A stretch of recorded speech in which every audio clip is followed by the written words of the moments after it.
Yes. Hello, namaste. Very good morning, one and all. And welcome, dear doctors, chairpersons, speakers, and all the delegates to day two of Icc Kerala Chapter Annual Meet 2023 organized by Indian College of Cardiology. Hope you had a great time yesterday with all the sessions and hope you enjoyed the entertainment program also in the evening. We shall start the sessions of day two, which is the last and final day two. So the first session will be starting now, and I would like to call upon the chairpersons onto the dais, Dr. Kunali K, Dr. Vinod Manikandan, Dr. Gagan Velayathan, and Dr. Neoman MK.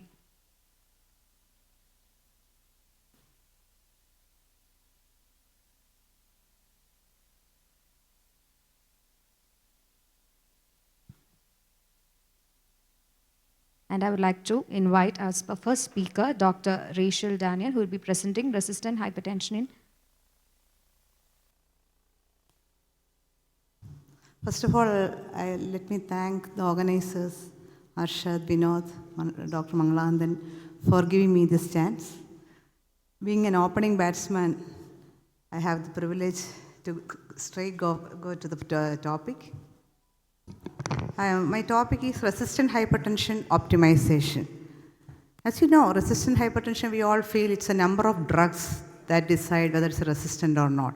Albeit it is not the number of drugs that decide, it's basically these patients are the patients which have the high likelihood of having hypertension-mediated organ damage, cardiovascular disease, high cardiovascular disease, and mortality due to renal disease. Then they are the patients who are highly prone to have medication-induced side effects. They are the patients who are likely to have best effect with some specific diagnostic or therapeutic measures. So these class of patients differ definitely from the routine patients. And as you know, now we are very sure that the recent guidelines showed BP lowering should be the prioritized over which drug we use. Similarly, in the diabetes also previously, we think this drug should be the first line, but that concept has changed. Similarly, in hypertension also, BP lowering should be prioritized over which specific antihypertensive drug classes are started.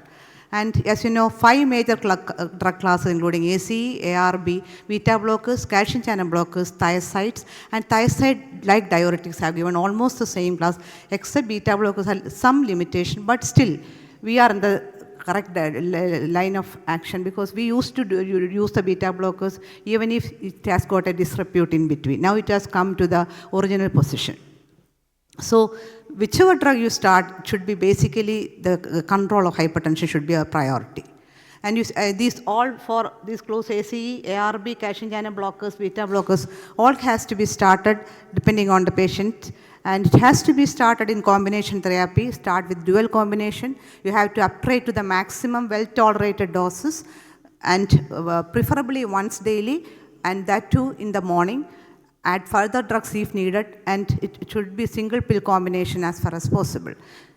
And so once you start with the dual combination therapy in most patients, that is AC inhibitors and ARB calcium channel blockers, up to 60% will be well controlled with these medications when you go to the full dose.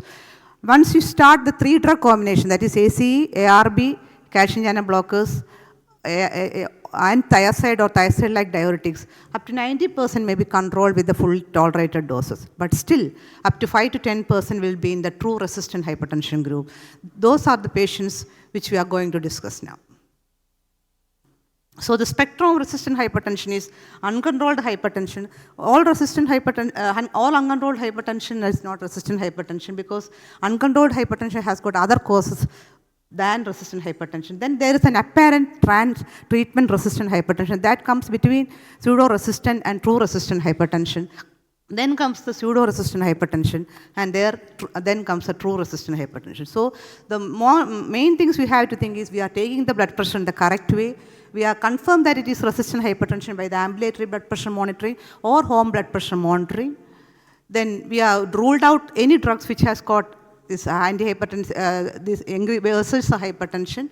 We have ruled out the secondary cause of hypertension. We have looked for the target organ damage. In all these scenarios, we can call it as true resistant hypertension.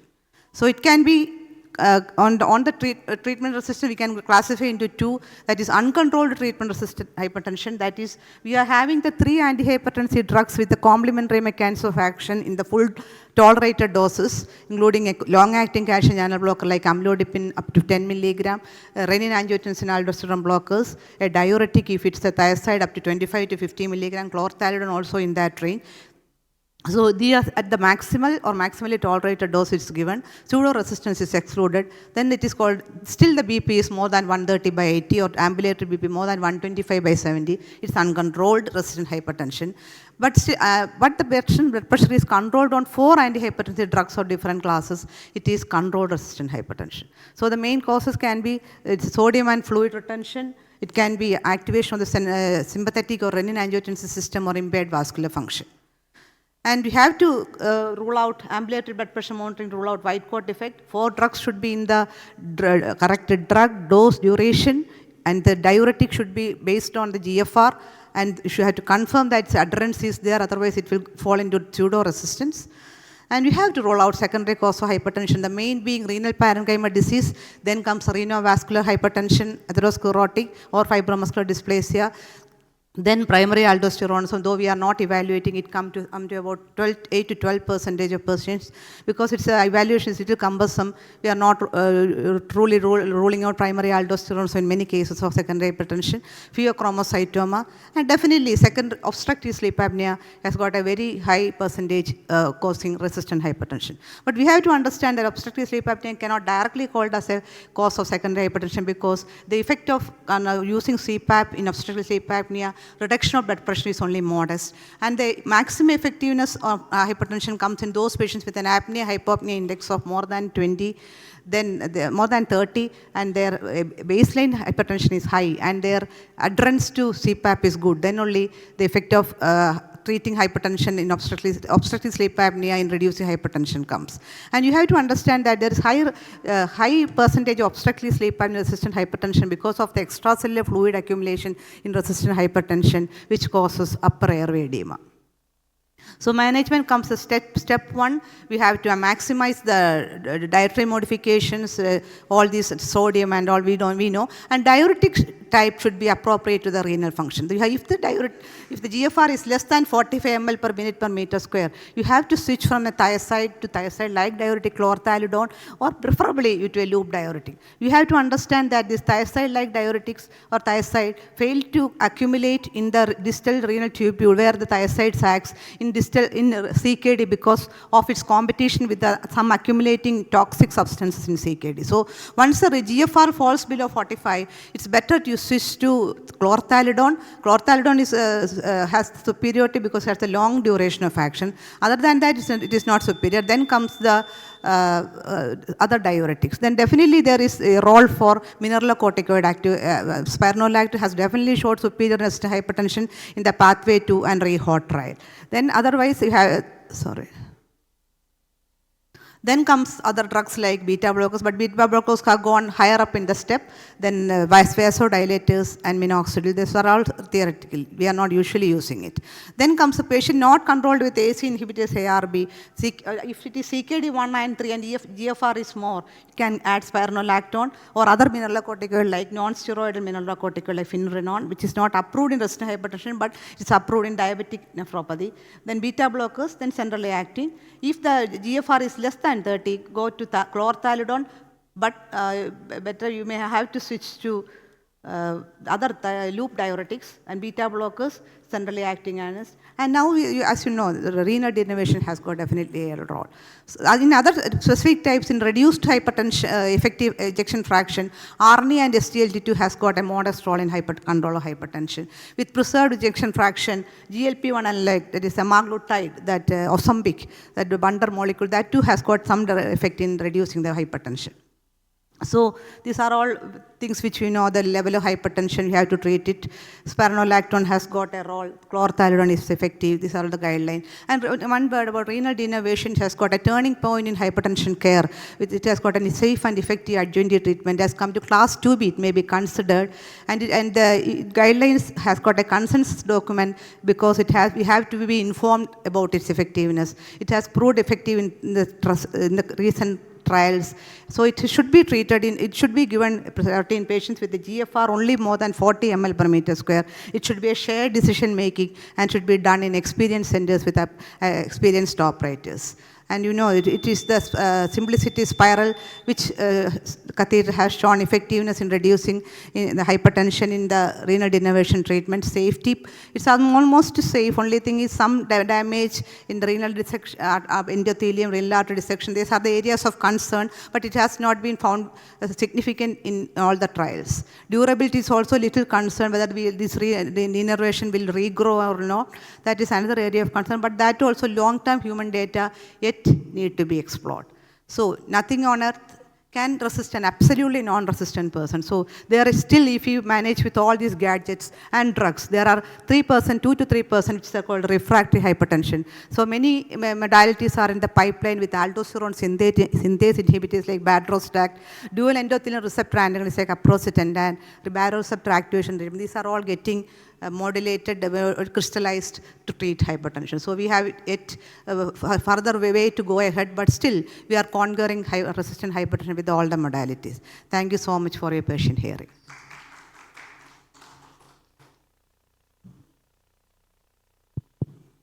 Thank you, madam, for enlightening us about resistant hypertension.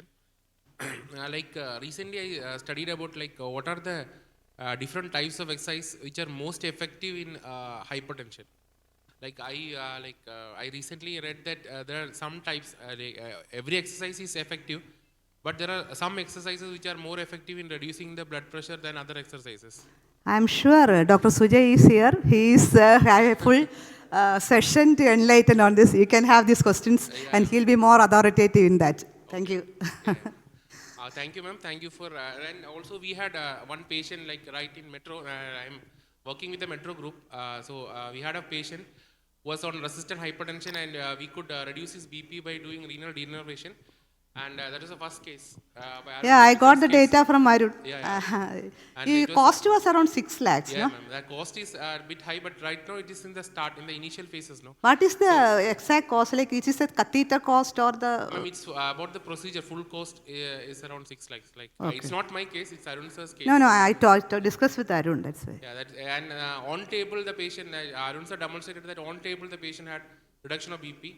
So it is actually coming up now in a very good way, and we are very happy that we were the first ones to do the case in Kerala. Thank you, ma'am. Thank you for enlightening us. Thank you all. Now, let me welcome Sujay sir for the next talk. Can I run a marathon? How much exercise after PCI or CABG? Is there a limit? Welcome, sir.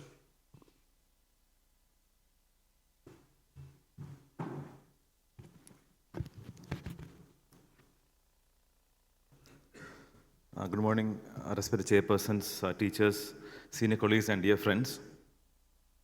I am slowly but surely transforming into a fitness cardiologist from an interventional cardiologist, because since the last 3 years, all the talks that I am given has something to do with fitness, and I'm happy to do that. I'll start off with the story of this 45-year-old policeman. He was a marathon runner. In fact, he was a winner in a lot of marathon competitions in Kollam. And he presented with a short febrile illness during the COVID period. His symptoms were typical of a COVID infection, but his antigen was negative. And his ECG showed, he had mild chest discomfort. ECG showed ST elevation 2-3 AVF. And we did an angiogram, and his proximal RCA was totally occluded, full of thrombus. We thought we may not achieve a good result, but ultimately with a 4x30 long stent, we got a good final result. So he asked me the same question that Dr. Vinod Thomas asked. Can I run a marathon? When can I run a marathon again? We all know about the benefits of exercise, and studies have shown that people who are physically active have almost 30 to 50% decrease in cardiovascular mortality and more than 20 to 50% decrease in all-cause mortality. And there is almost a linear relationship between the intensity or the duration or the volume of exercise that one does with the decrease in cardiovascular events. In fact, most physically active men and women have a longevity of around more than 7 to 8 years when you compare with people who are less physically active. And each one metabolic improvement in the cardiorespiratory fitness produce a 13% decrease in overall mortality. For a very physically inactive person, there is a 30% decrease in mortality with exercise, which is equivalent to that is achieved by giving statins. So it is reduced cardiovascular fitness is a stronger risk factor than your traditional risk factors like smoking. Whereas if you increase your exercise capacity, it gives you benefit more than your first line treatments like statins. And elite endurance athletes live almost 3 to 6 years longer than the general population. And in a large cohort study, it was found that there is no upper limit for the amount of exercise that one can do. So this was one of the talks that I gave probably 2 years back. Is there an upper limit? But it is not the same for people with underlying cardiovascular disease. Exercise has some risk. In people with diseased or susceptible heart, there is a potential for a plateau effect. That is, the more vigorous exercise may not give you that much benefit, and there is some concern whether there is a U-shaped or a reverse J-shaped curve with exercise in people who have an underlying heart disease. Now, what are the risks of vigorous exercise or exercise? The risk of sudden cardiac death and myocardial infarction increase during or shortly after bouts of vigorous physical exertion. We often find that people who come with myocardial infarction, when you take a history, they might have done a vigorous exercise like digging or heavy gardening 1 hour or prior to their presentation with myocardial infarction. So there is a small risk. And the majority of exercise-related sudden cardiac death occurs during recreational activities, not during any athletic events like a marathon. And there is an overlap between sudden cardiac death and myocardial infarction in people more than 30 years, and the risk is significantly higher in men when compared to women, and the risk is maximum in people between the age of 40 and 64 years. And strenuous physical activity, especially when it is sudden, and the most important word is unaccustomed.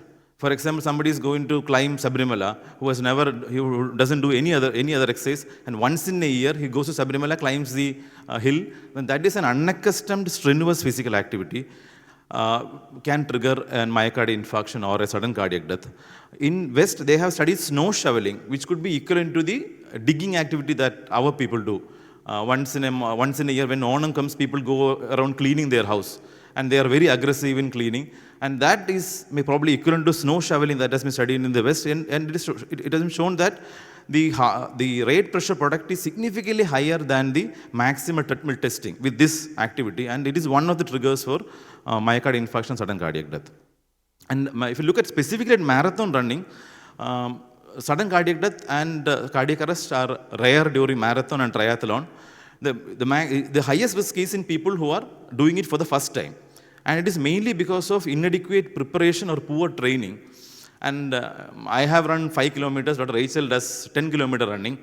Our usual trend is that we want to achieve the minimum duration. So what usually people does is that in the last 1 mile, they try to run very fast so that they can be in the first top 10 or top 5. And that trend is associated with an increased risk. So you have to tell your people who are running in marathon that you have to maintain a constant pace and avoid running fast in the last final mile. And so how do you advise your patients? So for exercise prescription in people who already have a heart disease, you have to risk stratify them, like you risk stratify for every other secondary prevention measures. And you have got a lot of risk stratification tools by different organizations, the American Association of Cardiovascular Prevention, the British Society, the Spanish Society. We just look at what is the American Association of Cardiovascular and Pulmonary Rehabilitation recommendation. So it basically divides people into high risk, low risk, and intermediate risk. So people who are at high risk would be those who have an LV ejection fraction of less than 40%, those who already had a sudden cardiac arrest, people with complex ventricular arrhythmias like VT or frequent polymorphic ectopics for VPCs, people who had a history of cardiogenic shock or congestive heart failure during their cardiovascular event, people who have abnormal hemodynamics with exercise. So ideally, if you want to risk stratify, the patients should undergo either a exercise stress test or you have an echocardiogram. So in a post-myocardial infarction patients, there has been a practice of doing a pre-discharge submaximal exercise test, or the easier one would be when the patient comes back after 4 weeks of the 4 weeks review, you can do a full treadmill test. And that will help you to assess the help you to risk stratify the patient into which group he falls. And if the exercise capacity is less than 5 METs, then the patient is a higher risk patient. And if the patient has significant ischemia or symptoms with the excess stress test, and these patients fall into a higher risk. And in such patients, you have to be careful when you prescribe exercise. And all the other patients, people with an ejection fraction of more than 50% without any resting arrhythmias, people with an exercise capacity of more than 7 METs, they are usually low risk and they can take up more vigorous exercise. So what are the advice that you should give? The advice is that whenever you do an exercise, always start with a warm-up and end with a cool-down period. Probably that is the most important advice. This will help to reduce the likelihood of inducing a cardiac ischemia with sudden intense effort. So your warm-up will help you to slowly increase the heart rate and the blood pressure so that the body is ready for the exercise.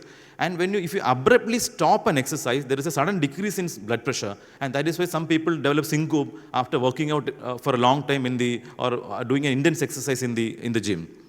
And previously inactive patients with or without non-CVD should be advised to avoid unaccustomed vigorous physical exertion and high strenuous activities like racket sports. Some people go and play badminton. A singles game of badminton is very physically demanding. Doing digging activity is a physically demanding activity. And then patients should be educated to recognize potential warning symptoms like chest pain or dyspnea during exercise. And they should be advised to adapt to the environment. Exercising in very hot, humid environment is very physically taxing.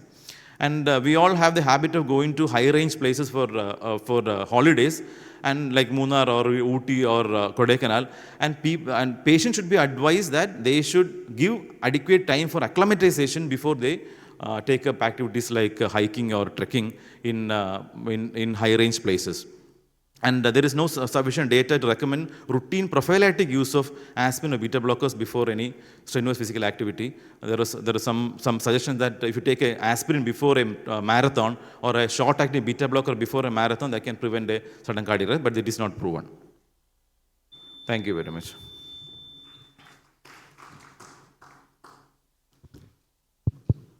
Thank you very much, sir, for that comprehensive review. So just two queries. In your routine practice, do you recommend full treadmill or sub-maximal treadmill post? No. Basically, we look at, we have, from the history, we know what is the patient's probable functional capacity, like we do for a preoperative cardiac evaluation. So approximately what is the patient's physical activity, physical capacity. So you have to say, we can basically divide patients into low risk and not low risk. The strict rule of low, intermediate, and high risk may not be there. So if the LV ejection fraction is more than 50% and the patient's functional capacity in your clinical assessment is more than 5 minutes, then probably they'll fall into the low risk category. So if you want to meticulously do that, an exercise stress test may be good. So suppose patient is planning to go to Sabrimala, then we'll always say that you should do a treadmill test before you embark on that such physical activities. So what happened to the patient you had? So this patient actually, he was a trained marathon runner. So after 1 month of physical, 1 month after the myocardial infarction, he started his walking, initially started. Then he started slow jogging for a month. And after 3 months, he participated in a marathon. No. And he's fine. He's fine. Sir, one last query, sir. You mentioned the J-shaped curve with regards to exercise.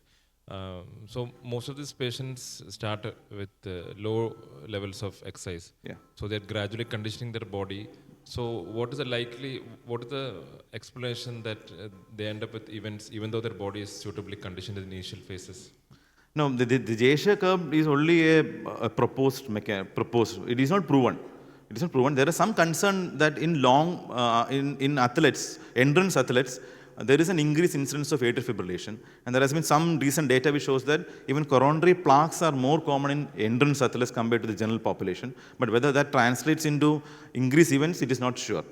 But in patients who already have an underlying heart disease, vigorous physical activity without proper preparation can be harmful. But the J-shaped curve is not proven. It is only a proposed.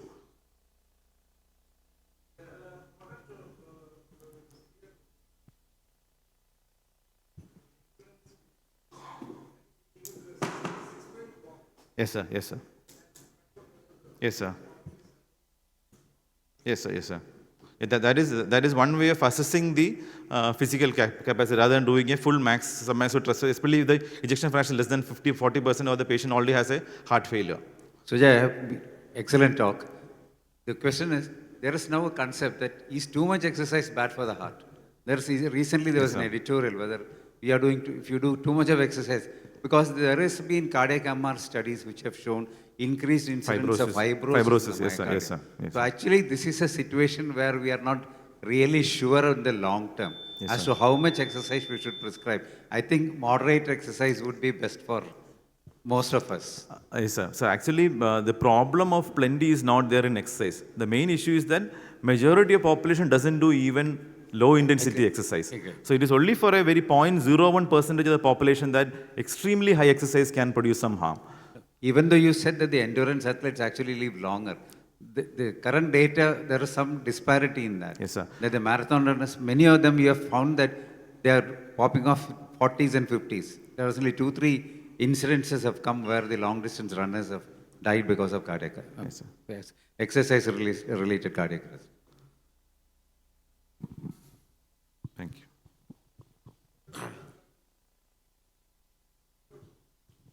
Thank you, sir. Thank you for the talk. Thank you, chairpersons and speakers. We shall move on to the next session. And the chairpersons for this session are Dr. Anil Kumar N., Dr. Hashir Kareem, Dr. Sandeep George, and Dr. Lays Muhammad. Can I please request the first speaker to come up, please? Dr. Hisham Ahmed.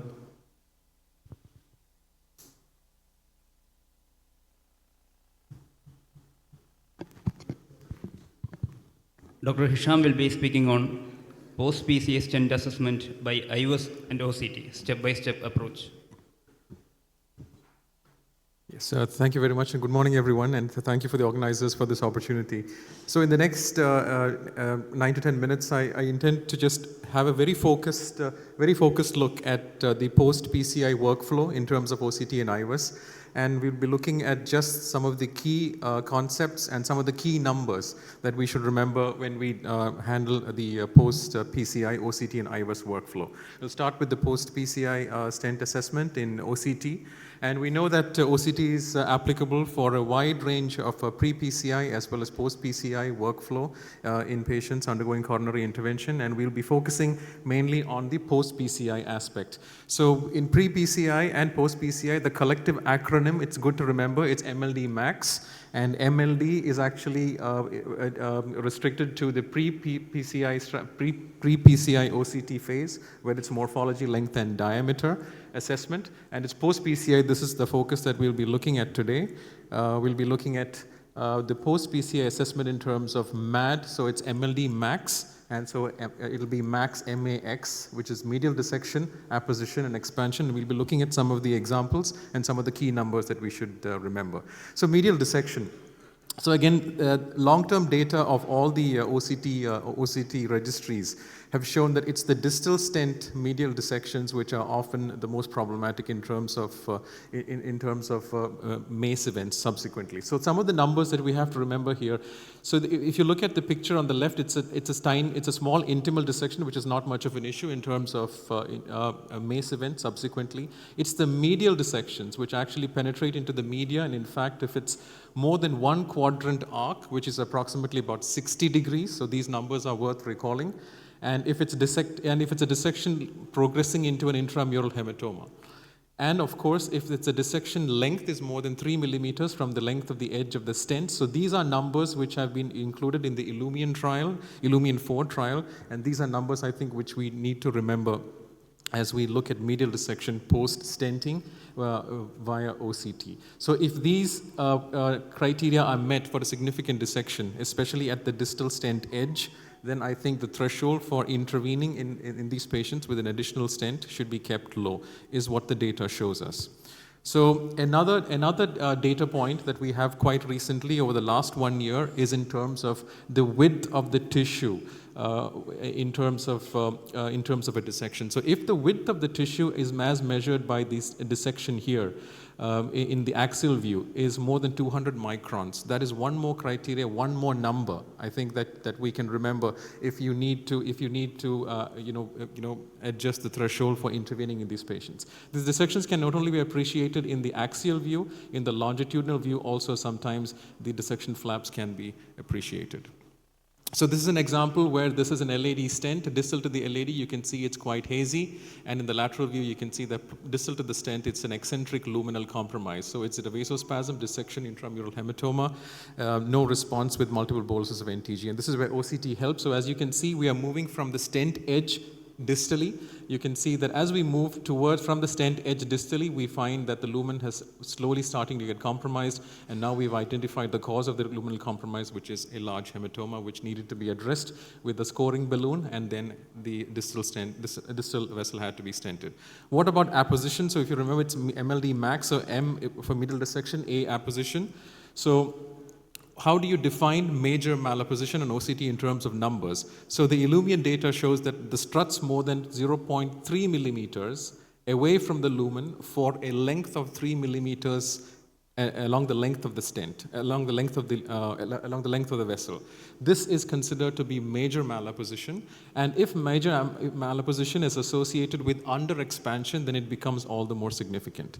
So not every malapposition needs to be worried about. It's a malapposition which is associated with underexpansion or proximal major malapposition as defined by these numbers, which really need to be addressed. Other isolated malappositions need not be a source of worry. What is the solution? The recommendation is, since the force needed to restore apposition is much less than the force needed for adequate strut expansion, semi-compliant balloons are often recommended to take care of malapposition as a general recommendation, but non-compliant balloons have been used in multiple instances as well.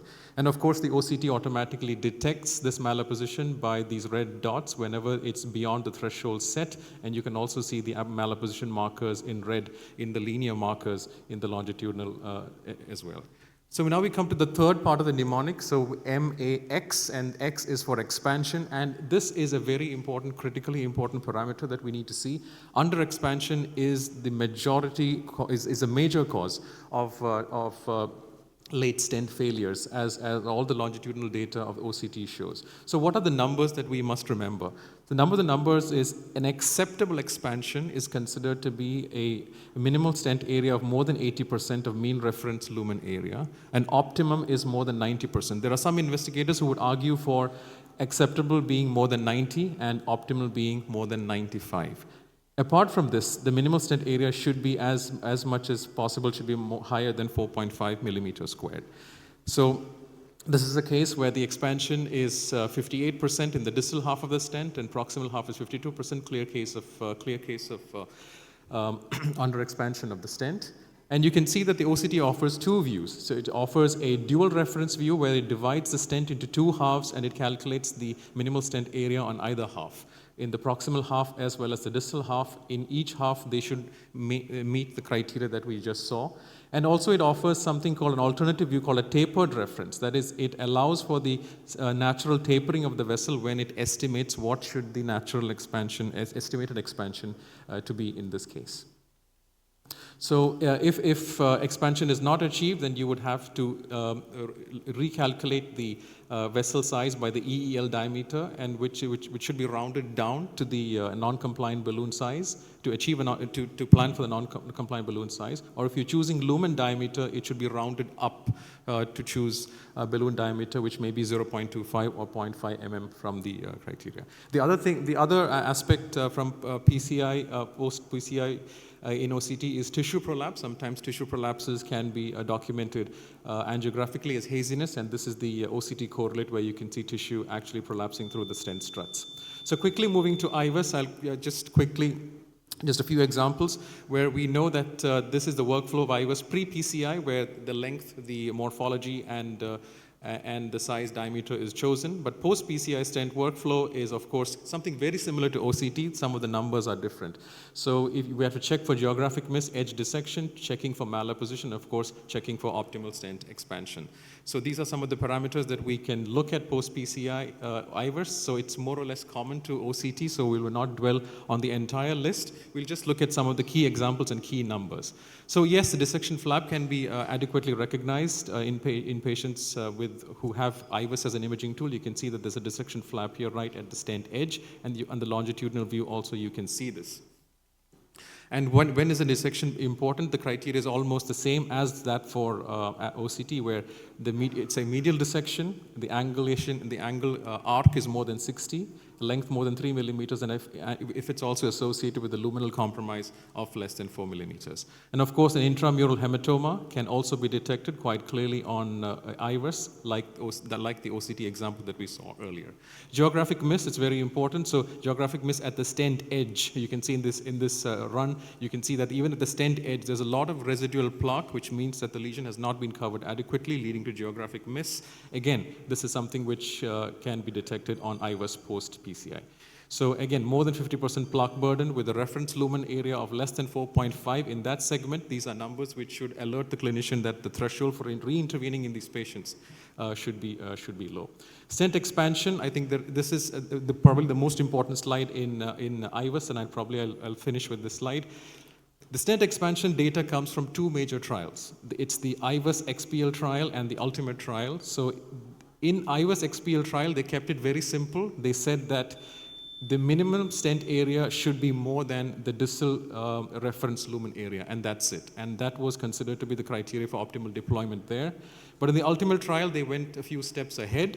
So they said that the minimal stent area should be at least 5.4 millimeters squared, or 90% of the distal reference lumen area, and the plaque burden should, on either side of the stent edge, should be less than 50%, and there should be no edge dissection per se.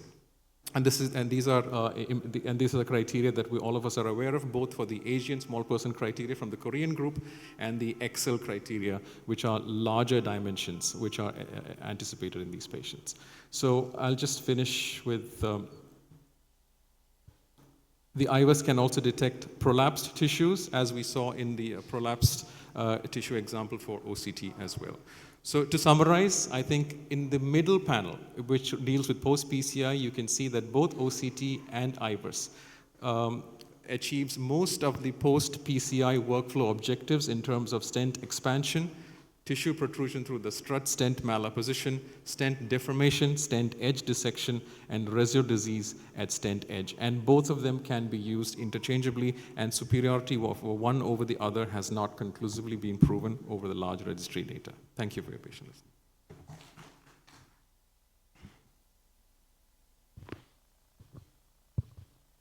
That was an excellent talk on post-PCI image-based as an assessment of the stent expansion and all.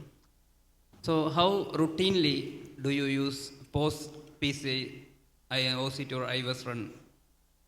In or selected cases only, or routinely you use post-PCI? Yes, definitely not as much as what we would like to use in terms of frequency. I think off late, I think probably over the last 2 to 3 years, I think probably we have increased, to answer your question, not in all the routine cases.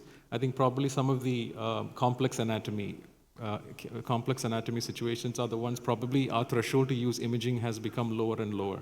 But I think going forward, probably I think with a lot of imaging, intracoronary imaging data being accumulated and its correlation with outcomes, I think probably we should be using it much more, including pre-PCI as well as post-PCI runs. Sir, during primary PCI, which modality you would use, either this OCT or IVUS? So for us, the OCT is much more accessible in our lab. So I think that also depends upon, I think, the difference from center to center. So we have used more of OCT in the patients in the ACS setting. So probably I think it's predominantly got to do with the fact that we have much more frequent access to the OCT console. Very illustrative presentation, sir. Sir, one more question. In your routine practice, which numbers do you follow? Have you updated the Excel numbers of luminal gain, or you keep the other values? So we've been traditionally following the small person data from the Korean group. So I think that has largely been the data set which we follow when we're dealing with post-PCI IVUS runs. So it's largely been the small person data set. Yeah.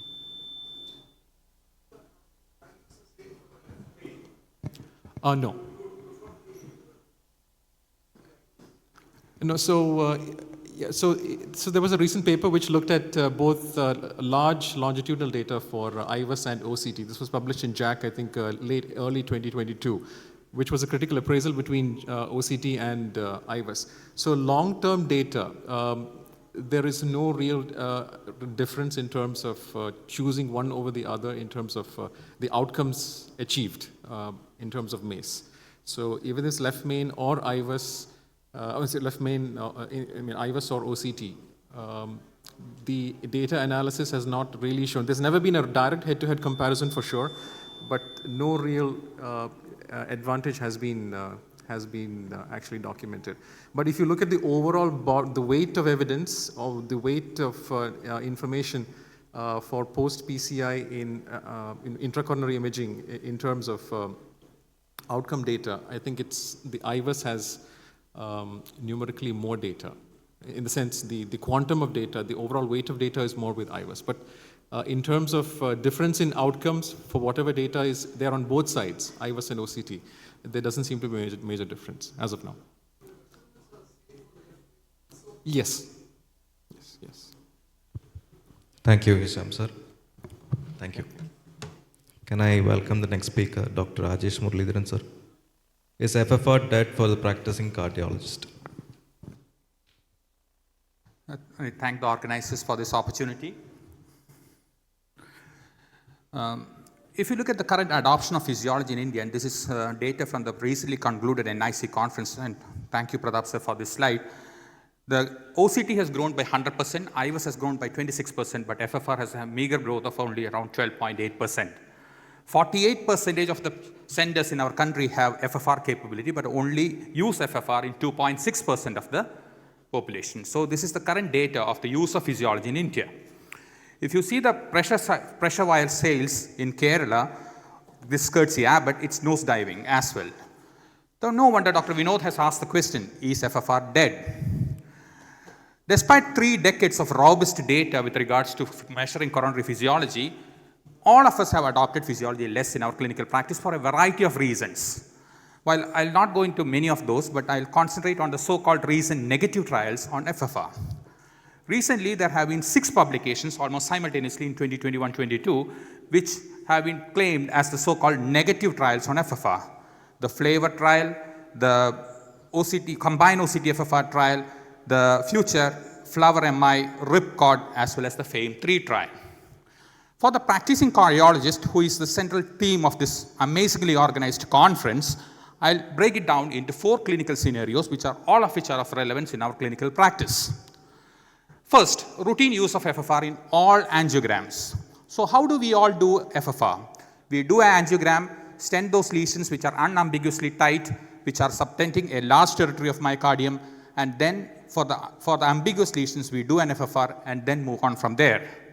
2 trials, the Ripcord 2 and Future, looked at it in a different way. They did angiograms for all in all the angiograms, no MINT was applied, and FFR was measured in all the vessels which measured more than 2.25 millimeter in diameter and had a visual stenosis of more than 30%.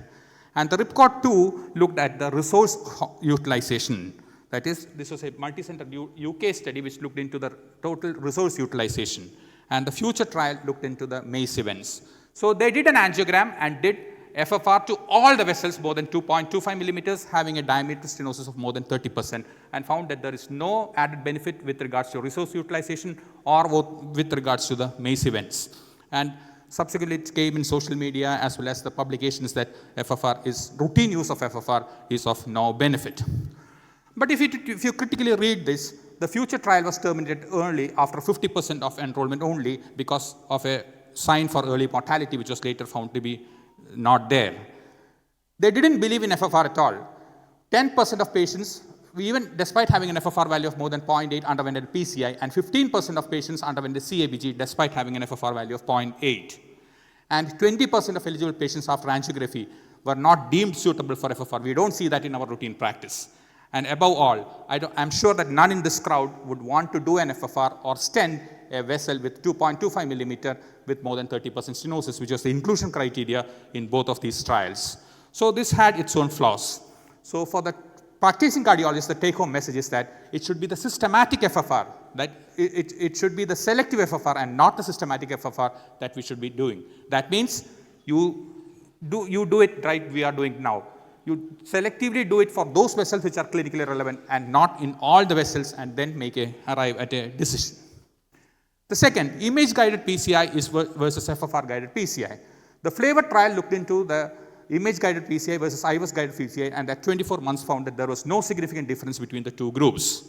There was another trial similarly called the combined FFR OCT trial, which looked at it in a different way. FFR was done when the FFR was less than 0.8. They did an OCT and divided these groups into patients with thin cap fibroathroма, which means that there is a vulnerable plaque, and no thin cap fibroathroma, and then followed it for around 1.5 years and found that despite no evidence of ischemia, that is FFR of more than 0.8, and you are having a TICFA, that is a plaque vulnerability, there is a higher rate of MACE. Or in other words, it is the plaque vulnerability and not ischemia that is the major predictor of further events. So this again told that image-guided PCI may be better than FFR-guided PCI. But if you critically read this, you find that the FFR group in the first part, the Flavor trial, FFR group had only 30% lesser procedures compared to IVUS group. So you create the same outcome by doing 30% less procedures, or 3 times less stents were used in the FFR group compared to the IVUS group, and still you get the same outcomes. And regarding plaque vulnerability, it is still the question is still there, although the concept has been there since 1989, and we still don't know what to do with majority of these, what to do with, how to deal with this plaque vulnerability. So the take-home message for the practicing cardiologist is that there are few head-on studies on physiology versus imaging-guided PCI. For imaging-guided PCI, FFR is associated with similar event rates with lesser number of procedures and costs compared to imaging, and plaque composition, stability, and cardiovascular events as detected by OCT may not be tightly linked to myocardial ischemia as detected by FFR, and we all know that events do occur in the absence of ischemia, and we need further exploration of risk factors and treatment options for plaque vulnerability.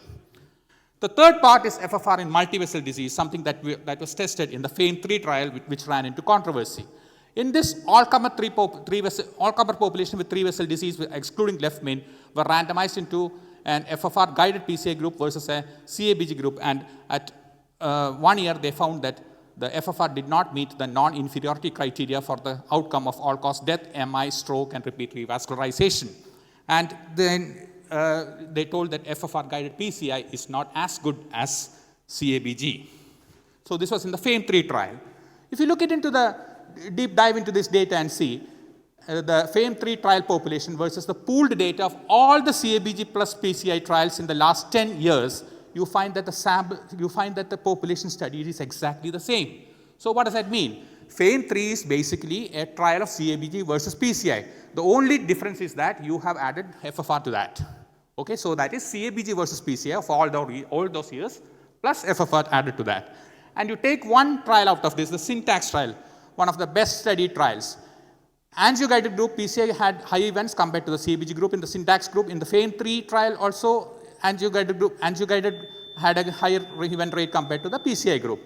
But you see the angio-guided arm versus the PCI arm, the FFR actually significantly decreased the events, and there was a significant decrease in the FAME-3 trial compared to the syntax group. There was no significant difference between the event rate in the CABG arm of the syntax as well as the FAME-3 group. But the surgeons have been smarter and were able to decrease their decrease their events better, and that is why FAME-3 failed. Again, if you look at the breakup, this is how we practice currently. The low syntax group, you can choose between a PCI versus CABG. FAME-3 also told us the same thing. You use FFR in this group, it actually produces a better result or a non-inferior result. So CABG has never been shown to be, PCI has never been shown to be better than CABG in any of the trials. You look at any of these trials, it has never been shown to be benefit. So what's the take-home message? FAME 3 tells us that even with FFR guidance, PCI is not non-inferior. I use this term because this was a controversial word that was used. Actually, we all know that it's inferior to CABG.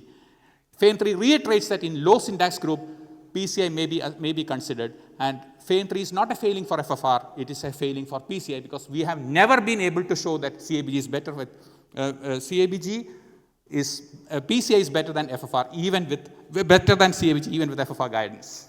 The last part is FFR in the non-culprit artery, where this is the Flower MI trial, and they found that after randomization there was no significant difference between the groups.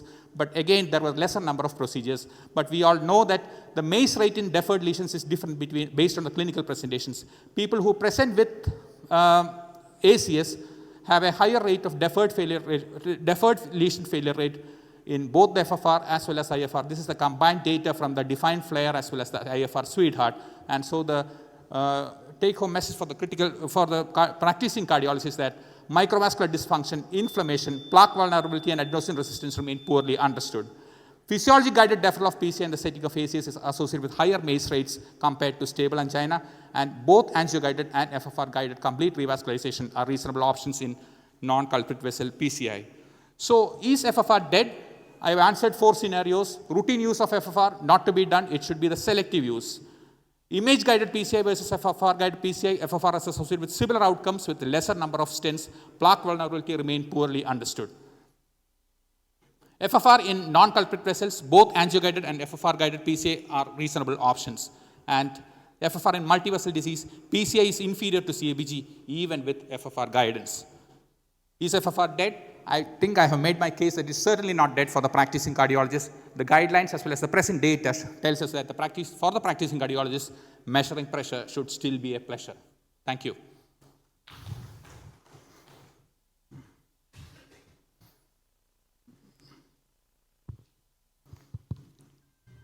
Excellent talk, Without Rajesh. Rajesh sir's, okay, Madhu sir, yeah, No, please, we'll please. take. Yeah, without Rajesh sir's talk on FFR, there is no interventional cardiology conference is complete. As usual, he has delivered an excellent talk on FFR, current clinical practice. Okay, sir, we will take question from Madhu sir. Yeah, just very nice talk. 2 things. One, in ACS, obviously, I mean, you don't have data. So why didn't you just say that? In the Flower MI, it was not good. In ACS. Yes, sir. In I didn't get you, sir. In Flower MI, I mean, Yeah. it didn't do well. And in future also, 50% had ACS, which is one of the reasons why they say that it may be a failure. So in ACS, in its chronic stable angina, absolutely fine. But can you explain why there's increased MACE in FAME 3? The increased event, why did it happen in the PCI arm? The FAME 3 was actually enrolled, the FAME 3 was actually designed to enroll patients only within a lower syntax group. Why was the increased MI rate? It's 10.6 versus 6.1. Yeah. What was was it the deferred one? I don't think it's mentioned, but did you ever get across a reason why it happened? No, sir. It is only 1 year data. 1 year data has come up.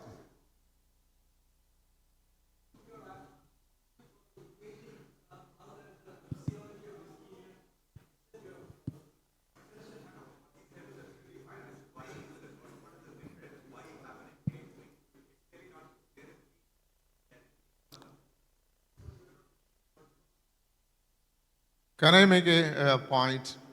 Rajesh is a very excellent talk and supporting the physiology in the management of coronary artery disease. Great. But as I have understood over a period of time, and I'm a person who is performing both FFR and non-hyperemic ratios in coronary artery disease. In chronic coronary artery disease, physiology has got certainly a role. As you said, it may not be in a systematic use, but in selective use at least it has definitely a role in reducing the MACE and all advantages. In acute coronary syndrome, yes, it has a role in selecting patients for PCI. That means efficacy part is proved. Safety part is the only is questioned. When you select a non-control lesion, if you FFR of 0.82 or a 0.83, if you defer, that patient during a period of 1 or 2 years, events may be higher. So only that is the area where question. That is basically because more than 50% of acute coronary syndrome patients have got vulnerable lesions, vulnerable plaques. So it is not the ischemia that decides the future events. It is the plaque vulnerability that may be. So therefore, it may be physiology plus imagiology, which would come up in that area. But I think FFR or physiology is not done. It is there. It rationalizes our procedures in the cath lab. Thank you. Thank you, sir. Thank you, sir. Thank you. Thank you. Thank you, dear chairpersons and speakers.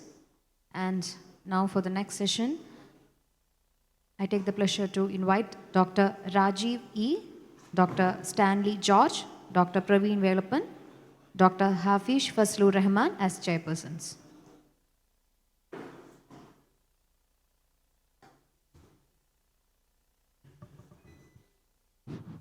The topic is how to retrieve my lost fragments, tips and tricks. Good morning, my respected teachers and dear colleagues. I have been asked to talk on retrieval of lost fragments. Nowadays, with an ever-increasing number, range, and gravity of cases, complications are also on the rise.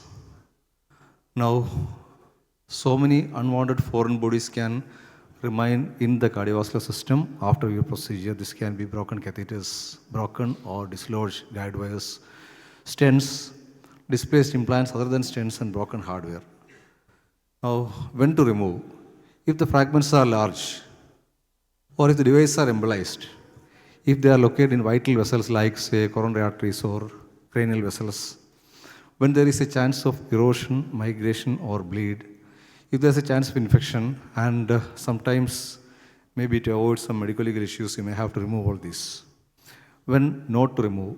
When the risk anticipated is minimal, when the vessel located is unimportant, when the fragments are too small or thin to be neglected, friable bits where attempted removal may be difficult, and when the attempted removal carries more of a risk than benefit.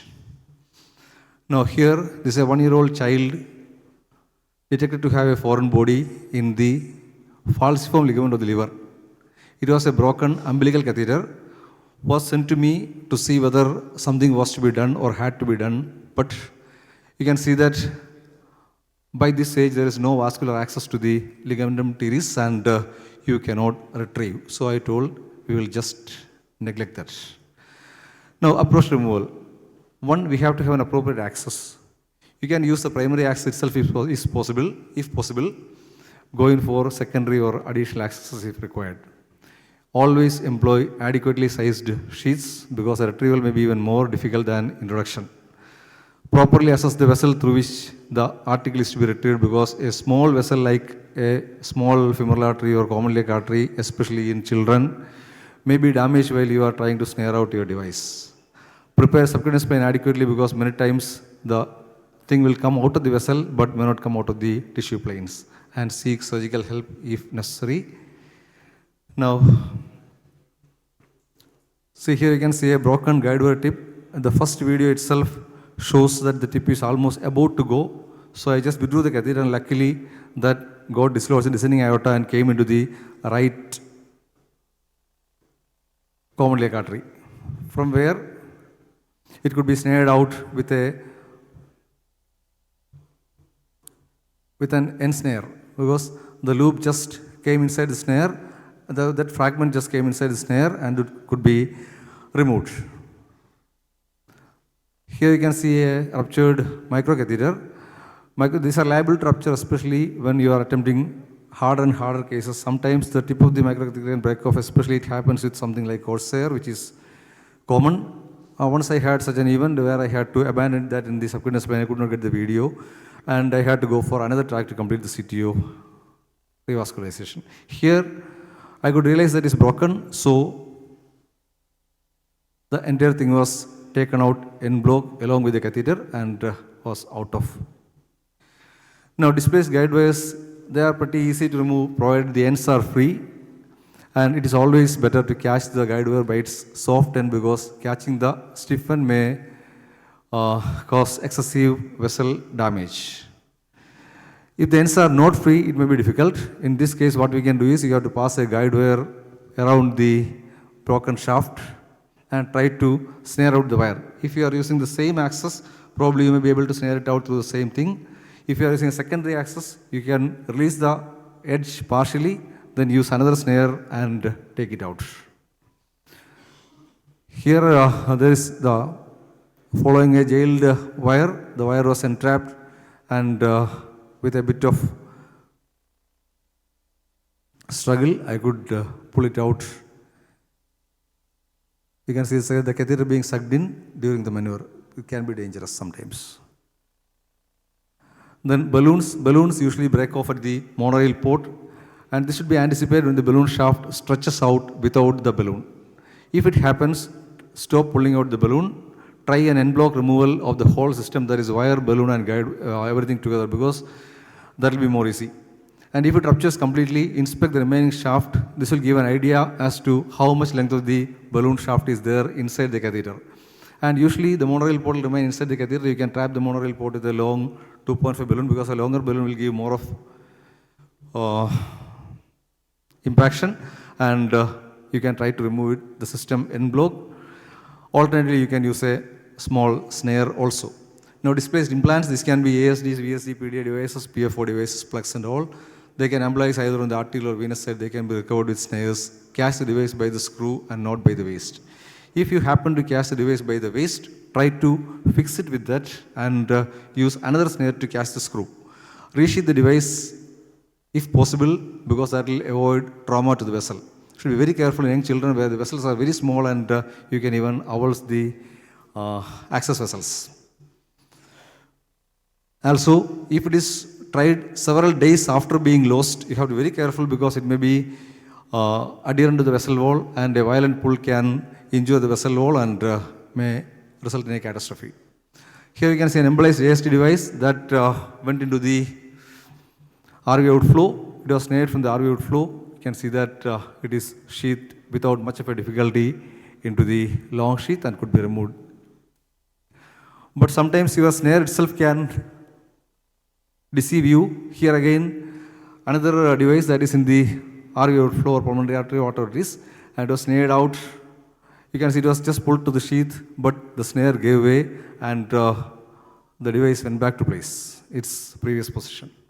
So it had to be again snared with another snare, and this time as the screw was lying oblique to the sheath, I could not retrieve back into the sheath. In this case, the ideal thing is that I think you can go in for a jugular venous puncture and snare from the other side, but I went in for the other option, which is slightly more risky.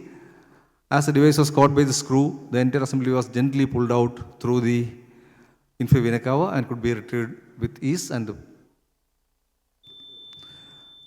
the procedure was completed with another device through a second puncture.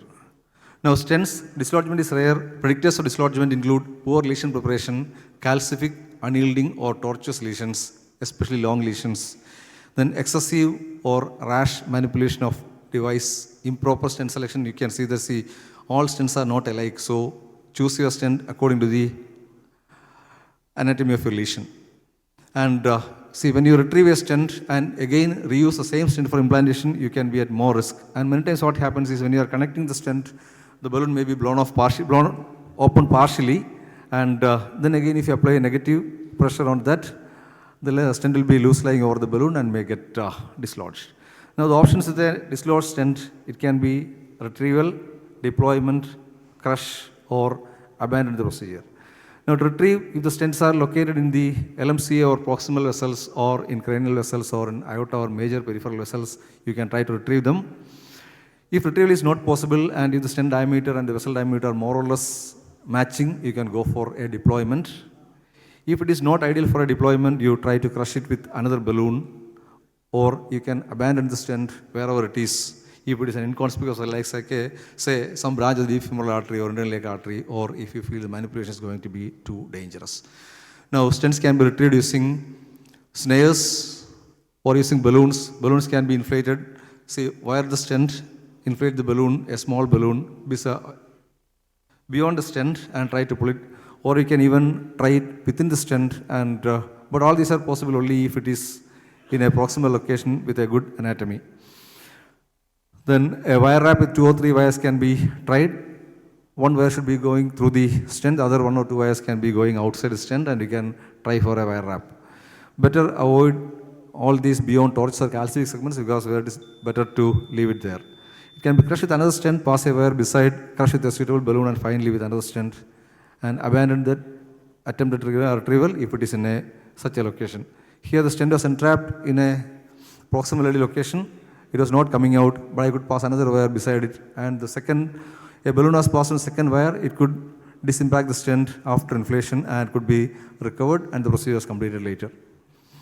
To conclude, dislodged fragments can be a nightmare. They can be benign or sometimes dangerous. Prevention is always the best option. You have to go for a careful selection of hardware. Poor quality and excessive reuse can be predictors of all these. Improper manipulation, for example, excessive torque with unbraided catheters or monorail balloons. Then unidirectional torque, especially on impacted catheters like microcatheters or wires. Then forcing the stents through. See, when one balloon is already there inside the catheter, and if you pass a stent through that catheter, sometimes it can get caught in the monorail port and some struts may be damaged. Then reintroducing retrieved stents, always check for the physical integrity, and only if it is acceptable to you, reuse it. Then forceful retrieval of LA wire in PTMC is a very common cause of a ruptured LA wire. Again, improper technique, inadequate lesion assessment, that is inadequate assessment or improper assessment of the rims of an ASD, VSD, or size of anatomy of a PDA or RSOV. Then improper deployment of devices where the rims are not properly deployed. Interchanging delivery cables is a very important thing because you may be using devices from multiple vendors and the cables may be interchanged, and cable of one device may not be apt for the other vendor's device. And if it happens, keep calm. Beware that your patient is alert and he is listening to whatever you are saying. Think for a while, think for the risks and options, and do not forget to maintain a good anticoagulation as required in your case, and try for retrieval or wait for surgical help. Thank you. Thank you all for the patient hearing. Thank you, Dr. VK, for wonderful exposition. Just a couple of points. Which are the situations where we can safely say, leave it, don't go beyond a certain point? See, for example, if something is there, some lower limb, something like a deep femoral artery branches or somewhere, you can probably leave it. Or in some splaining vessel which is supposed to be unimportant, you can just leave it. Otherwise, if you feel it is highly risky to remove it, I think it is better that you leave it. Will this later come behind you as, see, years ago something is left in your body, taken by MRI or PET scan, and it's seen? See, you are deliberately leaving so many things inside the body. No, these days these are controversies, leaving surgical things inside the body. Yeah. Sir, suppose when you were pulling the wire, it was a jailed. Suppose it unravels, what other strategies you will use? Pardon? If the wire unravels instead of coming out. See, thing is that it is better to avoid. That is, violent pull should be avoided. If the wire is not coming out, just pass a balloon or a microcatheter over that. Sometimes that may help to disimpact that and get it out. Otherwise, you pass another wire, try to pass a balloon over that and modify the plaque or lesion, and after that the initial wire may get released. So that will be always better. And another thing is that it is better that you try not to cross struts with non-polymer jacket wires, like these run-throughs and all, especially if it is ox. You may be in trouble. So it's always better not to, and in some situations, whatever we do will be difficult. And it will be difficult for surgeon also. So you locate the foreign body somewhere, sent for surgery, they open it up and they will see that it has gone somewhere else. Okay. Sir, when the stent is dislodged, and is it easy to wire that dislodged stent and put another wire and try the twirling? Is it easy? Is it practicable? It is not easy, but it is possible. Because you see, you are wiring even lesions as small as, less than millimeters. Means decimals of millimeter.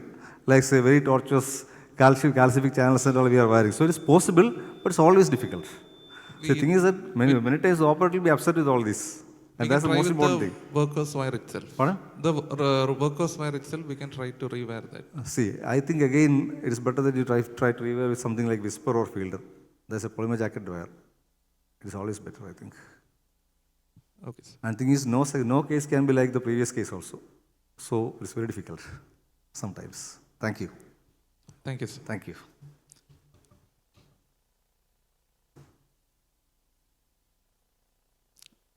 I call upon the next speaker, Dr. Praveen GK. The topic will be pre- and post-dilatation strategies in PCA. What's new?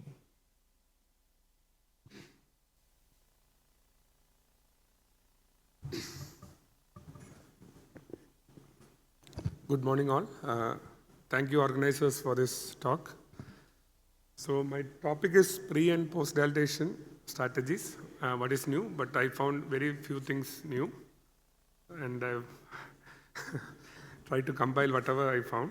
So we all know that PCI involves adequate lesion preparation, stenting, and post-dilatation. And for lesion preparation, we use the balloon pre-dilatation, atherectomy, or a combination of both. And conventionally, for pre-dilatation, balloon pre-dilatation, we use non-compliant balloons or the high-pressure balloons or the semi-compliant balloons.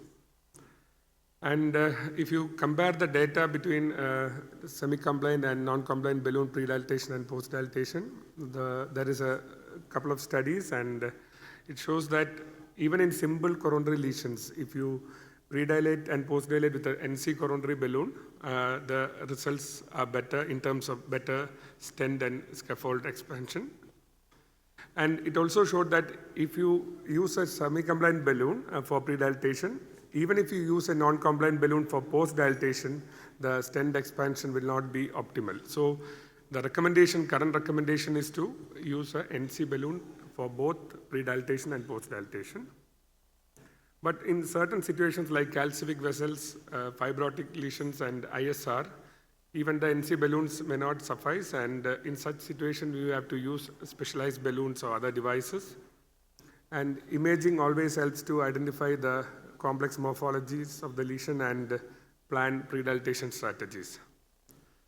So we have sort of new, not really new, but relatively new specialized balloons like the cut-in balloons, scoring balloons, very high pressure or the super high pressure balloons, and the IVL balloon. So the cutting balloon, the prototype balloon, currently the most commonly used is the Wolverine balloon, which is actually a semi-compliant balloon with atherotomes fixed to it. The smaller size balloons, lesser than 3 millimeter, will have 3 atherotomes, and those with 3.5 and above have 4 atherotomes on it. And the inflation of the cutting balloon gives more pressure. About the pressure on the exerted is around 10 to 20 times higher than the conventional NC balloon, because the pressure is distributed on the blades which have a smaller surface area. So these are the commonly available balloon. The Wolverine balloon structure is the one above, and there is another balloon from the Lepu Medical, that's the West Side balloon, which has a similar structure. So how do you use the cutting balloon? If you are planning to use it for a native vessel at a nominal pressure, you can select the size as 1:1, that is a lumen diameter. But if you are planning for a high pressure inflation of the cutting balloon, the balloon should be downsized by 0.5 millimeter. This is a lumen area. In case of ISR, if you know the size of the stent, you can select a 1:1 balloon vessel ratio, or even you can upsize by 0.25 millimeter. And always, as I mentioned, imaging is important and useful to select the appropriate size. And the cutting balloon is especially useful in ISR, fibrotic plaques, and calcified lesions. In ISR, it causes cuts on the intima and can help to extrude the intima through the stent studs and leads to better stent expansion. IVUS-guided studies have shown that cutting balloon as compared to NC balloon can result in larger lumen gain and lower lumen loss at follow-up. But there has been some randomized study comparing cutting balloon to the standard non-compliant balloon, but it has failed to show a clear benefit with cutting balloon on long term in terms of re-ISR and MACE. Again, in fibrotic plaque, cutting balloon is very effective. It helps to cut the fibrotic layer, which is rich in collagen and muscle fibers, and the recoil is less compared to the use of a non-compliant balloon. And also in calcified lesion, cutting balloons are very effective, and it can achieve a larger size and better lumen area as compared to a non-compliant balloon. And always when you use cutting balloon in calcified lesion, it's better to use a non-compliant balloon before using a cutting balloon because it helps to track down the device more easily. As you all know, the cutting balloon, the trackability is not that good. And OCT studies have shown that cutting balloon after rotational atherectomy in calcified lesions lead to better calcium cracks than using an NC balloon. Now again, another set of balloon which can be used for lesion preparation are the scoring balloon. Usually most of them are, some of them are semi-compliant balloon and some are non-compliant balloon. And they have either an external helical scoring structure or a linear scoring wire.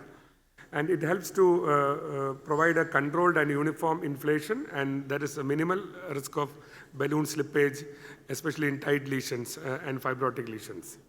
So this is the angiosculpt PTCA balloon, which we are all familiar. It's a semi-compliant balloon. Nominal is around 8 atmosphere.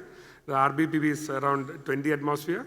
But they are coming out with a newer balloon, the angiosculpt EVO, which is about 37% better trackable than the older angiosculpt and 44% better trackable than the Wolverine balloon.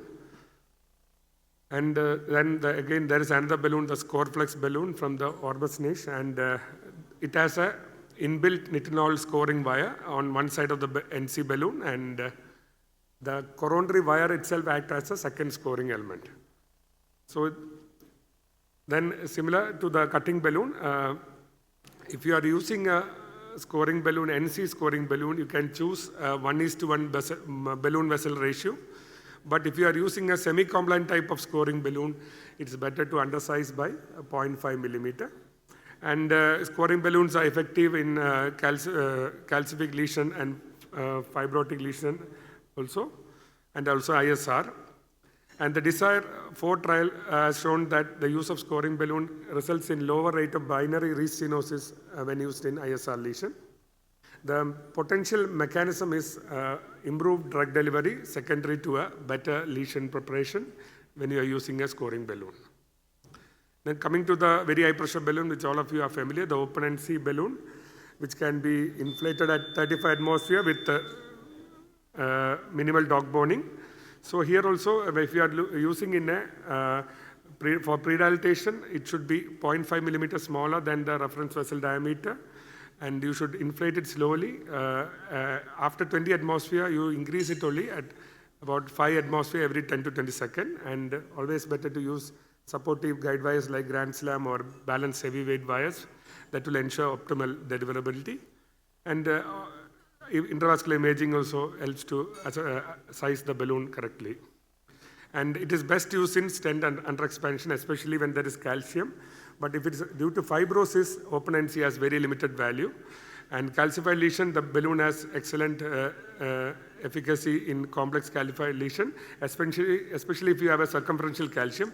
But in case of calcified nodule, there is a very high risk of rupture if you are using open NC, and it should be avoided. So this is a summary. The cutting balloon is versatile. It can be used in all the lesions, but most effective in calcified lesion, fibrotic lesions, and ISR.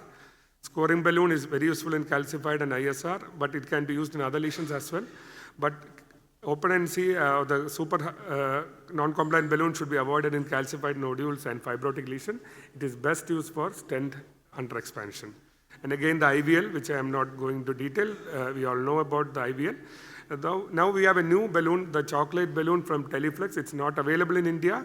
It has a balloon with a constraining structure, which causes the balloon to form pillows and grooves. The pillows will expand the vessel and the grooves will relieve the stress on the vessel. And so what they propose is that there is minimum dog boning, and also there will not be any overexpansion at the shoulders of the balloon.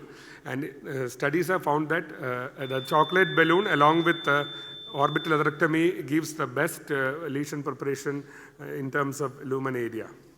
And coming to post-dilatation, we all know that nominal diameter of 0.5, then the lumen diameter is to be chosen. If you are using the EL, then you can undersize by 0.5.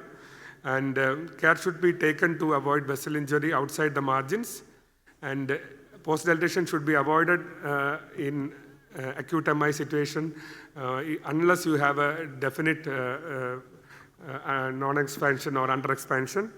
And IVUS guided post-dilatation has shown to have best results in long term. And just a few words on port and simultaneous casing balloon. And the port, you all know in bifurcations, the proximal vessel, the stent is malapposed, and so you need to oppose it to the side wall. And you can use either a semi-compliant balloon or a non-compliant balloon, but the recent EBC data shows that semi-compliant balloons are better for port because for opposing the stent, we need very low pressure. So it's better to size it, use a semi-compliant balloon. This is a picture showing the malapposed stent and image after non-compliant balloon and semi-compliant balloon.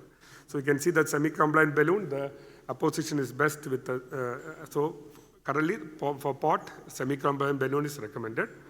And simultaneous SKBI, we use 2 NC balloons according to the distal and main vessel and side branch diameter.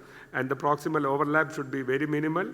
And then there is a new technique called the port side report, where once you do the port, you wire the side branch, just dilate it, and then do the report at the same initial position to correct the deformation of the main vessel stent.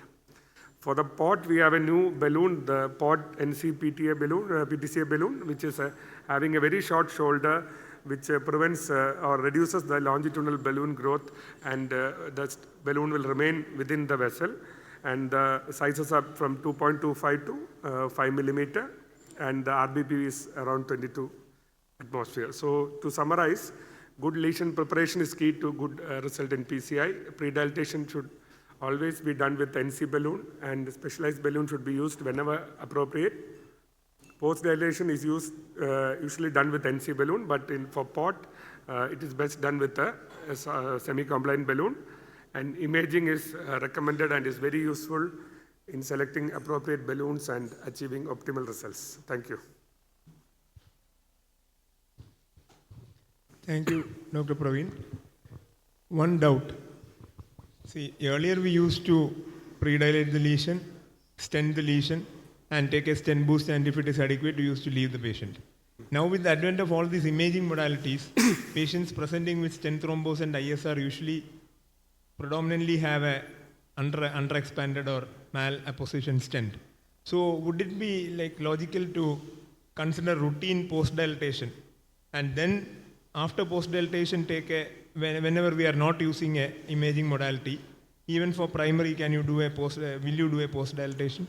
There are studies which show that routine post-dilatations have, some small studies have shown that it has got long-term better outcomes. But large randomized studies, one of the studies did not show any better outcomes in terms of MACE or restenosis. So if you see a definite underdeployment, or definitely you should go for a post-dilatation.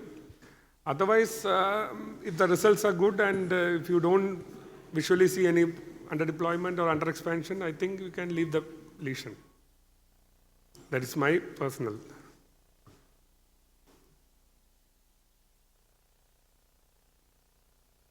Any comments from the floor, please? Yes. Your question. I think, what is given in the chart of the stent, it never goes to that size. So normally post-dilatation of all stents, especially if it's a large stent, is recommended. It's better because you will find under-expansion if you do imaging. For primary, we do post-dilatation in most patients, but that is controversial. But for regular patients, especially if it's a calcific lesion, if it's not well prepared, post-dilatation of a stent would be better. And usually they recommend to deploy the stent not at the 8 or 9 atmosphere. Most of them recommendation is around 12 or 14 atmosphere. Even some studies recommend very high pressure stent deployment to the tune of 16 to 18 atmosphere. Thank you, Dr. Praveen. I think we'll wind up the session. Thank you. Thank you, chairpersons and speakers. Before we move on to the next session, I would like to announce a thing. This is to those who are non-members of Icc Kerala, and if you wish to take membership, membership form is available in registration counter, so please collect your membership form from registration counter. Thank you. Let's move on to the next session. I would like to call upon the chairpersons, Dr. Ajit Kumar VK, Dr. Srikala P, Dr. Harihara S. Sharma TS, and Dr. Blesson Verghese. The next is an important session. So I think I'll straight away invite Dr. Bahulain. The topic is imaging in primary PCI. When will I do? I think it's an important question, actually. One very rarely does imaging in primary PCI. You just want to put the stent and get out. So let's see what we have.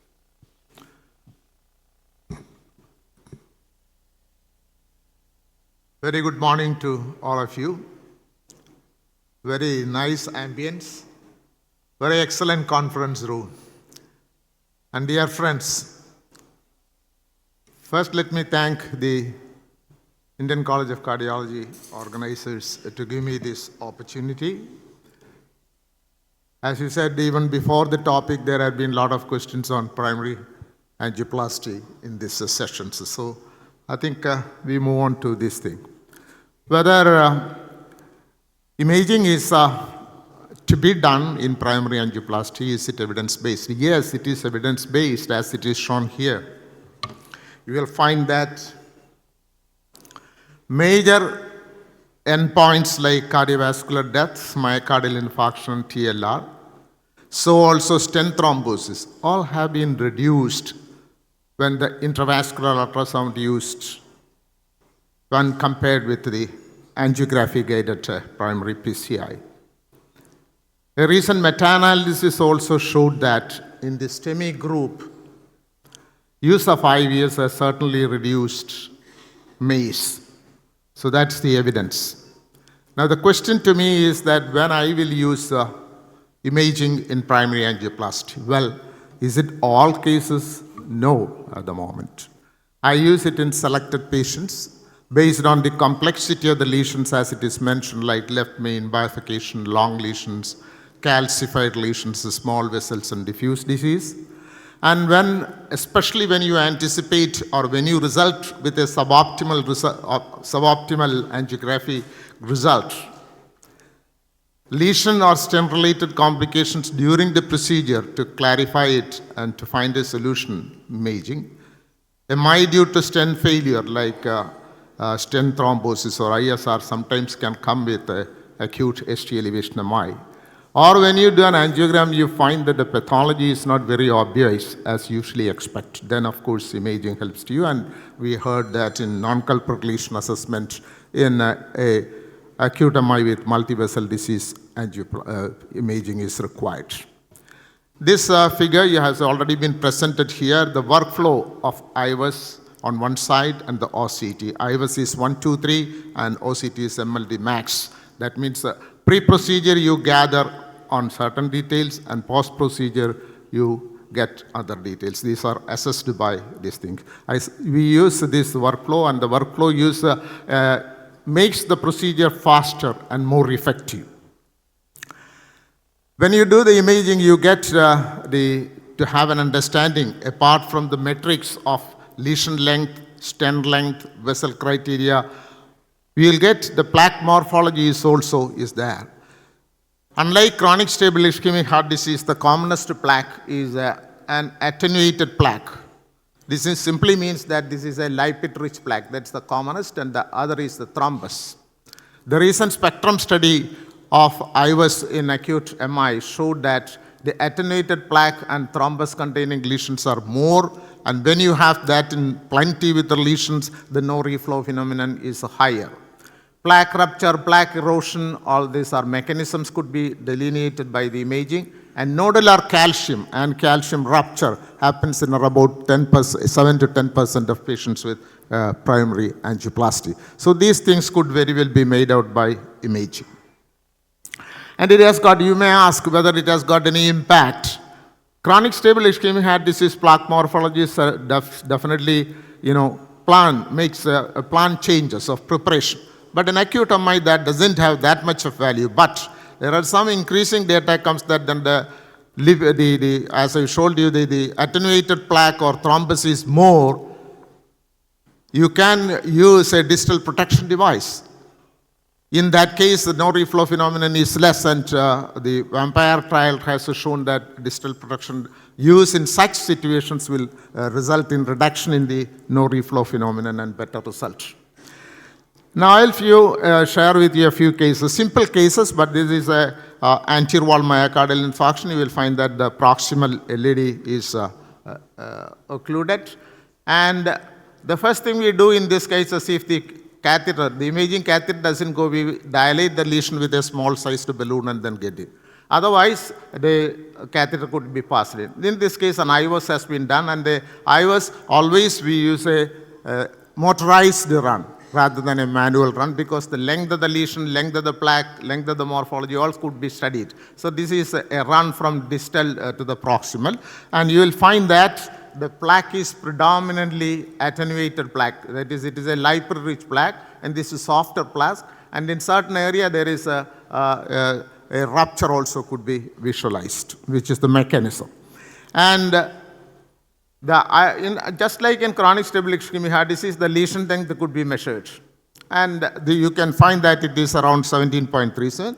The proximal reference as well as distal reference could be measured, and the distal reference diameter is used to find out what stent you should be used. In this case, you will find that these are the values, and then you make the stent selection based on that. And the 5 millimeter proximally and 5 millimeter distally should be more than the lesion. So here the stent length is around 28. The lesion length was 17, and the stent length is 28 to cover it very nicely from normal to normal segment. And the stent length used in this case was 28 millimeter. Plaque characteristics, there was some calcification. That is a superficial calcification. You seldom found circumferential calcification in acute lesions. And you can find the thrombus here, and then you find fibrotic and attenuated plaques in this particular case. And the lesion was dilated, and the stent selected based on the distal reference was 3.5, and a 28 millimeter stent was used, and the proximal, you have to make it into 3.75. And these dimensions, the proximal, isn't about the post-dilatation. Post-dilatation balloon size could be clearly made out from the IVUS image. So you will use a 3.75, go to an 18 atmospheres, not like 20, 25 atmospheres. And then you can use a high-pressure balloon and high-pressure dilatations in primary angioplasty. It's not that controversial. When it is required, you can use. And this is the post-PCI result. It's quite acceptable result. This is another case. Again, we have used the optical coherence tomography to find out. Based on the workflow, you can use the appropriately sized stent length and stent size. All these could be measured by the IVUS, the OCT, and these are the measurements which is used. In this particular case, we used a stent length of 38 millimeter. And the plaque morphologies could be very nicely made out from OCT. Compared to IVUS, probably a better delineation. As you have said, cholesterol crystal macrophages and red thrombus could be made out. This case, a 2.5 38 millimeter stent has been used, and appropriate dilatations were done, and final result also could be checked. You find that the stent is well expanded and well opposed, and there is no edge dissections. That's very important. The edge dissections and the geographical miss could be avoided, provided you have an imaging that has got impact on the results. So that is one of the advantages of using the imaging. This is the result of that particular one. This case is a bifurcation lease, longer one, and what I would like to highlight is that this patient has been placed the stent. You find that there is plenty of under-expansion of the stent. Correction of under-expansion is more important in acute angioplasty, because vessel gets into remodeling afterwards, and then you'll find that the stent will be hanging there. So you have to have a correct expansion done.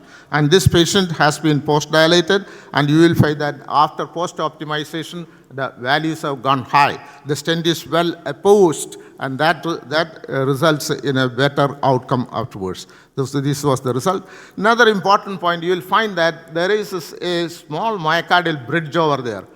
If you didn't have an imaging in this case, the stent would have been longer and then got into the myocardial bridge, which just stopped short of that because of the imaging. So this is another patient. You will find that this lesion in the olden times, so anybody would put in a direct stenting with a short stent. Now, I think when the imaging has been done, we found that a lot of lesion is there in the proximal portion. And the proximal portion is actually lipid rich. So the stent length has to be up to the ostium to cover it.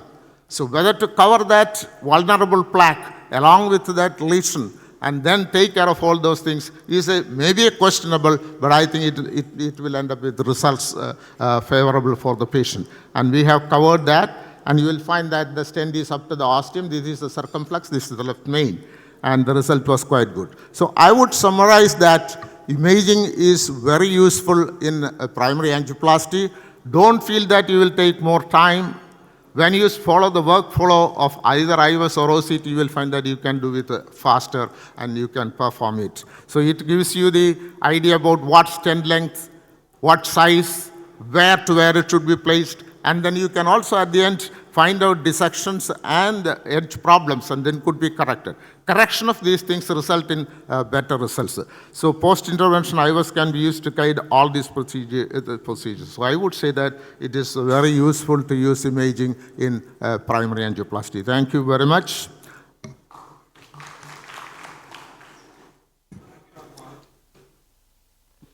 Thank you, Dr. Bahulain, for that excellent talk as usual.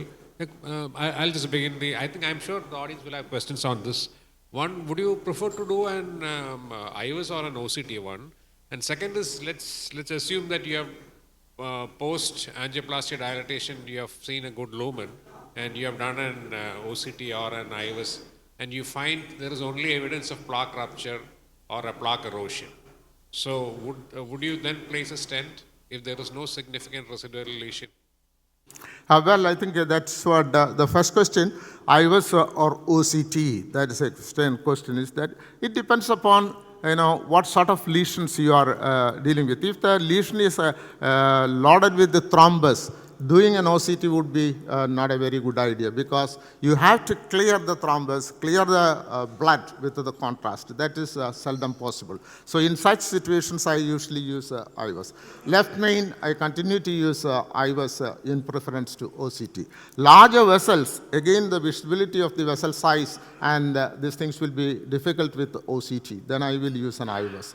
If you wanted to have more idea about the plaque characteristics and the plaque morphology is going to be decisive, then use the OCT. Your second question is actually linked to thing, because to find out the etiology of acute myocardial infarction, 35% of the cases may be plaque erosion, where there is no rupture of the plaque, it is with the thrombus. So if you find some thrombus with OCT, red thrombus can be better visible by the OCT if the OCT passes nicely. And if a plaque erosion is there, you can leave the patient without stenting. That is the idea. That's why I said I have included one cause where the cause is not known, or the myocardial infarction is caused with a near-normal coronary. You don't have to stent. You can do a stentless PCI in acute myocardial infarction. Good morning, sir. I have one doubt. Sir, you mentioned that you will not be doing routine imaging in acute coronary syndrome. But the last case that you have shown, as you have said rightly, looks like a straightaway lesion, and most of us will be doing a direct stenting. But what gave you the idea to go ahead with that imaging in that particular case? Was there any clinical pointers to go for an imaging? Oh, it's a very good question. I had to go back to that particular case because I only showed one view. In another view, there was some idea that the disease is diffuse more to the proximal. proximal up to the ostium. It was not severe, but some diffuseness was there. And then the OCT was done. Then it was found that the plaque was full of lipid-rich plaque. So unless we cover that, if you land the stent into a lipid-rich plaque, dissection is likely. More edge restenosis will come later on. Right. So incorporating into and placing a longer stent is not probably evidence-based. That is why vulnerable plaque lesion to be taken care along with the lesion. I think that's a very fascinating area of treatment. Thanks.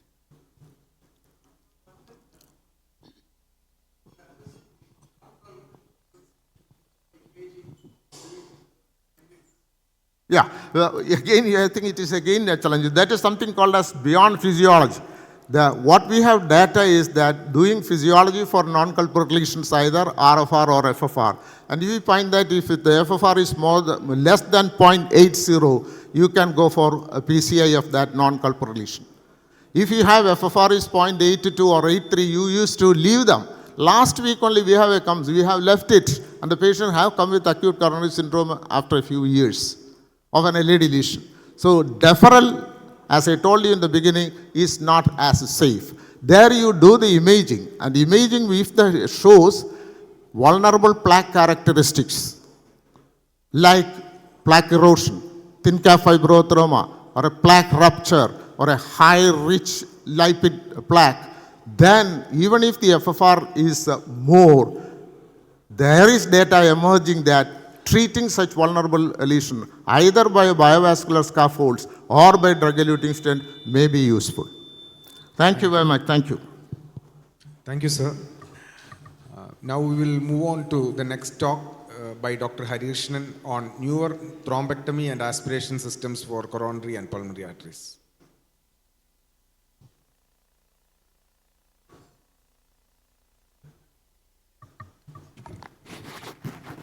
Good morning, ladies and gentlemen. Respected Chair, thanks to Vinod and Arshad and the team. Acute pulmonary embolism, the initial step is to risk stratify. When the patient is high risk, as indicated by a low blood pressure and a need for supports, we have to monitor the patient in CCU and start with reperfusion procedures like systemic thrombolysis. Then there is an intermediate group. There is a high-risk intermediate and a low-risk intermediate. High-risk intermediate is those patients who have elevated biomarkers and RV strain. So these are the cases where there is a doubt regarding what is to be done. So what are the traditional treatment options? The systemic lysis, catheter-directed lysis and ultrasound-assisted thrombolysis. And the mechanical therapy include simple manual aspiration, fragmentation, a large bore embolectomy, fragmentation plus aspiration, and the mechanical aspiration. So the fibrinolysis in the intermediate risk, the PITO trial, which used the thrombolytic agent, which showed that the tenecteplase showed that the bleeding risk was around 10 to 12% intracranial bleeds. So that was not very, even though the hemodynamic improvement was there. The constraints with thrombolytic therapy is that it requires a long time, 12 to 24 hours, and also the risk of major bleeding. The endovascular options, the next is the catheter-directed thrombolysis, because if we can put two catheters into both the pulmonary arteries and give a lower dose of thrombolysis, for example, if you give 100 milligram, here you can give 20 to 28 milligram, it can give the same effect. So that was tried, that showed significant benefit. But the people thought of adding ultrasound-directed, facilitated thrombolysis, where the ultrasound will rupture the fibrin bonds and that can facilitate the lysis better. That was also tried using devices called Icc, and that also showed a significant benefit. The recent meta-analysis showed that in those intermediate risk patients, the ultrasound-assisted thrombolysis was also found to be useful. So then why mechanical thrombectomy? Mechanical thrombectomy, when is used in patients with massive pulmonary embolism, and they are not responding, and when they don't have adequate time for systemic lysis, and there is a therapeutic escalation when the patients are deteriorating, when you are following up medically without lysis. So you can just put a pigtail as we were doing previously. We can churn the thrombus and we can aspirate it with smaller burr catheters. That has been tried. Then the mechanical fragmentation, like the EV3 device or the cleaner device with the helical structure, which will pulverize the thrombus and subsequently it can be aspirated. The problem is that the sole mechanical thrombectomy, there is a risk of chronic thromboembolic pulmonary hypertension, and also some of the smaller studies have shown a significant hemodynamic deterioration. Then we have the combination of pulverization plus the aspiration with the larger bore catheters. This is one of the devices called the float retriever device, 22 French, 20 aspiration cannula. There are 3 nitinol discs which will it will go through the device and you can subsequently aspirate. These are the flash registry which showed there is a benefit over in around a significant number of patients. The all-cause mortality was only 0.4% and a significant reduction in pulmonary hypertension with the pulmonary pressure dropping by around 7 millimeters of mercury. The float retriever trial also, the FLAIR study also showed there was a significant benefit with the reduction in RV pressure and also the RV strain. But this is but when you take a population with a higher risk patients, you can see that the mortality is in the tune of around 19%. So still the mortality is high in higher risk patients. What we are discussing about is intermediate risk patients where the mortality is less than 5% of the patients. The new device which has come is called the Indigo system by the Penumbra. That it has 2 parts. One is a catheter and there is something called a separator. The CAT 8 and the 8, that means that the 8 French system is being used. It has a mechanical clot engagement. Whenever the clot is getting clogged, you can use the separator to disengage that. And what is called a mechanical aspiration. So when you use a manual aspiration, after some time, the pressure will die down. You can see that the pressure will die down, but as mechanical aspiration, the pressure will be maintained. You can see this is the comparison, and you can see that there is a 112% more aspiration as claimed by the company. The extract P trial was the one which was tried in those patients without thrombolysis. And it showed there was a benefit in the form of 27% reduction in the RV-LV ratio and also the reduction in the systolic pulmonary artery pressure. The major adverse events was seen only in 1.7% of the patients, which is significantly lower. So if we compare the Inari device versus the Penumbra device, you can see that the efficacy were same, but only the difference was the time to treatment was much faster with the Penumbra device. So this is a real-world registry which is recently published, 110 patients. The intraprocedural death was only less than 1% and 5.5% deaths in the first 24 hours in higher risk patients. Another recent study, the in-hospital and 30-day mortality was in the tune of around 4%. 4% mortality, 5% major bleeding. So what are the problems with the mechanical thrombectomy devices? It is suitable basically for the proximal clots because we cannot go to the distal clots. The delivery of the device may, because it's a bulky device, 20 French, etc., it may be difficult to put it. And the large bore device, more access site bleeding and greater risk of trauma and perforations. And this could be solved by this newer device which has a lower French size. So to conclude, thrombectomy in pulmonary embolism, we have to risk stratify. The indications for a mechanical thrombectomy are high risk group in a class 2A indication. When the patient is not suited for lysis, it is high for example, high bleeding risk. Such patients, mechanical thrombectomy is indicated. And in intermediate high risk, if not improving or deteriorating. These are the indications. Now coming to thrombectomy in acute coronary syndromes, we know that coronary thrombus burden is associated with increased mortality. Most of us have used manual aspiration catheters, which is a monorail catheter. There are different systems available like diver, export, Pronto, etc. These are all simple modifications of the usual 6 French catheters. Showed some benefit in some of the cases where there is a high thrombus burden. Then we have the angiojet rheolytic thrombectomy system where it creates a vacuum which will facilitate the sucking out of the blood. The excisor system uses a helical cutter present inside. That is also not very familiar, very popular. The thrombus aspiration trials, the TABAS, total, etc., have shown that the routine aspiration has not shown any benefit. So this is the penumbra device again for the coronary. You can see that the same principles will follow here. It's a 6 French compatible system, has been shown to be beneficial in this CHEETAH study of around 400 patients. There showed a significant benefit, which was presented in TCT 2021, 97.5% TME flow at the final angiography position. The distal embolization rate was supposed to be very low, and myocardial perfusion assessed by myocardial flush grade was also very good. So they said that sustained power aspiration was found to be beneficial in patients with high thrombus burden. So this is a very interesting study from the Japanese PCA, which was published recently. Japan, they use 50% of the patients, they use thrombus aspiration devices, which is very, very surprising. And they use even this thrombus aspiration device in non-ST elevation MI also in around 20%. This is a very large study of around 282,000 PCI patients. So what is the guideline summary? Routine aspiration class 3, there is no benefit. Only it is used in patients with very high thrombus burden, probably an old thrombus also, such aspiration may be beneficial. So this is summarized by Sripal Bangalore in the editorial.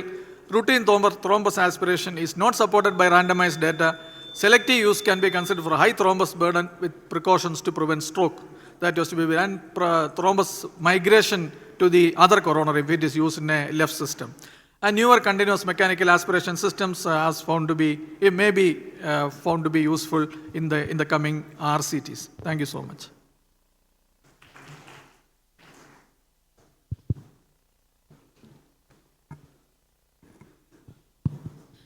Thank you, sir, for the nice presentation for the thrombectomy devices. I would like to ask, is this penumbra device available for pulmonary and yeah, both are available. I have not used, but it is available.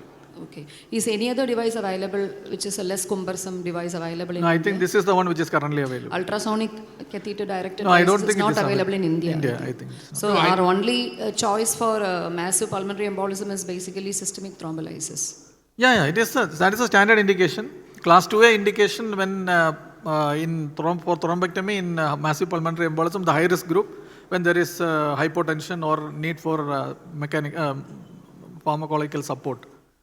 Class 2A indication for that. Okay. Yeah, I would put it this way. See, if you today get a patient with pulmonary embolism, I think you would, or rather I would go straight away for a thrombolysis, half-dose thrombolysis, and then you do a CT, and if you find significant residual thrombus, I think you should be giving 1 to 2 milligram per hour of retroplace for the next 12 to 24 hours. And by that, I think most of the ones will come down. But in case of patients do not respond, that is a time at which I think we should go in for a thrombectomy if it is possible. I think angiojet is available. They would bring it any time, but I think the results are not good. Yeah, data is not currently available. Does anybody or has experience with the thrombectomy in here? Yeah. Yeah, we have tried with usual 8 French guide and all, but not very successful in patients who are deteriorating, worsening. We have tried, but not very successful. We get some thrombi, but the outcomes are not, we don't know. We don't have. But I've seen from the US the excellent results with large bore catheters, but there are, I think, around 14 French, Hari? 20 French. 20 French, yes. This ones are 20 French and okay. What about the catheter-directed thrombolysis? Catheter-directed thrombolysis is an option. Because you can give, when the bleeding risk is high, you can use a 1/4 of the, it will require only 20 to 28 milligram. Usually you use 100 milligrams. So you can put catheters into both the pulmonary arteries and give a directed lysis. It is found to be better. Outcomes are same, but per hour is a very good, non-bleeding, but effective. One more question? Yeah, thank you, Dr. Hari, for that excellent talk as usual. I think we can sort of, you were about to ask something. Yeah, no. Okay. Yeah. Thank you. Yeah. It's not very warm, it's quite cold actually. Thank you. Thanks a lot, chairpersons and speakers. Yes. I would like to announce the same thing to the non-members of Icc Kerala. And if you wish to take membership, registration counter in the registration counter. Membership form is available. So please do collect the membership form from the registration counter if you wish to take the membership in Icc Kerala Chapter. Yes. Next is an important session by our invited speaker, Dr. Sai Satish. And for this, let's invite the chairpersons, Dr. Sai Satish, Dr. KP Ashokan, Dr. Placid Sebastian, and Dr. Ranju Kumar, BC. Good morning. Now we'll move on to the structural heart disease. And we have none other than Dr. Sai Satish. He's an internationally renowned senior interventional cardiologist from Apollo.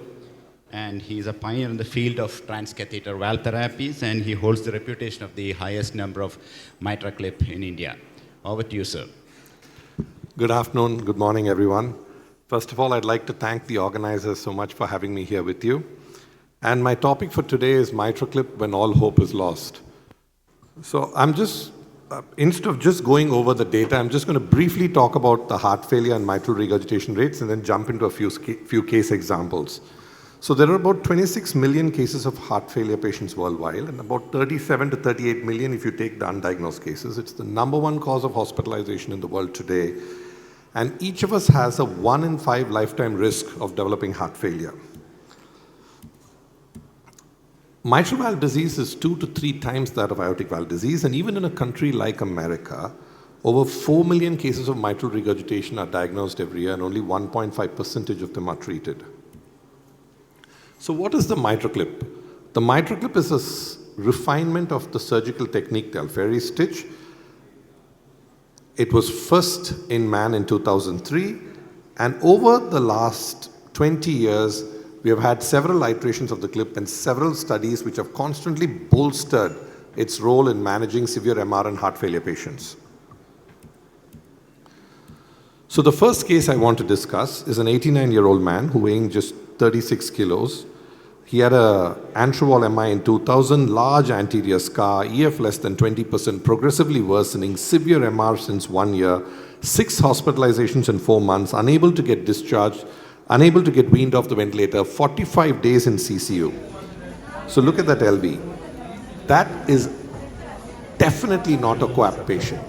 Very large LV, barely 15% EF, 13.7% EF. At this point of time, even I didn't know how much benefit he'd get, but the family said, all we want is for him to go home. We have not been able to take him home in 45 days. He's fully conscious. We don't mind. If you can help him just get home, that's enough for us.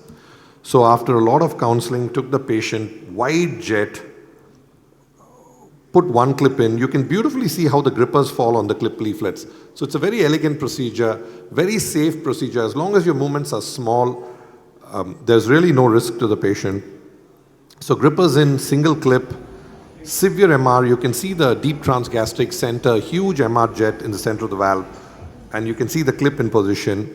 We went from severe MR to no MR. LA pressure from 44 to 30, and I think the video is not playing, but if the video was playing, that video would have been him in the CCU, off ventilator exactly 36 hours later. Okay, nice. So the video is not playing. We'll manage. How are you feeling? So him in the CCU, exactly 36 hours later, off ventilator, saying he can breathe well for the first time. So now you say, okay, Sai, that's 4 days later. What about longer? The second patient is a 72-year-old male, diabetic and hypothyroid, old Antrovol MI, PCI 2005, severe biventricular dysfunction, severe functional MR, came to me in cardiogenic shock, azotemia, creatinine 2.4, liver enzymes in the thousands, lactate. Am I going too fast or is this okay? Is it okay? Speed is okay? Okay.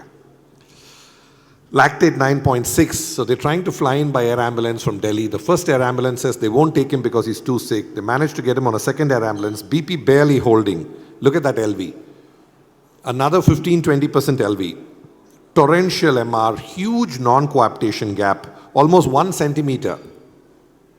So the minute we give GA, my anesthetist says, Sai, I can't take him off the ventilator. Unless you do something, we are going to have to declare him here. So went in. My plan was initially to put one clip. So you can see the 3D NFOS, one clip bang at A2, P2. I thought I'll put one clip, leave it, let us see how he does, call him back in 6 weeks and fix the full MR. But the minute I put the first clip, my anesthetist said, what did you do? The heart is loving it. I was purging pressors. Now I'm coming off pressors. So The second clip I took right next to the first clip, and you can see how beautifully you can align the clip in the LA and just drop down by handling the ventilation tidal volumes. You can go either medially or laterally to get it nice and snug.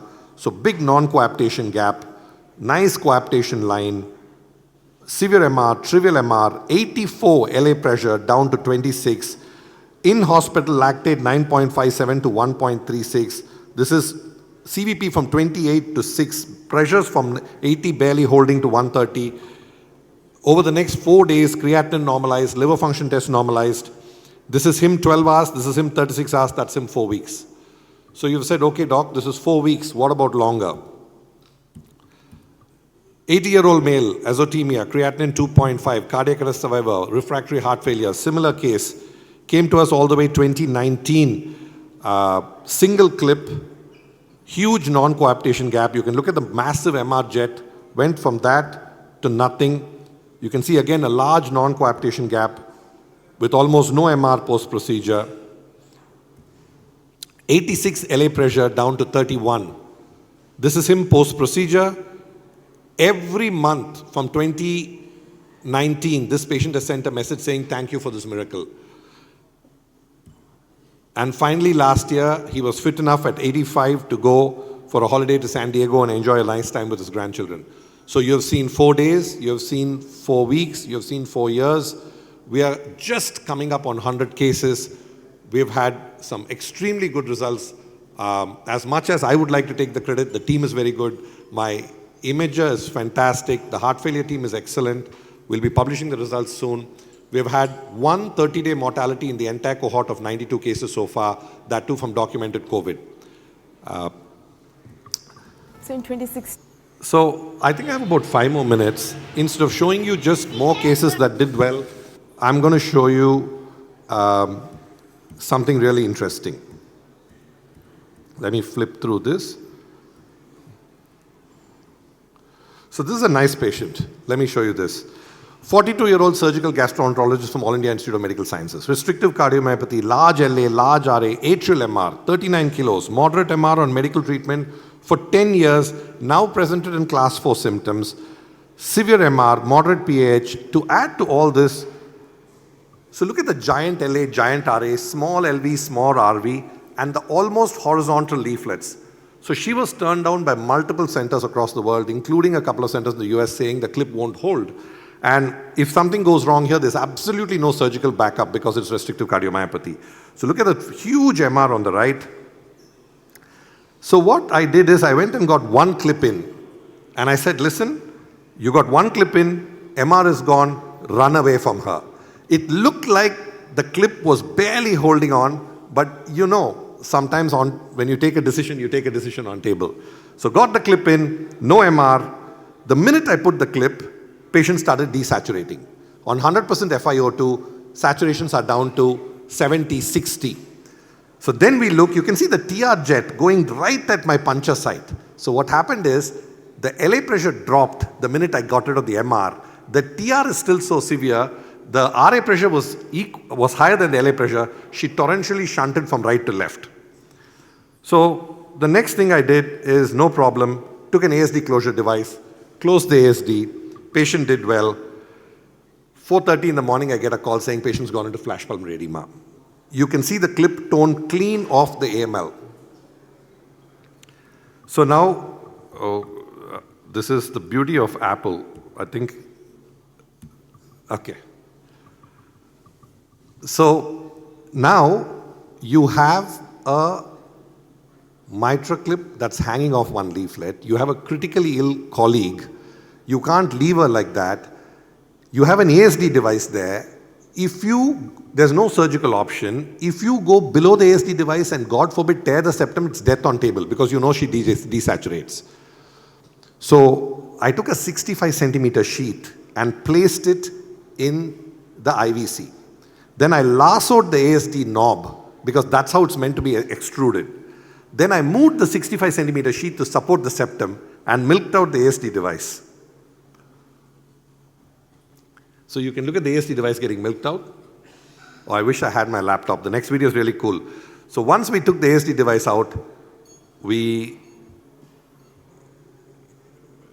Can you guys do anything to help the videos? No?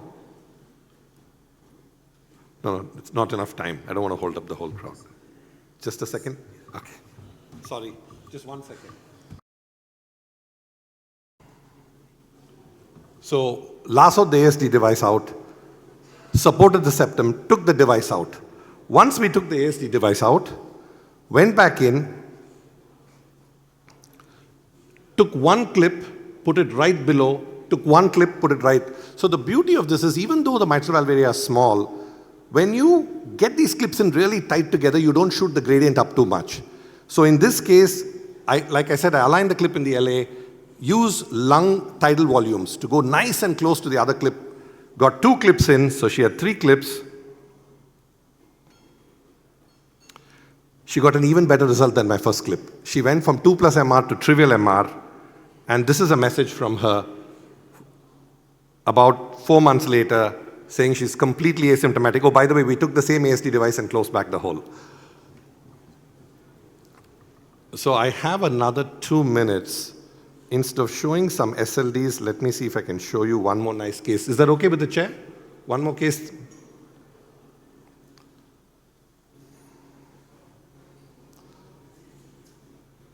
So this was another patient, 16 years cardiomyopathy.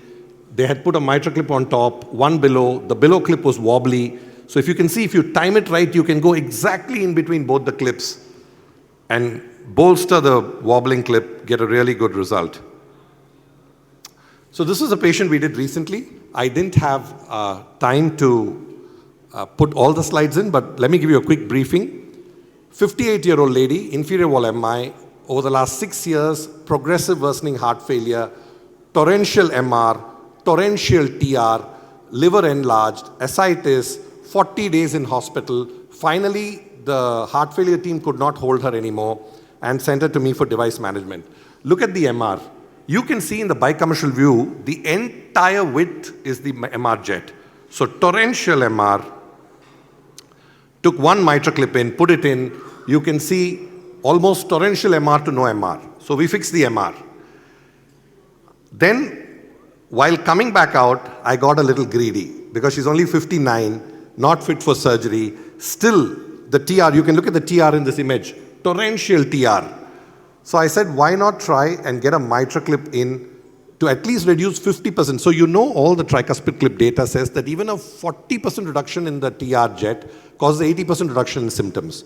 So went in, put one clip in the tricuspid between the septal and the anterior leaflet. So if you look at this, this is the procedure MPR. This is what I pretty much use.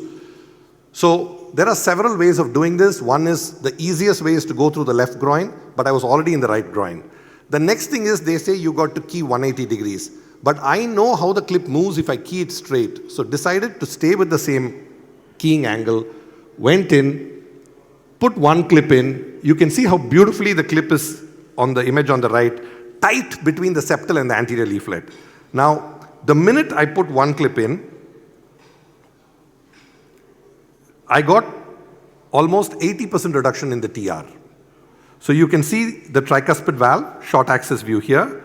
You can see the jet nice and central. It's between the posterior and the anterior and the septal leaflets. And you can see the clip in place. So this is the final result, 3D NFOS of the tricuspid valve. A nice clip, stable between the septal and anterior leaflet. Almost no TR, almost no MR. Thank you so much. I think that's just about time.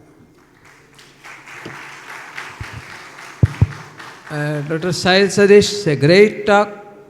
So the question is, now we are able to tackle the such a heart disease. TAVI is almost through, now is coming to even low risk group. And we have more than 2 lakhs implantation device done in for mitral valve all over the world. My question is, you are actually tackling the mitral valve. What about the annulus, one, and LV dysfunction? Third one is a transmitral gradient in these patients. Okay. So there is no treatment that we have for the mitral valve that's perfect today. as we all know, because the mitral valve apparatus is not just the valve. It is the chordae, it's the LV, it's the annulus.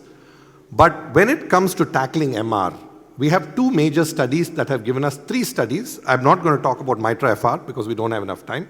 But we have two major studies. One is COAPT and one is EXPAND. What do we know from COAPT?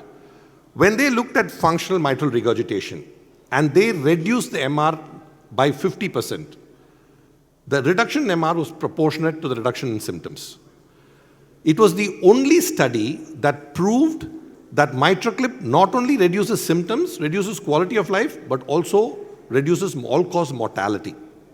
Now, when it comes to functional MRs, there's no doubt, because COAPT irrevocably explained it. But when EXPAND data came out, they took another equal number of patients to the degenerative group.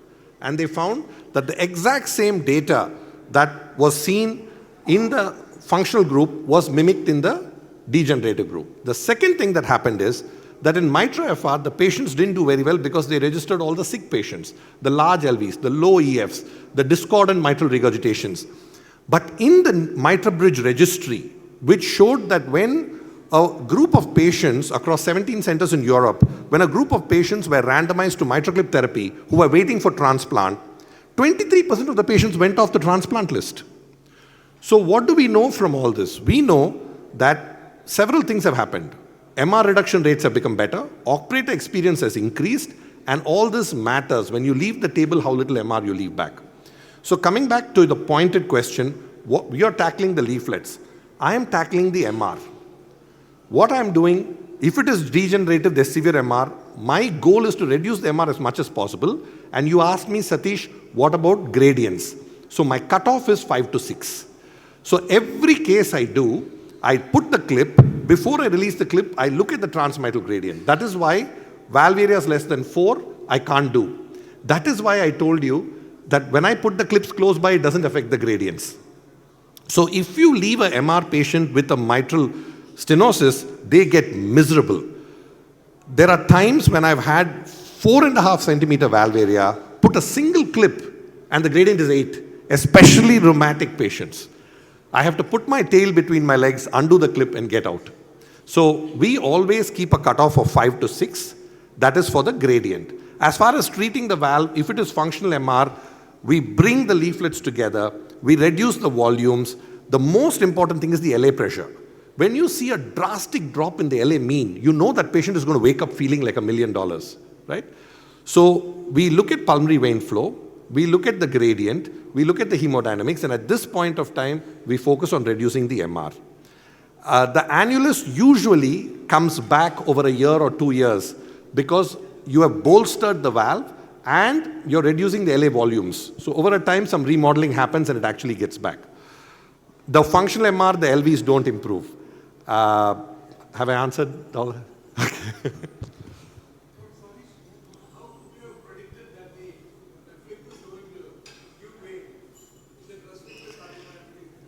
Sir, so now I think intuition is nothing but honed skill.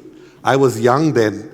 Now what I do is any time, even when I'm closing the clip, when I feel the strain on the clip, like when I see the leaflets really nice and tight, or in a functional, I just take a second clip and keep it. Even though the MR is really low, the purpose of the second clip is to give support to the first clip. That is the first thing.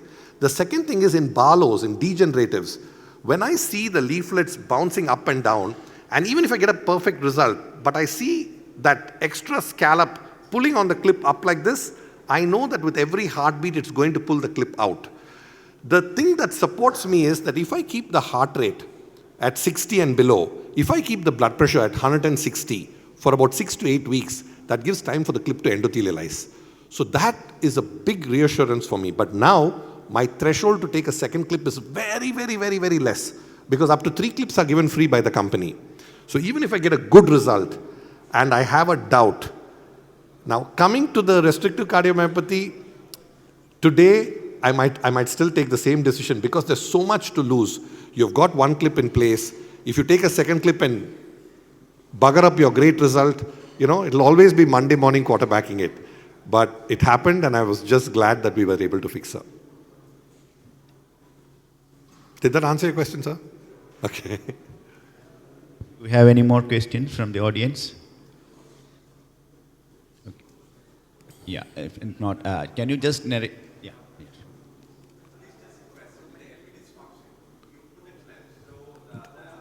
Very good question. Very good question. So the first thing, you're asking me what happens to the afterload. How is this 14% LV? So the first thing that happens is the LV function drops drastically. And the key to getting these functional patients back home, which is a huge success of my heart failure team, is managing the LV for the first 36 hours. So the first thing we do is 3 days before we dry them up like anything. We don't look at creatinine. I don't care creatinine 2, 3, 4, don't care. I dry them up like a prune to get the LA volumes as low as possible, the filling pressures as low as possible. Makes my clipping easy. The second thing is, on table, we start them on NORAD, we start them on dobutamine and Lasix infusion. So for the next 36 hours, keeping the heart rate at 55, 60, keeping the blood pressure as 110, 60, managing that LV is crucial. But interestingly, when they analyzed even the COAP subgroup data, they found out that the benefit received from reducing MR far outweighed the afterload strain on the LV. That's why the patients did well. So the 3 days is crucial. If they get arrhythmogenic with dobutamine, we use levosimendan. Okay, with no more question, Dr. Sai Sadish, we want here more time, but then unfortunately, lack of time, I spent too much we time. need to. Thank you so much for your wonderful presentation. Now I will invite the next speaker, Dr. Varun Bhatia. He is a structural heart specialist from Aster, Kochi.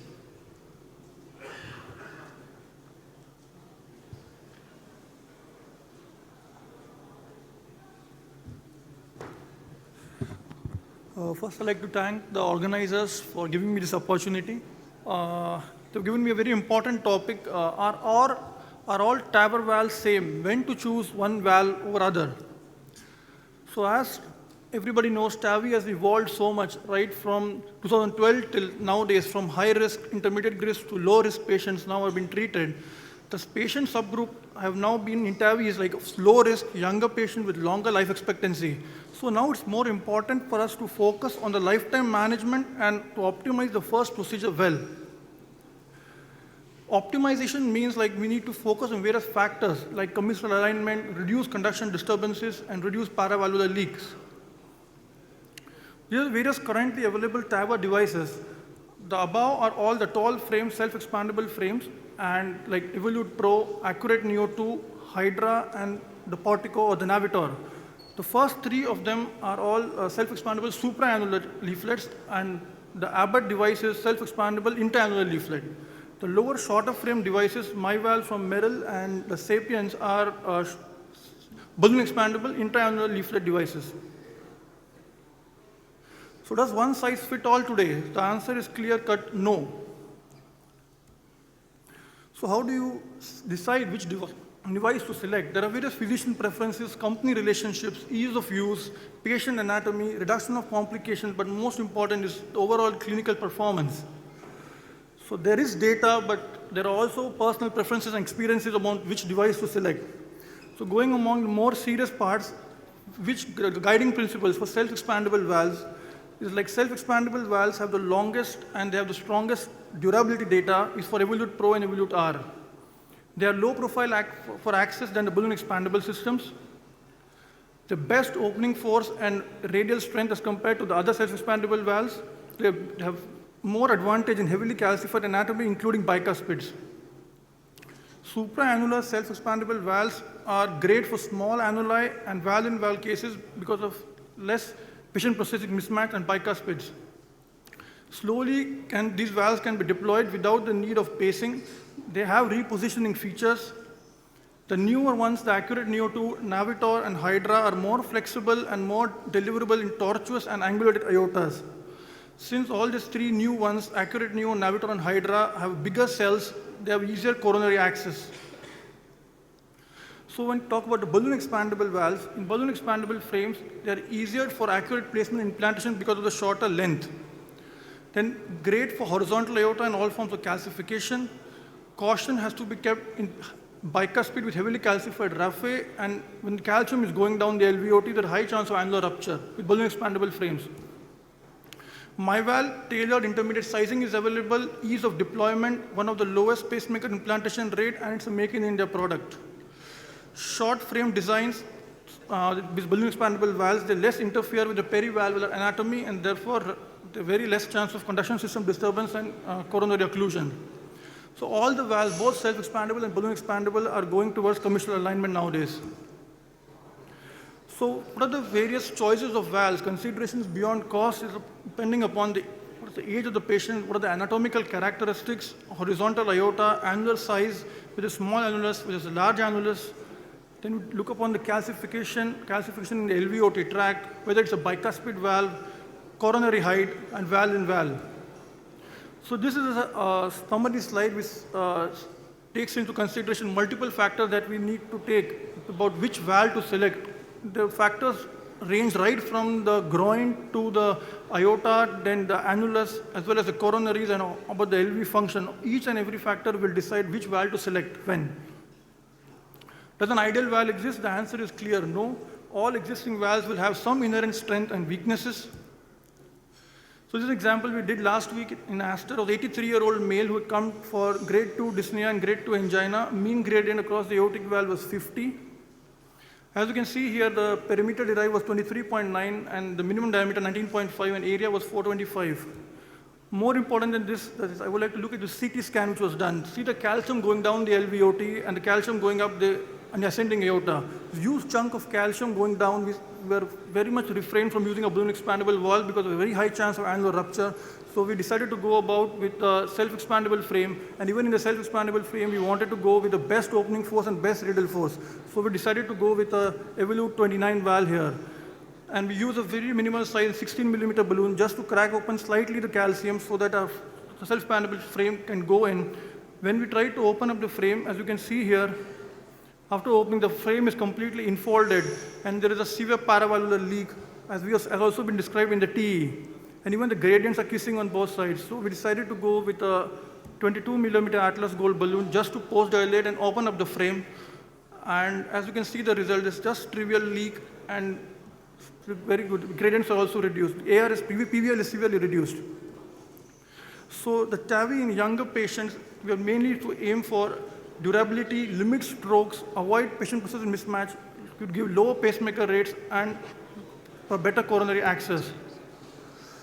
So it's a responsibility today to focus more on lifetime management of patient of aortic stenosis rather than just discharging him without any complications.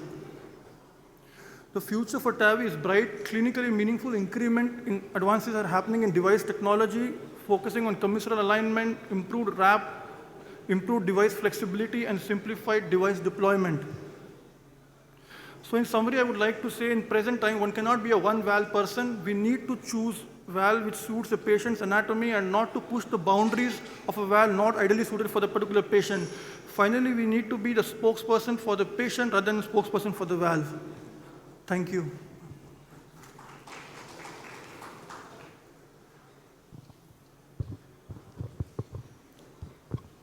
Thank you, Dr. Varun, for the excellent talk. So my question is for when you're selecting the valve, so how do you select balloon expandable versus self-expandable valve, especially in pertaining to conduction block, then the coronary occlusions, because the low coronary position, then calcification. Any specific? Yeah, like in the case I discussed just now, a lot of calcium was going down in the LVOT. In that case, a balloon expandable valve was very high risk of annular rupture with that. And it's not only the coronary height, we also need to look at the width of the sinuses, how roomy the sinuses is, depending upon which valve to select in that case.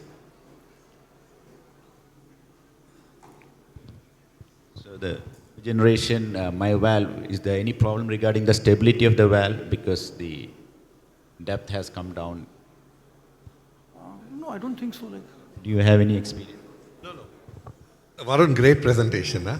So I think what Varun is trying to say is that in 85 to 90% of cases, either of the valves will do well.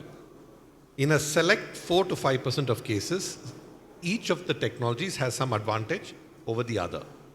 Like when you do valve in valves, then the supraannular valve gives lower gradients, longer durability. So if you are not planning to fracture the valve, you can get low gradients with balloon expandable valves if you fracture, but that's an additional risk to the patient. So in valve in valves, your supraannular valves are better. If you have a young patient in whom you are anticipating future coronary access, then the short frames valves that you can stop them below the coronary access are better. Now, it also depends on the operator experience. My advice is you take one valve and become really good at it and make it your workhorse valve. Then you learn another valve to handle the situations that this valve will be inferior to that valve. So whenever I go to Proctor, I say first 50 cases do with one valve. Now, experienced self-expandable operators will manage to get that valve anywhere in any anatomy with it looking good. But if you have like a 90-degree horizontal aorta with a patient who's not fit for surgery, young patient, then it might be better to put a balloon expandable valve because it make your life easier because the maneuverability is more. But the newer iterations of the valve make them even more conducive and patient-friendly than the older ones. But excellent talk, Varun. So thank you, Varun, for the excellent talk. Thank you. Thank you, speakers, and thank you, chairpersons. Now I request Dr. Sai Sadish to receive a token of love on behalf of Icc Kerala Chapter, and I request Dr. P.K. Ashogan to give away this memento to Dr. Sai Sadish. Yes, everyone, please witness this with a big round of applause.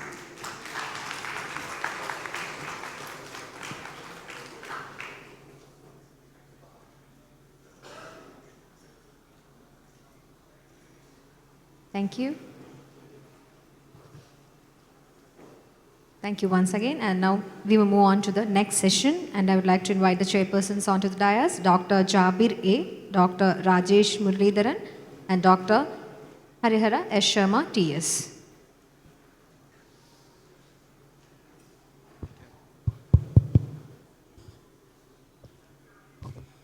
So we are going to have two important sessions. One is cardiogenic shock. Despite all our therapeutic options and systems of care, it still carries a 50% mortality. Many of us have only access to the medical therapy, but coming up in a big way is the mechanical cardiac devices. So we have Dr. Suresh Davis to talk on how to plan and do our mechanical assist device for cardiogenic shock. Suresh? Good morning, everybody. I would like to thank ICCK for giving me an opportunity to talk on a subject, how to plan and do your mechanical assist device. So the problem with the talk is that many of the mechanical assist device we are not able to procure and the costs are so high. Let me start with my topic. So the basic criteria for cardiogenic shock, we all know the systolic blood pressure less than 90 of more than 30 minutes despite adequate fluid resuscitation, and if you're on a vasopressor of systolic BP more than 90. And evidence of end organ damage, that is basically urine output less than 30 ml per hour, or cold extremities, and increasing lactates, the hemodynamic criteria of less than 2.2 liter per meter square of cardiac index, and a pulmonary capillary wedge pressure more than 15.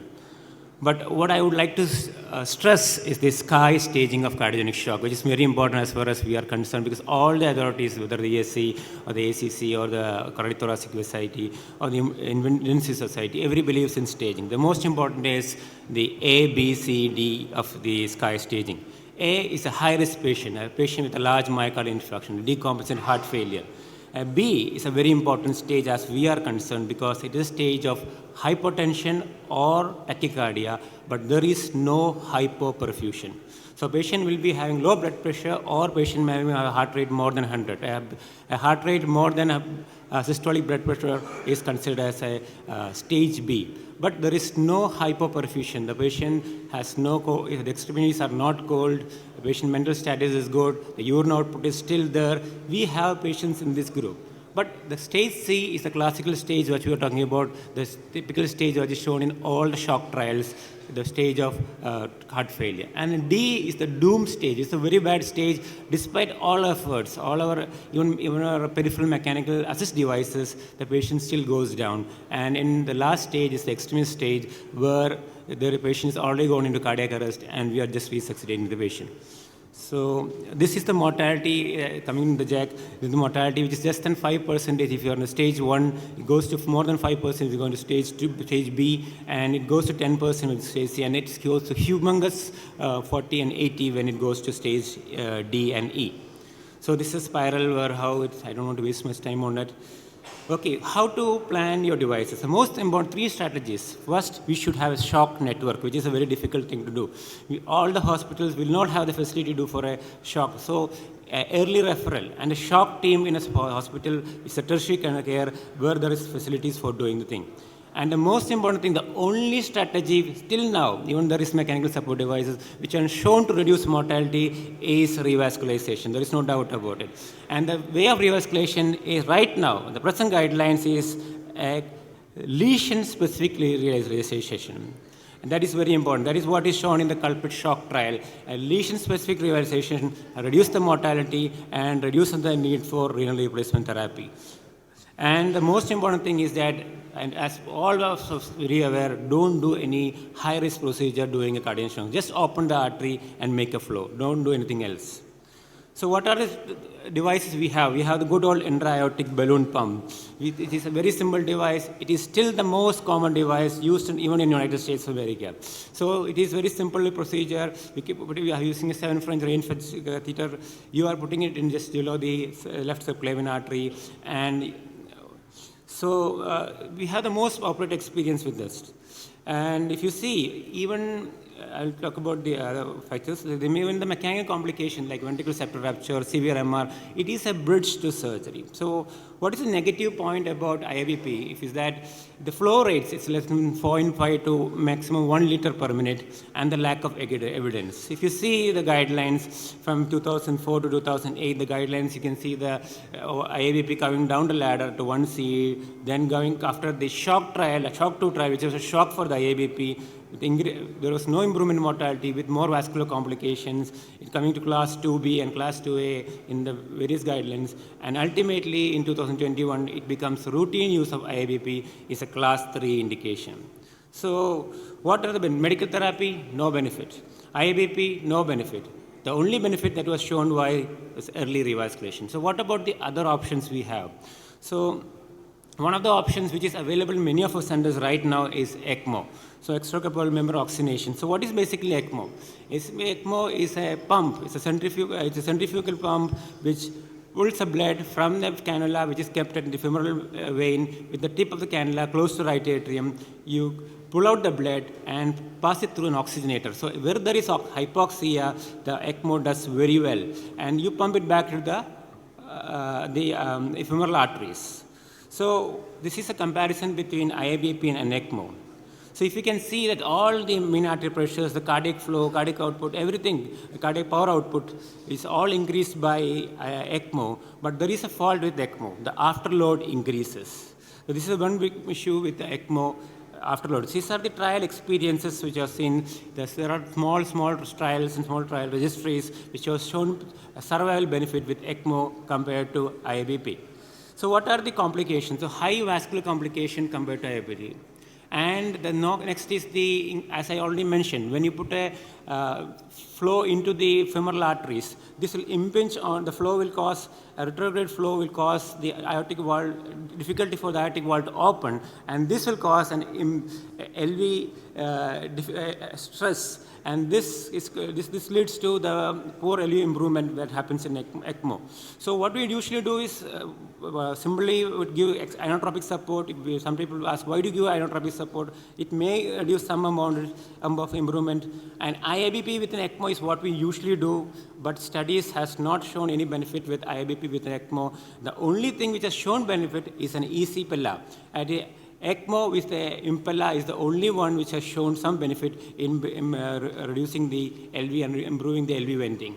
So it is very useful in biventricular failure. That is the most important thing. So ECMO is useful in both left ventricular and right ventricular failure. It is the treatment of choice in respiratory failure. And there is known as eCPR. So if a patient does not, is not revived after 10 minutes of CPR, it is shown that, and it's a class 2B indication, if you add an ECMO to the CPR, you can revive the patient. So next device is the one device we need to talk about. It's the Impella device. It is a there is an inflow cannula from the ventricle. There is axial pump which flows in the outflow ventricle. What happens? Everything is pumped out, so the LVDP comes down, the oxygen demand comes down, the main artery pressures increases, the flow rate increases. So basically, we are improving the cardiac output. So this is a chart between IABP and Impella. You can see the support is far beyond the IABP, and the good thing is that the afterload is also reduced. So Impella is a very good device, and if I'll show these are the Impella devices family available. The Impella 2.5 and CP which can be percutaneously put. You don't need a surgical cut down. But when you go to Impella 5 and 5.5, which are larger devices, you need a surgical procedure. So Impella CP has a very good advantage because it is going through a 14 French catheter and 14 French, and you can do up to 4.3 liter per support. So these are the randomized control trials. I don't want to waste much time. These randomized control trials all have shown benefit. The cardiac power output, which is actually a cardiac output into mean artery pressure divided by a constant of 451, which shows an improvement with Impella, and its lactate levels are down. But the unfortunate thing is that the mortality benefit was not significant. So similar thing in IMPRESS trial, there was no mortality benefit which was shown. But what about the registries? The US Pella registry, the German registry, the culprit shock registry, the Amsterdam registry, all registries have shown that Impella improved survival. That is why in the ESC 2021 guidelines, the mechanical support, short-term mechanical support, like a device like Impella or a tandem heart, is able to come to stage 2A. And routine use of IABP is class 3. And I already mentioned in mechanical complication, IABP is still class 2B. So this is actually the best practice as far as concerned. First, stabilize the patient, put it on an Impella, go for revascularization, and assess the patient. Look at what you need is a right heart catheterization during the any cardiogenic shock patient should be on a right heart catheterization. If the cardiac power output is maintained more than 6, that means we are in a good position to wean out the patient from the Impella. But if the cardiac output is still low, there are two choices. There may be an associated RV dysfunction that can be diagnosed by a pulmonary artery pulsatile index. And if the pulmonary artery index is less than 9, that means 0.9, that means you are having RV dysfunction, then you have to support the RV. Then you have to put an RV Impella or a RV assist device to improve it. If the RV is preserved and still your cardiac output is low, that means you have to increase the support from a 2.5 to a 5.5. You need a surgical support to increase it. And anywhere if there is a hypoxia, the treatment of choice will be an VA ECMO. So this is the escalating or weaning of therapy. There are 3 scenarios. 1, the patient is improving. If the patient is improving, continue for 48 hours with Impella and highly slow wean out the patient. If there is a worsening scenario, as I mentioned, look for the RV, and the RV is functioning bad, support the RV. If RV is not functioning good, then you have to step up to a larger device and consider for a long-term therapy or a cardiac transplantation. So this is basically in myocardial infarction. The same thing holds on in heart failure also. It is the phenotype, whether it's a left ventricular failure or right ventricular failure or biventricular failure. For left ventricular failure, you have to use a left ventricular assist device. When you have a right ventricular failure, right ventricular assist device. For biventricular failure, you have to use both devices. And everywhere, if there is hypoxemia, the choice goes to a VA ECMO or a oximetry along with the device. So this is one of the articles which came recently, maybe a year ago, is that is there a role for IABP? That is why I stressed on the point that in a stage 2 disease, where there is a beginning of disease, there is a hypotension or tachycardia, but the patient is still having a urine output, patient cardiac is still index is still maintained, there is a role for IABP. This is an expert consensus given in the cardiology clinics that there is a reason for IABP. So despite all our efforts, still cardiac shock is still a very big issue, and we need more expertise, and the cost has to come down. Thank you.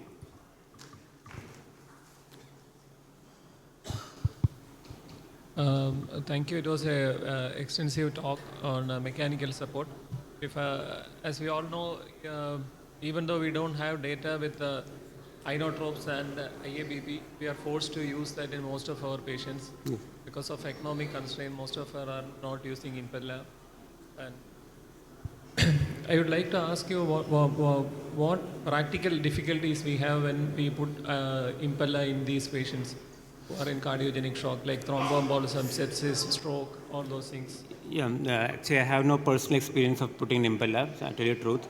So from what others say, what you said, all these complications can happen actually. So from my point of view, don't have the personal experience of putting impeller. If you say about ECMO, I would say better. That's why.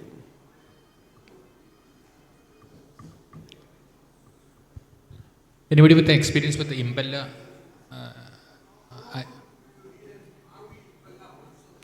If you have a RV dysfunction after putting an impeller and do a revascularization, and if you still believe there is RV dysfunction that you can be diagnosed by right heart catheterization, you need RV impeller or RV support.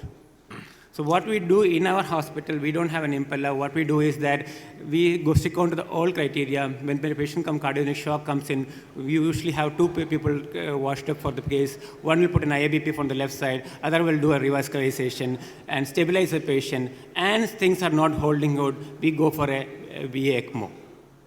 I think that has been happening since ages. My first primary with IABP was 1995. But what is practical for our setting, I think, is IABP and now, as you told, ECMO. But just remember that ECMO, we have this short-term cannulas available. It should not be long-term. Last week we had an ECPR done and the patient walked home after ECMO for just 2 days. But he also had IABP and IABP was removed on the 3rd day. So you can come out with the ECMO, then keep the IABP for 1 more day, and then that might be a practical way of dealing with such things in our setting. Impeller, don't have any experience.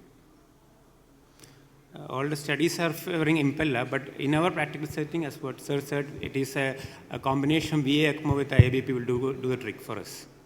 Suresh, many of us do not have experience with impeller or other mechanical cardiac support devices. A few, I think from Kerala, a few have some access to the impeller.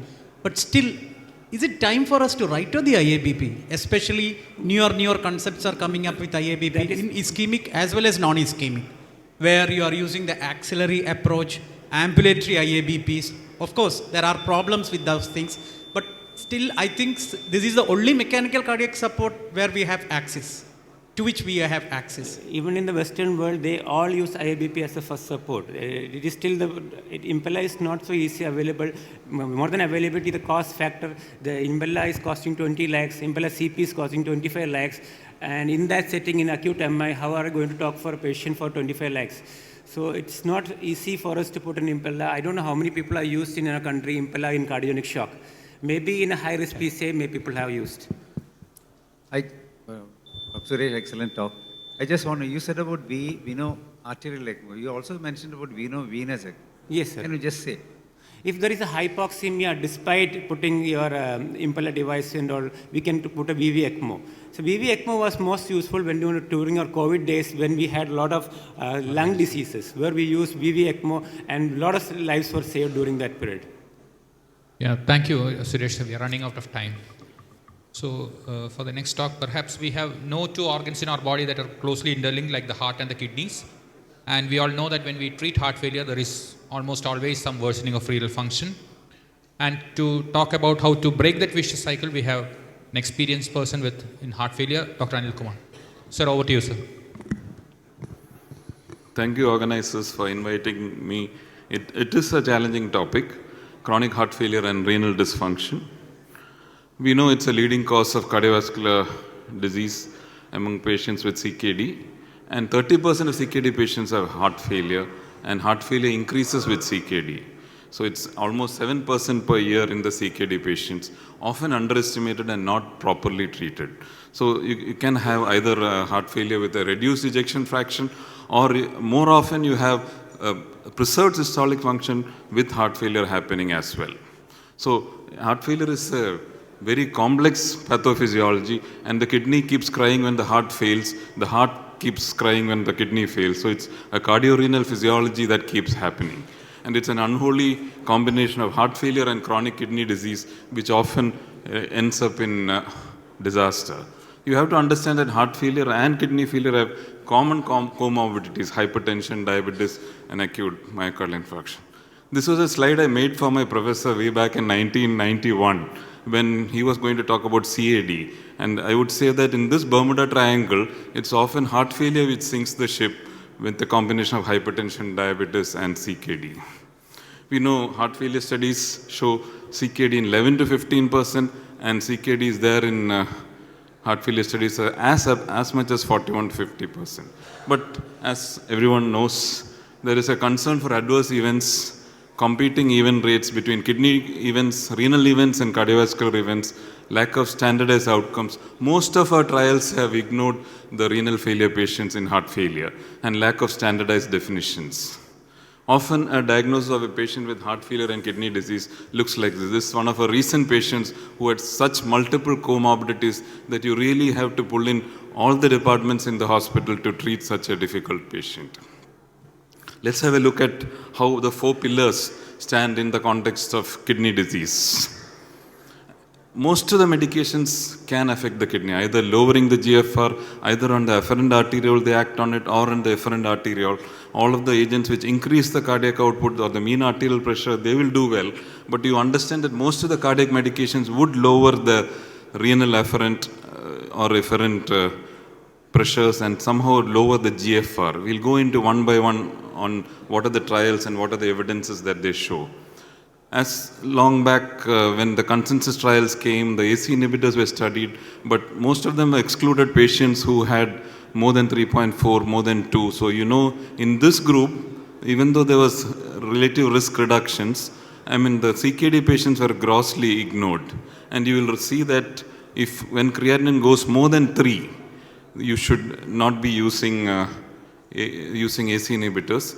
And more than 3.5, they were all excluded. So you have to consider stopping AC inhibitors when the creatinine goes above 3. So that was the limitation with AC inhibitors on the renal parameters. If you look at angiotensin II receptor blockers, almost similar data. You do not have data in the CKD patients. And again, when the creatinine goes above 3 or when the potassium goes above 5.5, you had to consider halving the ARB or evaluating and re-evaluating. So most of the time we end up stopping these pillars of heart failure treatment and end up not giving optimal treatment. Again, the mineralocorticoid receptor antagonists, they had a good relative risk reduction in CKD 1, 2, and 3. But when it goes to 4 or 5, you had limited data, you end up not using them. So always the creatinine and the potassium were the limiting factors in using, but just realize that up to stage 3 you can use all these agents. Do not hesitate to use them till the creatinine is 3. Beta blocker, we don't have major concerns, although action is advised if the creatinine goes up. Most often it's due to the blood pressure lowering rather than the creatinine going up due to any other reasons. We have the latest studies from the RNI group, which has made a sea of difference in heart failure management. Again, there is relative risk reduction till stage 3A, but you find that there is no information in 4 and 5. So then came the SGLT2, where there was all-cause mortality reduction and composite of cardiovascular death and heart failure reduction in patients with or without diabetes mellitus. That was an add-on which has come in the last 3 years, and we can show that safety of use in dapagliflozin in the DAPA CKD trial also. So you can be careful. The creatinine may go up, but you may have to watch it carefully and use patients, especially when it goes above 3.5, you should be very careful in using SGLT2.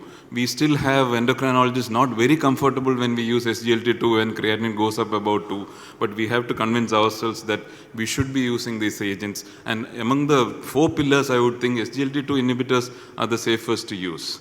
So if you look into the ESC 2021 guidelines, with symptomatic heart failure and ejection fraction, low ejection fraction, commence beta blocker, ARNI and SGLT2, monitor the renal function and the serum potassium, and check your iron status if there's biochemical evidence of iron deficiency. Still symptomatic and above, when the EF is below 35, consider adding an MRA. So you should use all the 4 pillars and do not deny the benefit of these major treatments for patients with heart failure and kidney disease. So if still you are having trouble, consider using hydrolysine isosorbide and ivabradine. So let me put a word in about the most neglected medicine, isosorbide dinitrate hydrolysine in heart failure. This was the first randomized clinical trial in cardiovascular medicine.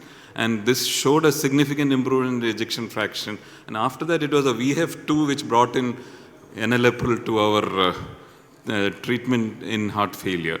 And so you'll realize that isoleucine hydrolysine in heart failure has better ejection fraction improvement than compared to enalapril. And it's one of my favorites when creatinine goes up and we have nothing. And even in the CKD patients on dialysis, we use isosorbide dinitrate very comfortably. Just to remind you that the isosorbide has got the nitric oxide and the hydrolysine has got an antioxidant effect. So both of them are useful even in acutely decompensated heart failure, and make sure that you use these medications even in the dialyzed patients very comfortably. The later one, the recent one, is the new MRA, which is finerenone, which has come up with positive data from the Fidelio DKD trial. And this article has shown us that it has a beneficial effect on the overall risk of cardiovascular events. But we are still waiting on data from this for the heart failure patients, though this has shown that it is useful in benefiting preventing heart failure. We need heart failure data to come in. I talked to you about potassium being a limiting factor. There are patiromer and sodium zirconium has been studied as potassium binders.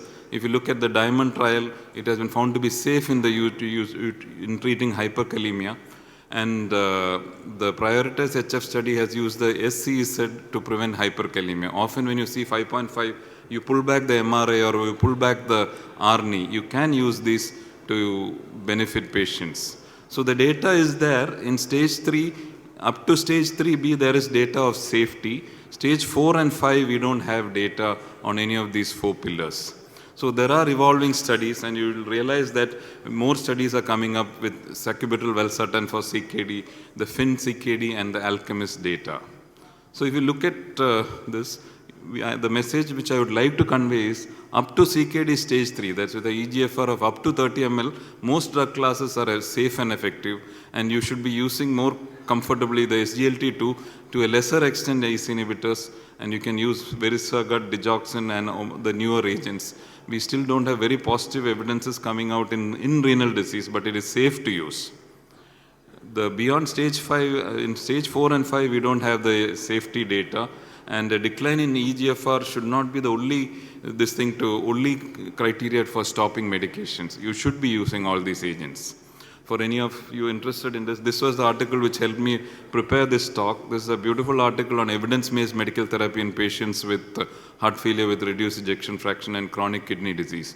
This gives us very good ideas. So to conclude, I would say in heart failure and end-stage renal disease, we can consider use of beta blockers. We don't have evidence on all the other 3 pillars, but for up to stage 3, each of the 4 drugs may be used, and you should accept an increase in creatinine. If you want to have any criteria, up to 50% increase in creatinine or a decrease in GFR may be acceptable. Please continue using these agents in heart failure with kidney disease. So it is a team management as in any other complex disease. You need the kidney disease, the kidney specialist, the cardiologist, the general medicine, and the dialysis team to approach and to treat these patients. Thank you very much.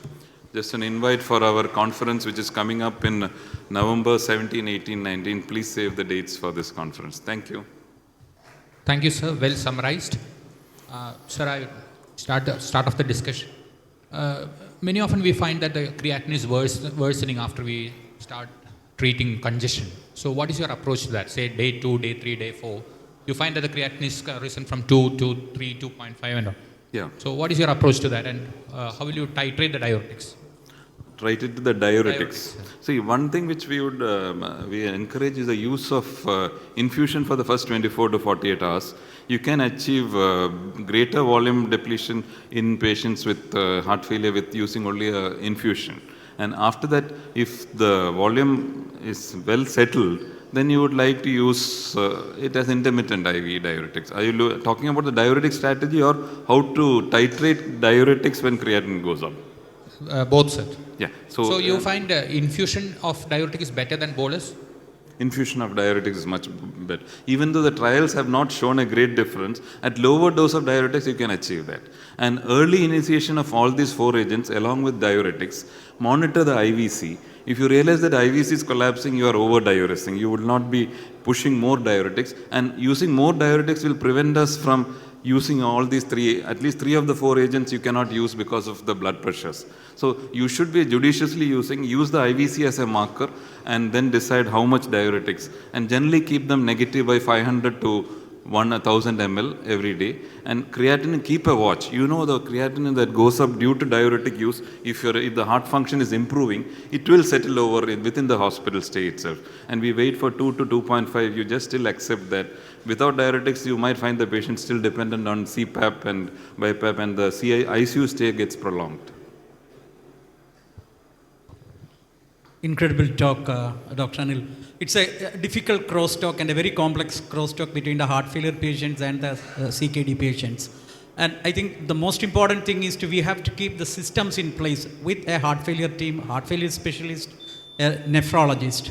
And we don't have, most of the studies have excluded patients on renal replacement therapy and end-stage renal failure patients, especially those who have a EGFR less than 30 for the ARNI trials and less than 20 15. for the... For SGLT, it has come down 20, to even 15. because empagliflozin it is 20, and for vericiguat it is 15. 15. So vericiguat is an option when the patient comes with a if it is worsening of heart failure, even in patients with it is an option, but the results are not showing so much in renal patients. That is the only problem. We don't have a subset analysis or even subset of CKD patients who were put on specific drugs for heart failure. Yeah, we don't have do you use urinary sodium excretion as a marker for escalating the diuretic dosage? No, we have not used it. That is a good way of using it. Yeah, we started using the urinary spot sodium after 6 hours. What would be your criteria? How much would you? We try to keep it between 50 and 70. If it is more than 50, it is okay. If it is less than 50, we double the dose of IV diuretic. And as you suggested, of late, our ICU's in charge also started as feeling that it's better to put on IV infusion so that we have more control over it. Correct. Then go shift over to this thing. We can entertain one question from the floor.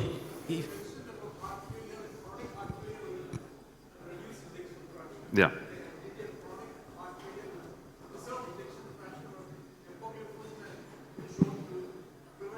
Current hospitalization. Correct, yeah, that is true. We are still waiting for more data in heart failure preserved ejection fraction in the kidney disease patients, and it is often the preserved ejection fraction heart failures that are quite often presenting with heart failure and renal disease. Actually, none of the cardiologists want to treat these patients, and I by default have been treating a lot of these patients.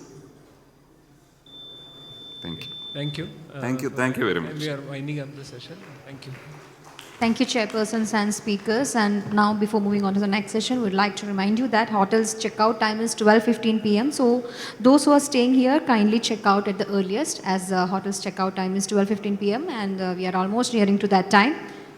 And now it's a debate session, and for this, let's invite Dr. James Shalom, Dr. Shivashankaran S., Dr. Krishna Kumar VV, and Dr. Shafiq Rahman as chairpersons onto the dais, please.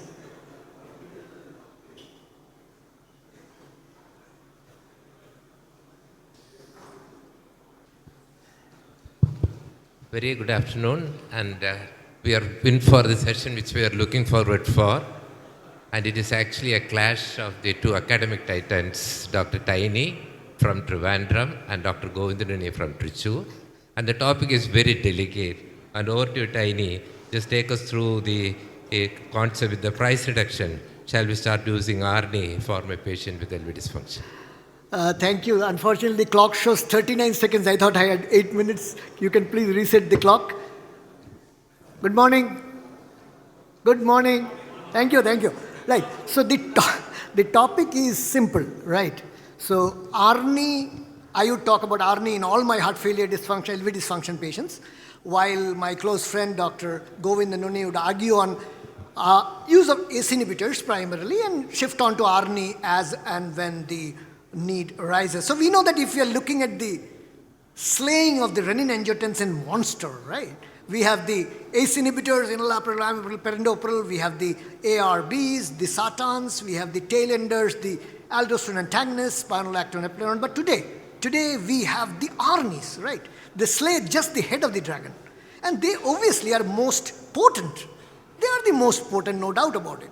And 2014, we saw the Paradigm HF trial, where large number of patients, 8,400, NYHA 2 to 4, ejection fraction less than 40%, compared exactly what we are going to debate, right? Between ACE inhibitor and an ARNI. And very clearly, ARNI won, right? And we know that it was a 20% hazard ratio, 20% reduction of relative risk within so many p-values. So yes, ARNI was better in enalapril mali than ACE inhibitor. Now let us see the point that is it good for every subcategory. If we look into the subcategories of Paradigm HF, this is too crowded a slide, don't try to read it, I will highlight it for you. Age, race, gender, NYHA class, NT-proBNP, hypertension, all comorbidities like diabetes, any GFR, you heard it talk about GFR, prior therapy, prior hospitalization, everything very clearly, ARNI fared better than ACE inhibitors, right? Not just that, that was very clear when we looked at primary endpoint of a combination of cardiovascular death plus heart failure hospitalization, very clearly on the left of midline. Even when we looked at death from CV causes, right? Again, same on the left of midline. So every subcategory of cardiac failure with reduced ejection fraction, ARNI clearly is better than ACE inhibitors. Now just 3 important points which you fail to notice. One is the quantum of benefit. Quantum of benefit, this is a data that came in JACC last year, talking about 5 years after Paradigm. What did they show? They showed that if you look at those drugs which reduce all-cause mortality in heart failure, right? We are talking about all-cause mortality here. And we are looking at what? Beta blockers, ACE inhibitors, ARNI, SGLT, all the big titans. Okay, and just tweeze out ACE versus ARNI. We see that if we are talking about ACE versus ARNI, the NNT is 21 of what? All-cause mortality. Which means a heart failure patient sitting just opposite you in the clinic, he is on ACE inhibitor, how are you doing? He says, sir, I am fine. You change that ACE to ARNI, you reduce all-cause mortality with an NNT of just 21, right? Second, the need for speed, right? Look at that data. This is Javed Butler's data that came in JACC in 2019, clinical course of worsening heart failure. Now, if we look at the event rate of recurrence of events after a hospital discharge, look at that, 55% come in 30 days time. So the patient goes home, before 30 days is over, his first review, he gets into a problem. That's why today we are talking about start treatment in hospital, we are talking about no sequential treatment style, simultaneous, that's a different ballgame altogether. But when we look into the speed of benefit, look at Pioneer HF, 881 patients of ADHF, right? We see that if you look at the change in NT-proBNP and compare with ACE inhibitors versus ARNI, that's what we are trying to say, look at that at 8 weeks, significant difference of NT-proBNP. But we are not trying to focus on that. We are trying to focus our attention on week 1, 7 days. Look at that. Even at 7 days, the quantum of fall of NT-proBNP is very significant. So ARNI acts very, very fast. I know what you're trying to tell. Why are you showing an NT-proBNP? That's something you can't see. The same data set, they tried to look into combination of cardiovascular death and heart failure hospitalization. Clinical data, right? Same thing. At 56 days, which means 8 weeks, you see there's a significant reduction compared to ACE inhibitors versus ARNI of combination of death and heart failure hospitalization. Yes, so they act very fast, much faster than the standard ACE inhibitors. And that saves lives, right? The next thing is sudden cardiac death. Prevention of sudden cardiac death. I think everybody agrees that Arnie is the king, right? Arnie has actually changed the whole scenario of implantation of cardiac devices, right? If you look at it in non-ischemic dilated cardiomyopathy, sudden cardiac death, reduced by what? 30%. So there, Arnie is king. But let us see this JACC table that just came 2 months back, where they tried to put into the ACCHA guideline into practice. And this is what they said the clinician should take home. What is it? If you have a de novo heart failure, for the first time the patient is coming with heart failure, initiate Arnie. Is there any ACE inhibitor there? No. If you have a patient who has come with acute heart failure, meaning that patient is already on ACE or ARB, came with an acute heart failure, maybe worsening heart failure, what do? Stop ACE ARB and initiate Arnie, right? Now what about chronic heart failure? So somebody has a chronic heart failure, comes to you, patient is on ACE ARB, stop ACE ARB, initiate Arnie. So there is no ACE ARB anywhere, right? Initiate Arnie if possible. So that's it, all about it. So you see, don't see any ACE or ARB anywhere, right? Now, 2 situations where Arnie is on the back seat. One is HFpEF. Let's see HFpEF first, right? Now, in HFpEF, we know that if you look at the trials, CHARM Preserve, PEP-CHF, iPreserve, TopCat, all have failed, right? So ACE inhibitors, ARBs have actually failed miserably in HFpEF.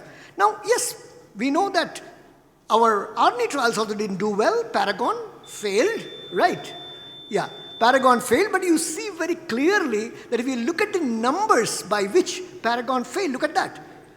Arnie returned a far better outcome compared to valsartan, right? And the p-value, you see 13% risk reduction, p-value was 0.0585. Just missed out, right? And then confidence intervals of what? 1.005, just missed out. Look at Paraglide HF, which came very recently, right? 466 patients. Oh, no significant difference. If you take out that subgroup of less than 60% EF, or if you combine the Paraglide HF data with the Paragon HF and make a set, you see there is benefit, right? You see that there is benefit even when the ejection fraction is less than 60%. So are we totally convinced with this data about win ratio, about subset analysis, post hoc? No. But certainly it is far better than an ACE inhibitor, right? And that's why if you look into the guidelines, look at that. Treatment of HFpEF today, Arnie is in 2B, but where is ACE inhibitor? There's no ACE inhibitor in HFpEF. If you look at mid-range, mildly reduced ejection fraction, you see that ACE, ARB and Arnie are at par there. But very clearly we know where we stand. What about post-MI? We know that post-MI Paradise showed there's a negative trial, right? But in Paradise, that 5,600 patients, again look at that. Paradise primary MI outcomes, right? Ramipril 7.4, sacubitril valsartan 6.7. Numbers are favoring Arnie, right? Of course, this was a negative trial. So what are we trying to tell you in final sum and summary? Conclusion is this: compared to ACE inhibitors, Arnie in heart failure is number 1, more potent. There's no question about it, right? Arnie is far more potent. Second, proven benefit in every subset of paradigm. Number 3, if you change your patient's ACE inhibitor to Arnie, you reduce mortality and an NNT is 21. Faster acting, right? The drug acts very, very fast. Robust reduction of sudden cardiac death, no question about it. Replaces ACE inhibitor as therapy of choice in all heart failure guidelines, especially the ACCHA new guideline, right? And finally, we know that the data of HFpEF and post-MI with Arnie is less robust, but I strongly believe that they're far better and score over ACE inhibitors. So finally, where are we? Think world has changed, right? We now look at LCD televisions, part of our life is MacBook and Arnie, right? Yes, there are the old televisions, there are the old computers. Do they have a place? Yes. You go to the Chicago Early Television Museum, you can see those museums, televisions. You go to the Toronto Computer History Museum, you can see those old computers. And to know more about these museum pieces, I invite Dr. Govinda Nunni to talk to you about it. Thank you. So Dr. Tiny has put for a strong argument, and now we are waiting for Dr. Govinda Nunni to enlighten us how we can kill this monster with the toxins derived from the Malaysian pit viper. Over to you, Dr. Govinda Nunni. Okay, thank you. Slides. Yeah. I still trust AC inhibitors and use ARNI for select patients only. First of all, let me define who are the select patients. The select patients are patients who satisfy the inclusion criteria for paradigm heart failure trial. So I have no debate, no question, no controversies, no quarrels. If a patient with heart failure with reduced ejection fraction who is on stable doses of either ACE or AR and continues to be symptomatic, no questions. Shift them to ARNI, the results are there, absolutely fantastic results. The question, controversy and debate is only about other group of patients, heart failure with reduced ejection fraction, asymptomatic on ACE. They are happy with ACE, do you change them?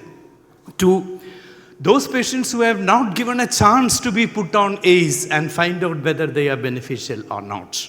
And 3, you're preserved and mildly reduced ejection fraction. I'm not going into the last group because anyhow it is only a class 2B indication. So let me start by answering this question. Where and what is the evidence of benefit of ARNI over AC in this group of patients, not the paradigm group of patients? Well, Tiny talked about pioneer heart failure. More than half were not receiving ACE or ARB. But what we looked at was only natriuretic peptide level reduction. And we know that natriuretic peptide level guided treatment has never been shown to be superior to conventional treatments. No hard endpoints were studied. Of course, there was a composite of clinical endpoints studied, but it was a subsequent study, not the primary or secondary endpoints, and in fact, it was not statistically powered to give an answer to these questions.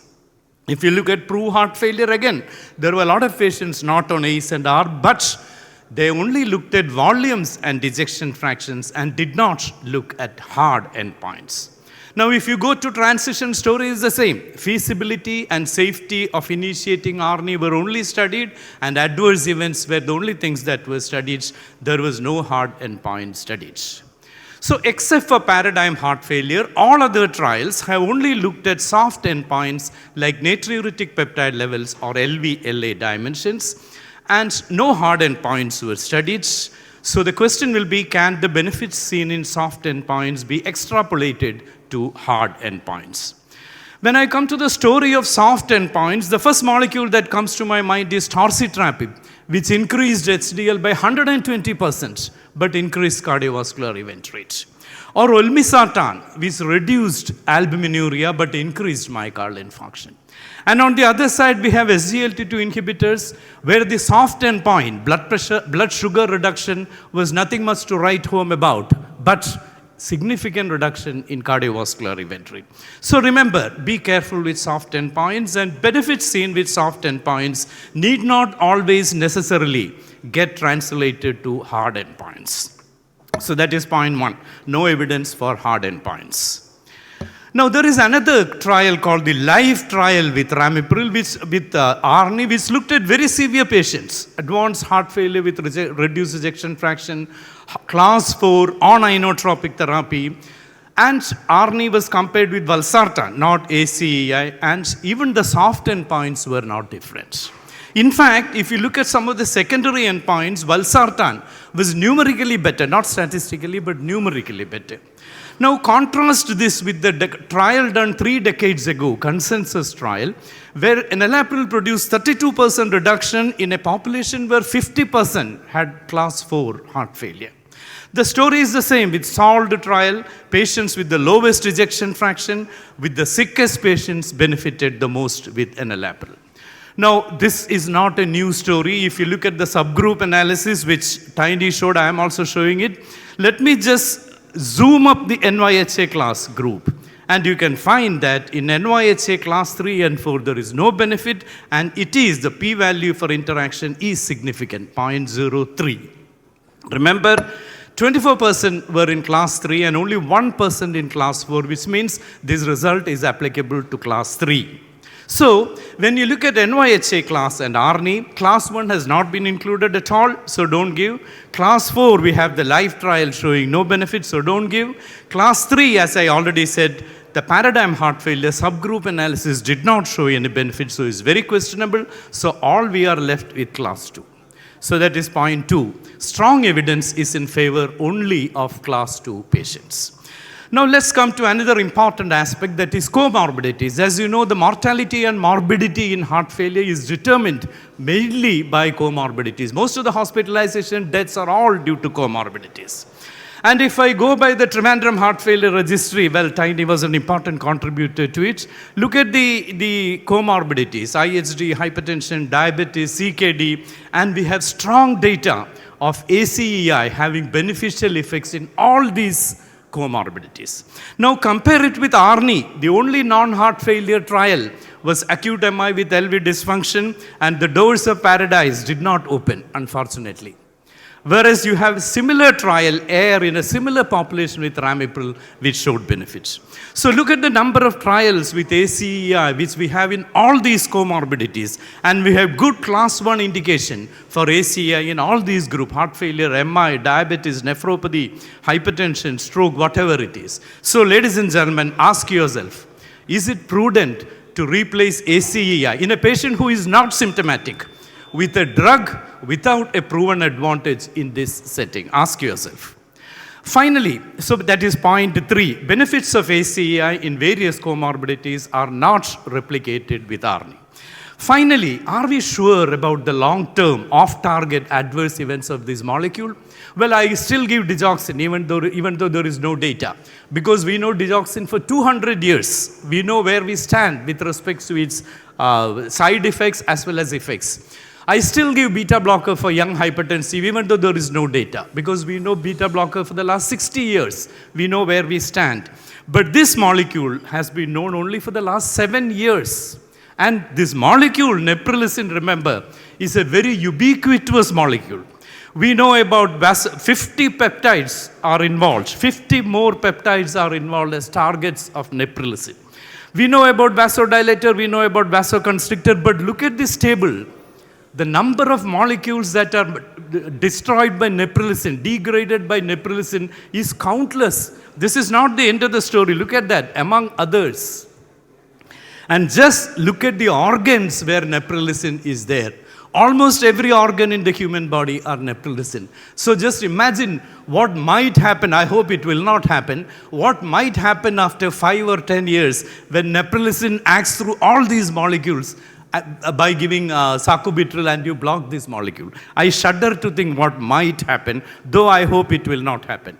So point 4, we are not sure about the long-term off-target adverse events of sacubitril.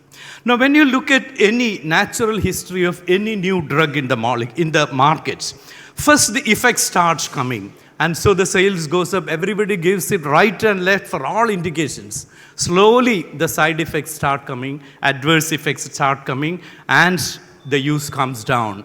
You will say, no, I will not even give it to my dog. It reaches that stage. And then subsequently, everything becomes stable. You know what are the effects, you know what are the side effects, you know which patients to give, and you know which patients not to give. So I rest my case here. ARNI is only there. ARNI is at present in that stage. So I rest my case here. I still trust AC inhibitors and use ARNI only for those patients who satisfy the inclusion criteria for paradigm heart failure. If you ask me why, there is no evidence for reduction of hard endpoints for a drug whose off-target adverse effects we still do not know. Thank you very much. Thank you, Dr. Unni, for resurrecting the pillar of angiotensin converting inhibitors, and over to Tiny for a minute of rebuttal. No rebuttals.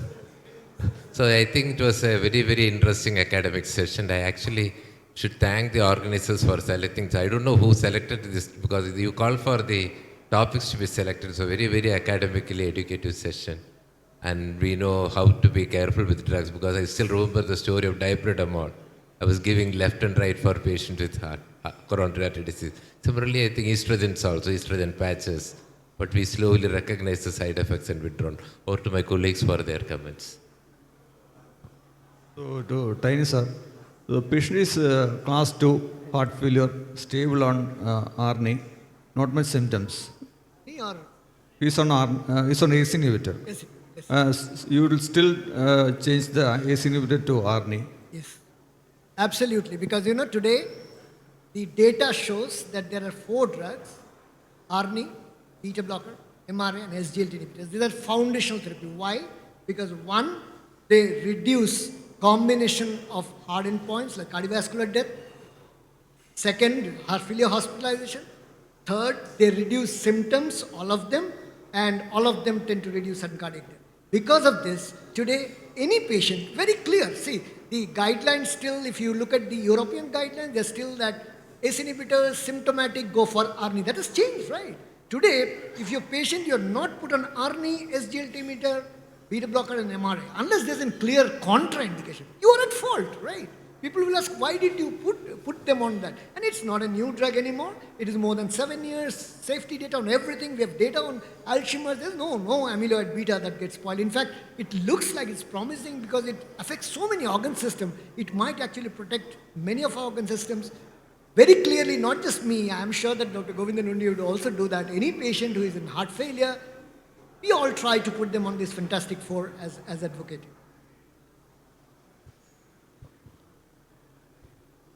It was such a good debate that finally I am confused.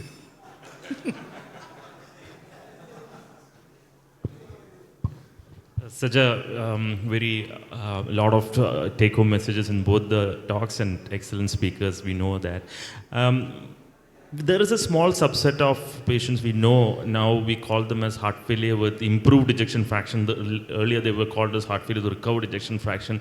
I think the true test will happen when you initiate these patients either on ARNI or ACE inhibitors, and after some time they have a recovered ejection fraction. What would be your strategy? There is a subset of patients where you have to retract these medications. So what would be a strategy? Whether you will continue with ARNI or maybe shift to ACE inhibitors in such cases? No, I think the TREAD-HF trial very clearly told us for the juniors to take home that please do not quickly de-escalate drugs, because all the trials where they tried, the British trial TREAD-HF, where they tried to de-escalate drugs, patients have all deteriorated. So whether your inciting event be a myocarditis or dilated cardiomyopathy, it is prudent to be very careful while withdrawing. If you think that is something who had a totally reversible cardiac failure and you are trying to withdraw, fine. But be very careful before you withdraw these agents, because patients' improvement might have been totally dependent on these agents. You withdraw them, the patient might quickly deteriorate. So be careful. To continue, say, for a longer period, would you be comfortable? If the patient has no side effects, say potassium is normal, creatinine is normal, he doesn't have a postural hypotension, I would myself continue all the 4.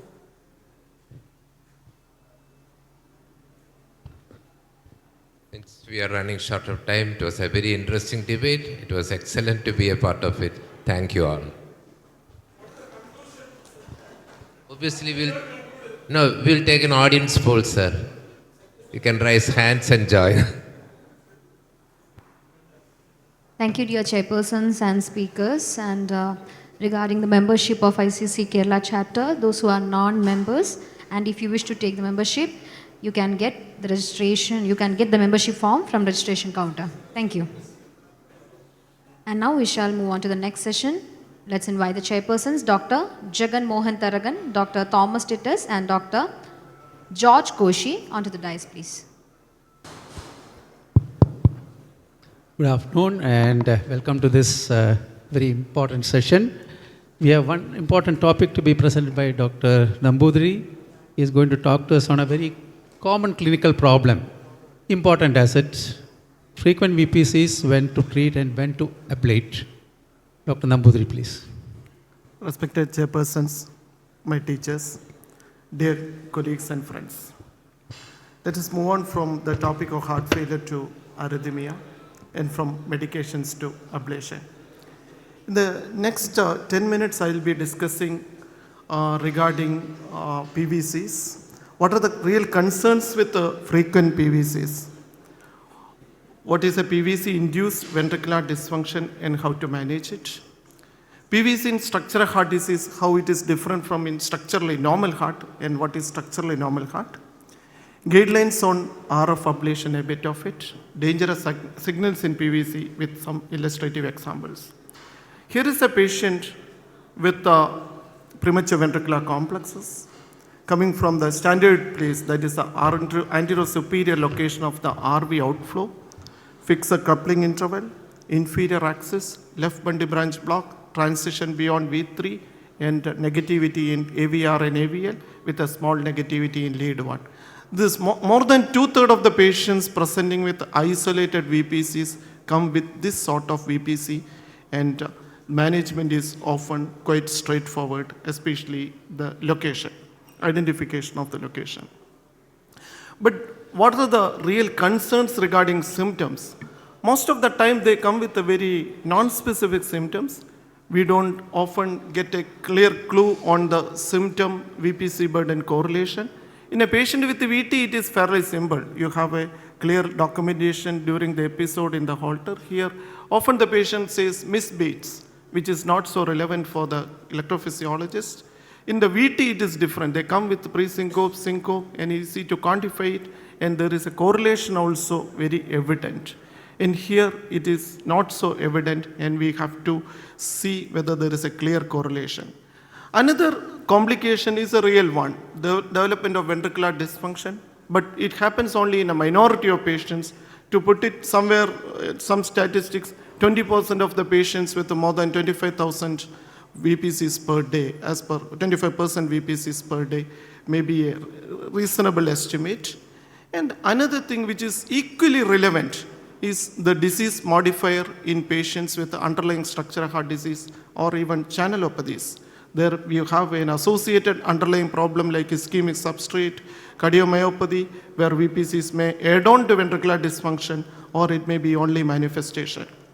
There are many potential risk factors looked for by various researchers, but none of them could predict future deterioration. An important one in this study, of these studies, is one published in Heart in 2009, where they took only patients with more than 1,000 beats per day, only outflow tract VPCs, all with the symptoms were excluded, all with LV dysfunction were excluded, and followed up for 4 years. The only predictor was the VPC burden. VPC burden is the frequency and duration, but they identified relevance in both of them. Only short-term follow-up, 4 years. Those with more than 20,000 per 24 hours, 20% of them had reduction in LVEF, but other predictors were not equally relevant. Another by Fred Moradi group, here they looked into the patients who were admitted for ablation with ectopic burden. Of them, they noted that patients with a decreased ejection fraction had a mean PVC burden of 33%, while those with a normal EF had 13%. Another important aspect of this study is that they identified somewhat arbitrarily that lowest PVC burden resulting in a reversible cardiomyopathy was 10%, and 24%, a PVC burden of more than 24%, best separated the patient population with impaired as compared with the preserved LV function. So somewhere between 10 to 25% could be taken as borderline. There are still concerns even with these two large studies. We know the temporal changes in the PVC prevalence. One day you may have 5%, the very next day if you do Holter it could be 20%.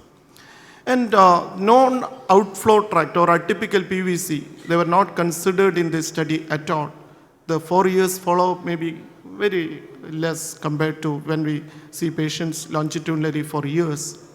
And they couldn't identify any predictors beyond PVC burden.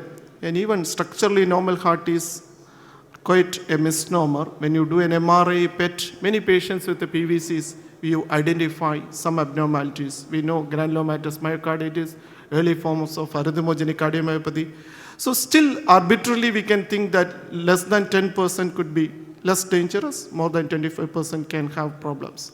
So when you deal a patient who has asymptomatic frequent PVCs in a structurally normal heart, how to approach outflow tract PVC burden less than 10%, often the symptoms may not correlate with the real problem.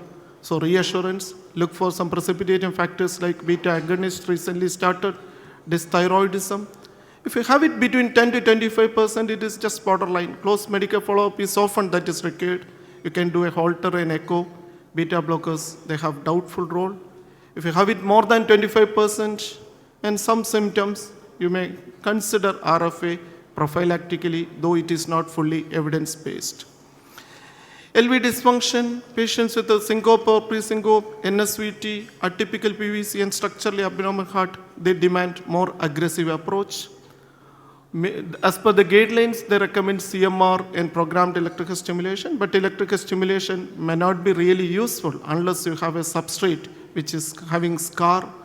If you do a PVC ablation procedure in this substrate, and also to look for drug response in patients with a borderline LV function with a scar substrate where ICD is not planned, or those with a syncope but no documented arrhythmia.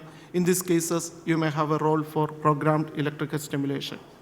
Cardiac MRI is important to assess the myocardial fibrosis as evident by LGE, the stratification of SCD in patients with a frequent PVC and structurally abnormal heart, like hypertrophic cardiomyopathy, and also patients with a PVC-induced ventricular dysfunction, because as opposed to those with NACM, LGE is not often seen in this case, and also the response to treatment can be assessed based upon LGE. You have an LV outflow PVC with LV dysfunction. MRI shows no LGE in this case, so these patients are likely to respond very well. What are the pointers favoring PVC-induced ventricular dysfunction if you see a patient with a mildly impaired LV dysfunction and borderline burden of VPCs? You have no other alternative etiologies identified. Normal LV function prior to the onset of documented PVCs. Frequency of PVC more than 10%. Biventricular involvement. Cardiac MRI, no LG. Reversibility with the drugs. All these things can point towards a potential possibility of underlying LV tachycardiomyopathy. An illustrative case of tachycardiomyopathy, a 48-year-old lady with a premature PVC burden of 47%, ablated at the RVOT. Echo at presentation had shown impaired LV function, and after 1 month of ablation, LV function recovered near completely. In this guideline, where should we consider RFA? I was also one of the co-chairs for this 2019 HRS guidelines.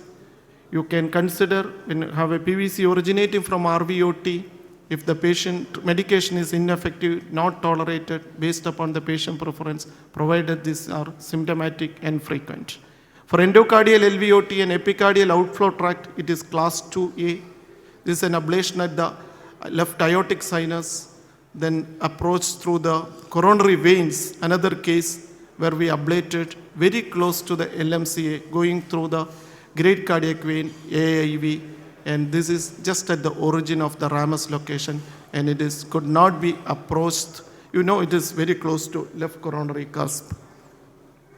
And patients with the PVC, in patients, those with the LV dysfunction or cardiomyopathy suspected due to PVCs, one can approach it, or it is contributing to the LV dysfunction in underlying structural heart disease, it can be.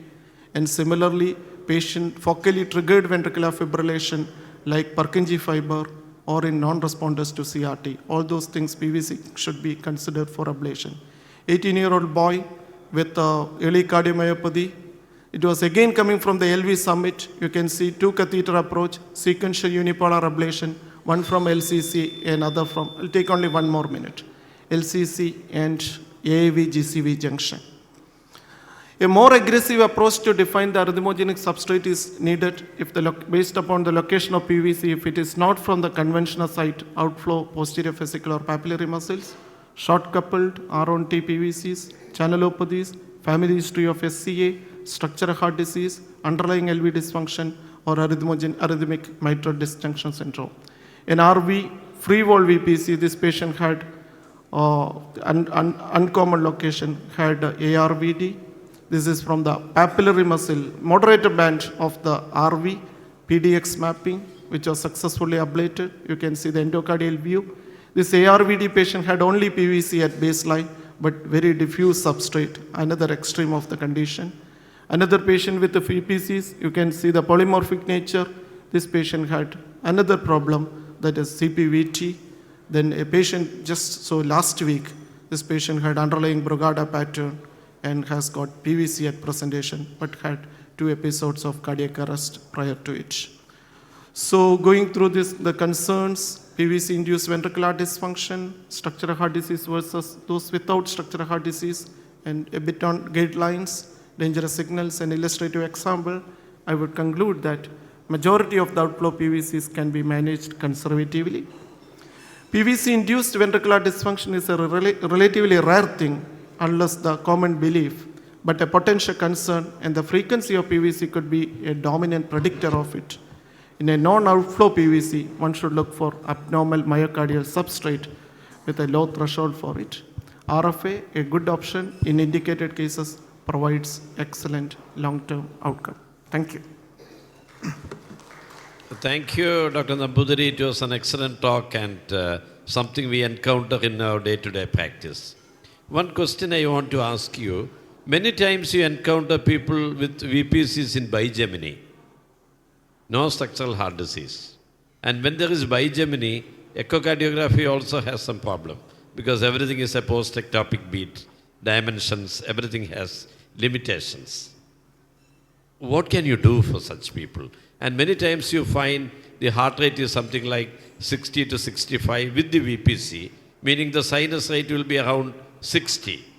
So beta blocker, going beyond 12.5 or 25, metoprolol also may not be comfortable, but they continue to have VPCs entirely asymptomatic. Yes, sir. By mathematics, it should be 50% frequency, but generally in these cases, when you do Holter, the frequency is around 30 to 40% of the time. By Gemini, it will be not all the time, sir. Not all the time. It is very high, no? It should be 50%, but generally night and all it may not be. It may be breaking in between. But practically what we see is around 30 to 40% of the VPC burden in these cases. If the patient prefers to go for ablation with that high, VPC load, we would consider. It is often, they don't respond to medications very well. Sometimes already the heart rate is low, may not be reaching a mechanical contraction, may not be happening, alternate beats may not be perfusing at all. These cases, ablation is considered at lower threshold. Also depends upon the location in these cases. Thank you. Do you have with either RV dysfunction and VPCs without LV or biventricular you said? Generally with... Can you have a predominant RV dysfunction due to the VPCs rather than LV? So if we have a disproportionate ventricular, either RV or LV, we should consider arrhythmogenic cardiomyopathy. Could be ARVD, granulomatous myocarditis or something. It is very uncommon that in a patient with a tachycardiomyopathy, we see only RV dysfunction alone. Any one question from the floor before we conclude? Yeah, if there are no questions, thank you, Dr. Nambudiri. Thank you, sir. Yeah. Thank you, Speaker and dear chairpersons. And now I request the chairpersons to announce the paper presentation awards.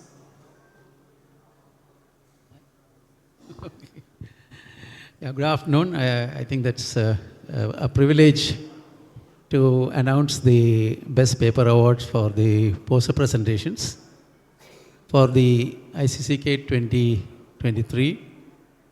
I must just inform you that we are more than 20 poster presentations, and Professor Koshi, Professor Titus and myself thoroughly enjoyed the presentations of very high quality. It was almost very difficult to choose from these 20 two papers which would now deserve the prizes, first prize and second prize. But however, the decisions we came to were unanimous. The first prize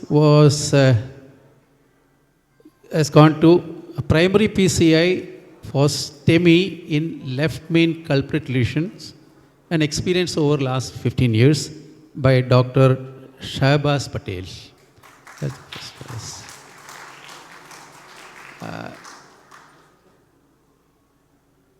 The second prize goes to an Epstein's anomaly of the tricuspid valve with cleft mitral valvelet and severe LV outflow obstruction by Lakshmi Priya. Yeah, give them a big hand. I think, as I was told, we will have the presentation, paper presentation of the first prize, primary PCI for STEMI the first thing, and then the price distributions will follow. Okay? So I'll call upon Dr. Shahbaz Patel to present his paper.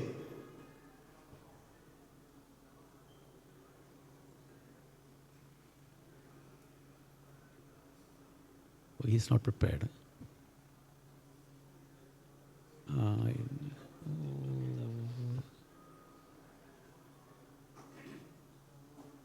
So there was some confusion. It was telling, in fact, left main was presented by Harjot. But it's not about left main. You got the award for? What happened? So at the top. And what is your topic? Is it same, no? Really? So the left main was presented by a different person as per the government. What is your name? Harjot, sir. Okay. No, it was named, the first presenter was named Shahaz, that's all. But it doesn't matter, whoever is, it is from Amrita Institute of Medical Sciences. Please present. There are only 2 authors for that. Yeah, somebody from Amrita can present it. No, see, there were, I think, the first author.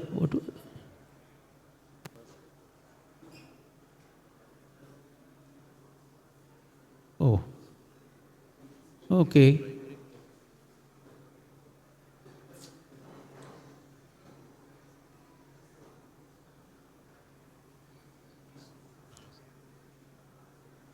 Yeah. Yeah. Okay, it doesn't matter. See, the price is for the paper. The presenters, there may be 1 or 2. There are so many of them, so there is no issue. We are only interested in the paper. It's come from the All Indian. Yeah. Yeah.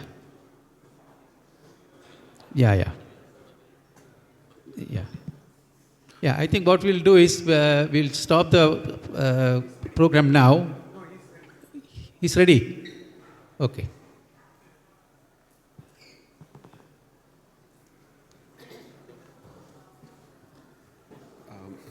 Yeah, please introduce yourself by name and then start the presentation. Yes. Good afternoon, everyone. Myself, Dr. Harjot from Amrita Institute of Medical Sciences. Okay.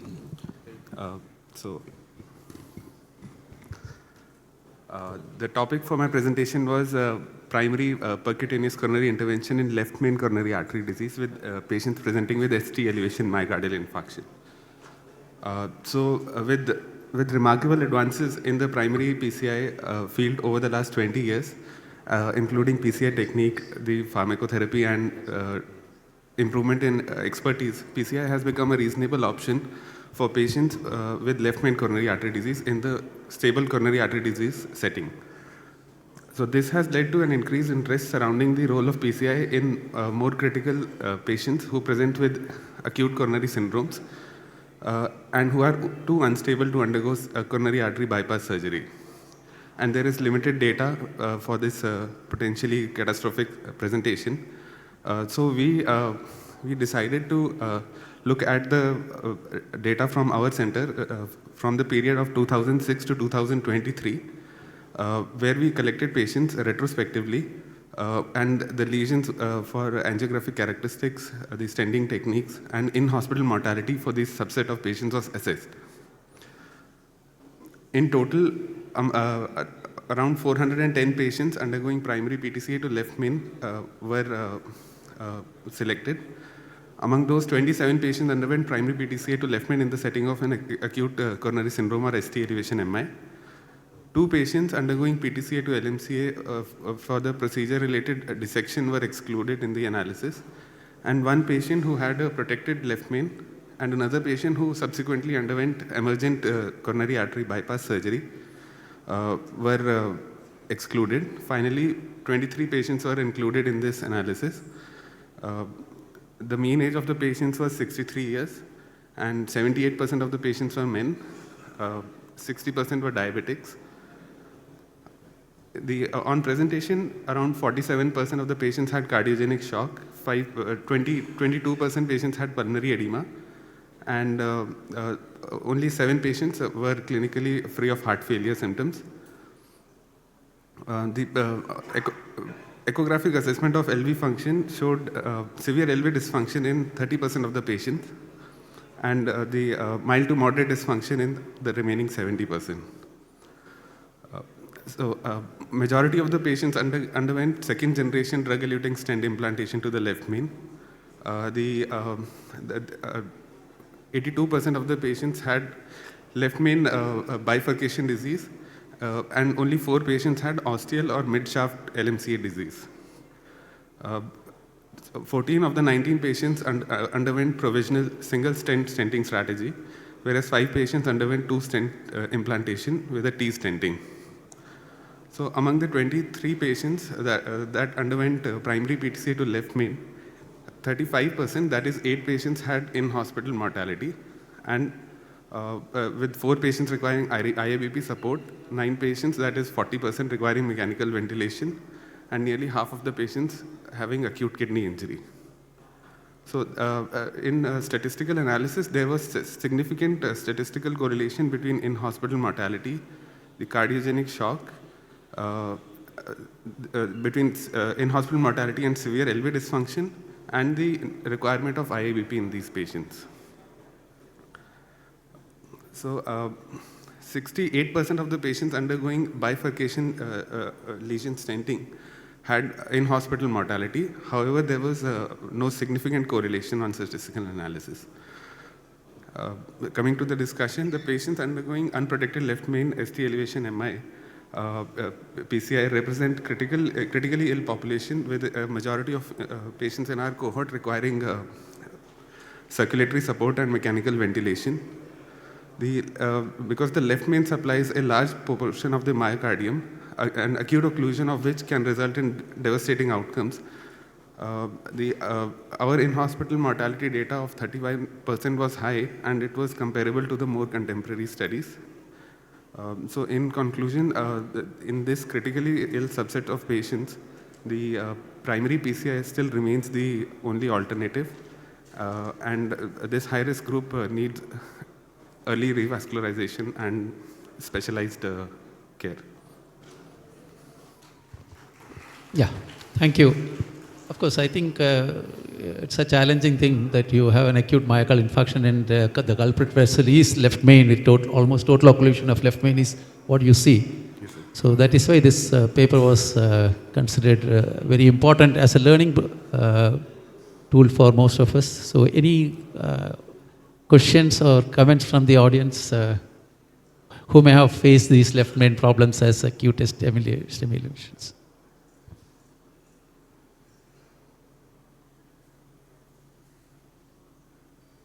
Any comments, Dr. Kosh? No comments? Okay.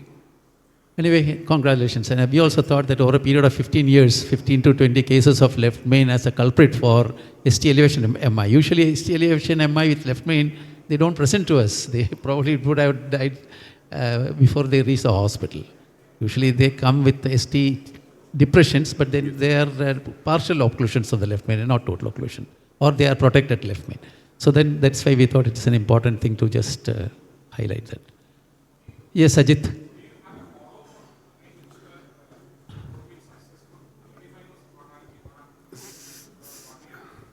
Sir, a lot of patients were lost to follow-up. That's why. So over 15 years, I think so. They have not been able to actually dig up the angiograms also. That's what was the problem. No, I think it is basically a retrospective analysis of some of those patients are from 2007. At that time, the entire, the LM intervention and all are much less defined and refined. And that probably could have contributed to higher mortality. Now, what I understand is it is actually a culprit left main. It is not that you have stented the LM.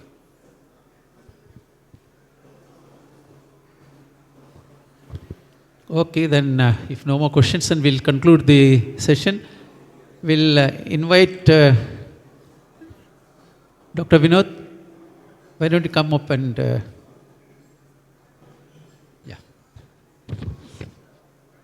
Yes, we may move on to the prize distribution ceremony now. Yeah.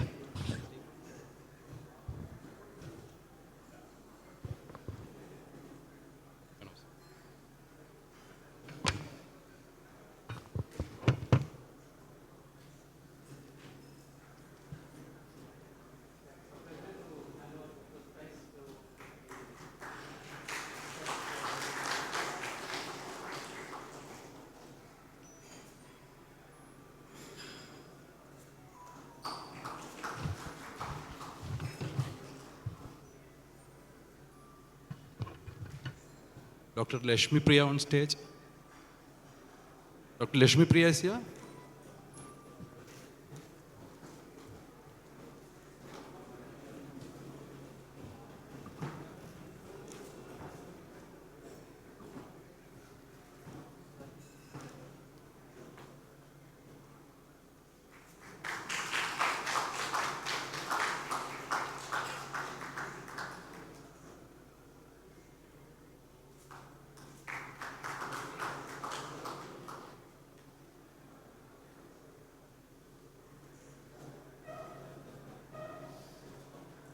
Congratulations all the winners, and I request the judges to please stay back on the stage, and I request Organizing Secretary Dr. Mangalanandan to please come onto the stage to give away a token of love to our dearest judges.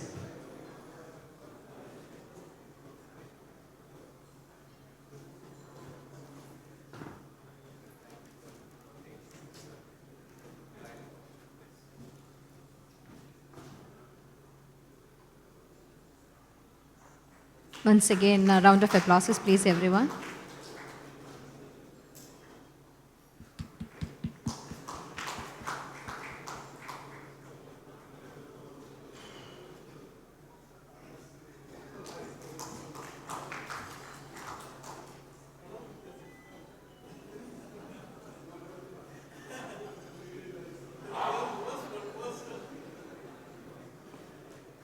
Thank you, chairpersons, speakers, judges, and whoever received the paper presentation awards. And now we will move on to the next session. And let's invite the chairpersons, Dr. Chiryan George, Dr. S.S. Binu, Dr. Neenu Kurian, and Dr. Suraj Menon onto the dais, please.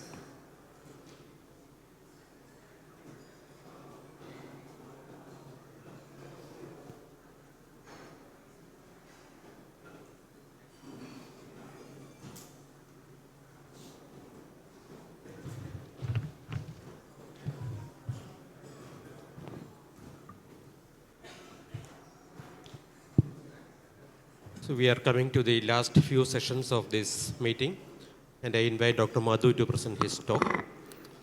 Respected chairpersons, friends, I thank Dr. Vinod and Arshad for giving me this opportunity. So here we'll be talking about how would I manage patients with instant restenosis. He wanted it to be practical tips. So now ISR is the Achilles heel of angioplasty. It occurs in 10% of all PCIs. And it's not benign because 25% of ISR present as acute MI. And of all PCIs, 10% of all angioplasties in the US and 5% in Europe is for ISR. Now the classification can be divided into early, which is predominantly because of a mechanical problem, because of an undersized stent or underexpansion, late because of in between two, and very late because of a biological problem, because of either neoatherosclerosis or neointimal hyperplasia, late being in between. Now, there's a Waxman classification of DES ISR, which can be mechanical, type 1 or under expansion or stent fracture, biological, maybe intimal hyperplasia or neoatherosclerosis, mixed pattern, total occlusion of previously treated stents. This is all the stents that we're using in practice, and we can see that the ISR and the TLR are very low. So all the new generation stents are pretty good, but we still have ISR. This is the pathophysiology and risk factors for ISR. We are essentially looking at these factors, the stent-related, procedure-related factors, which we can do something about. And inflammation and neoatherosclerosis is not something which can be controlled. Factors causing ISR can be stent-related, underexpansion, undersizing, fracture and stent type, intra-stent factors, and extra-stent factors. Now, looking at BVS versus DES restenosis, BMS, the bare stents have a diffuse pattern, homogeneous in OCT, and occurs within 6 to 8 months, while in DES, it's a focal pattern which have a layered or heterogeneous pattern on OCT, and it can go up to 5 years. Imaging is absolutely essential because unless we find what is the cause for the ISR, we can't treat it. Even just enhanced fluoroscopic imaging or the stent boost would help us with finding stent expansion, stent fracture, or a gap between the stents, which could be the reason for the restenosis. Intravascular imaging is, at most, it gives a wealth of information. It's class level 2A, level B as per the guidelines, and it identifies the mechanism and helps us targeted treatment. There's no RCT, however, supporting better outcomes with intravascular imaging.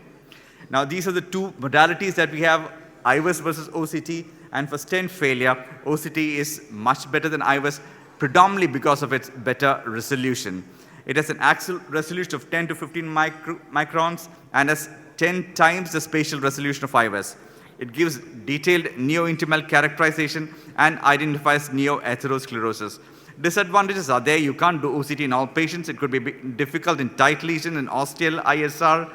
And the EEL may not be identified outside the stent. You cannot so really size the stent outside, size the vessel outside the stent because of low penetration.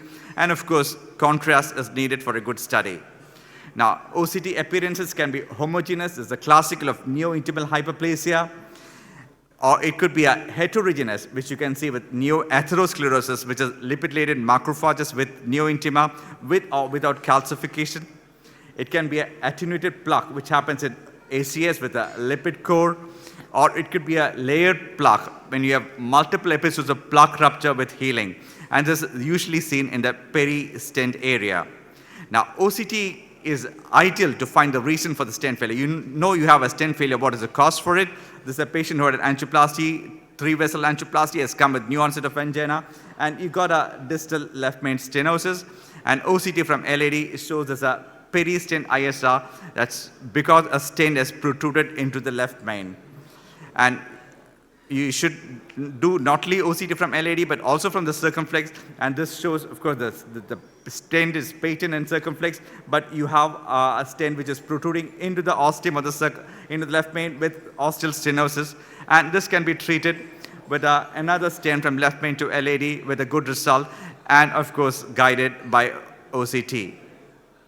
Now, when you're looking at the QCA measures of efficacy of PCI, you're looking at acute gain and late lumen loss. So with the two therapy for ISR is DES versus DCB. With DES, you have a high acute gain, but also a high late loss. While with DCB, the acute gain may be less, but late loss is also less. So what you're looking at essentially is the net gain.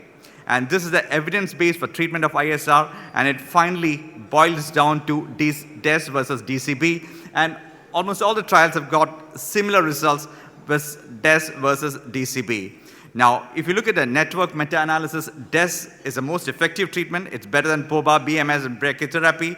However, you have a second layer of stent. And a second layer of stent can be problematic in the long term. Between hetero and homo-DES, that is one drug versus other, there's no benefit of either.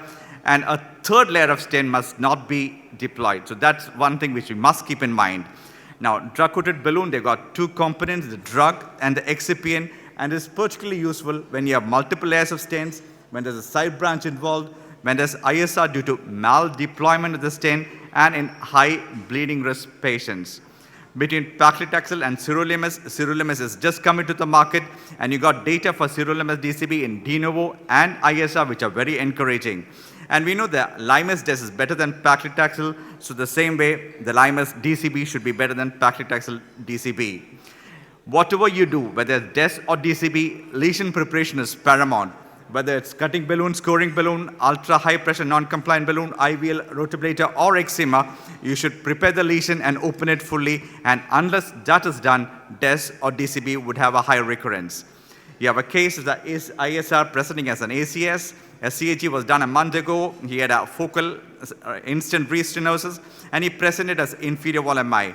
And again, we see look at the OCT for understanding stent failure, and you can see a neoatherosclerosis and a plaque rupture with a lipid core, which is the reason for the ACS.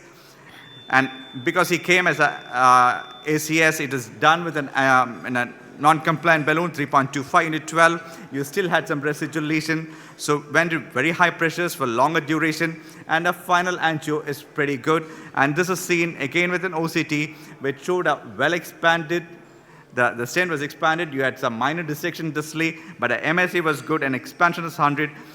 And he is well at clinical year follow-up. This could have been better done if you had a DCB to prevent restenosis, but because it came in as MI, we didn't have a DCB at that time, and so we just had to finish with a non-compliant balloon with a fairly good result. So when you have an ISR algorithm, edge restenosis. If you have that, you need stenting. DCB is not enough. And two factors to decide on the treatment strategy would be the type of stent, that's BMS or DES, and if there's any mechanical issue which causes an adequate stent expansion. For this, you have to have intravascular imaging. If IVI is not available, dilate the stent with non-compliant balloon, cutting balloon, or OPN, and optimize the stent expansion, and subsequently DES or a DCB. Now, which one, DES or DCB? These are the one which favors DCB if it's a focal ISR, if it's BMS, multi-layer ISR, high bleeding risk patients, or if there's a major side branch involved, then you have a DCB. And if it's a diffuse, DES ISR, multiple or single layer, or if there's a mechanical issue, you have DES. So the algorithm would be do intravascular imaging, identify the contributing factors, treat all the addressing factors contributing to the ISR, and then either use DES or a DCB. DAPT would be 3 months for a DCB and more than 1 year for DES. Now this is a case, a patient had a T-stent, the TAP stent, done in 2016, and he had come with worsening of angina, and he had significant stenosis of the diagonal and a minimal stenosis of the LAD.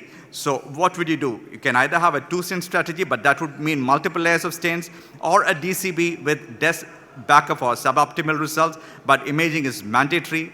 Here you had 2 wires, a Maverick balloon for opening up, and this was followed by the OCT, which showed the underexpanded stent. You can see the distal RVD of 3, and you had put a 2.5 stent here.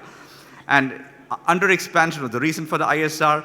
So this was treated with, and the OCT again showed a 3 millimeter vessel, and you had a 2.75 stent. You dilate with a Wolverine balloon with a 3, size 1:1 to make sure that it's well open. And then an OCT shows you have multiple cuts following the Wolverine balloon.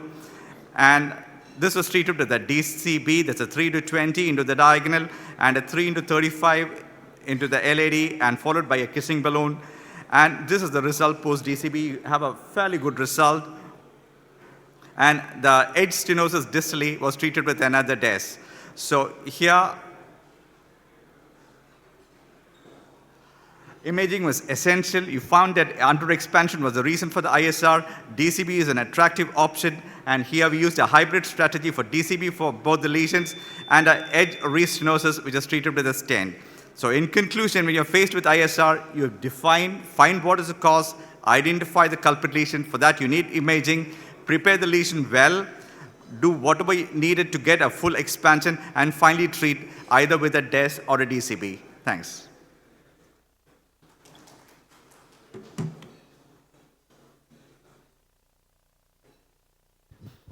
Yeah, Dr. Madhu, it was an excellent talk regarding how to tackle instant restenosis. Is there any questions from the audience?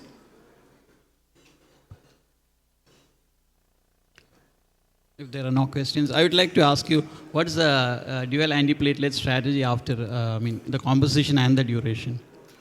Now, for all the ISR, you need to give strong antiplatelet, which is to be either prasugrel or ticagrelor.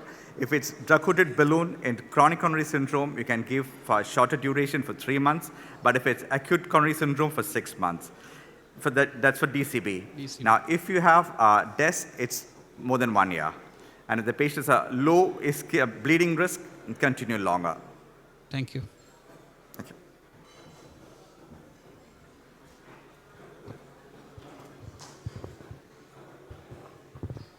Thank you, sir, for the excellent presentation.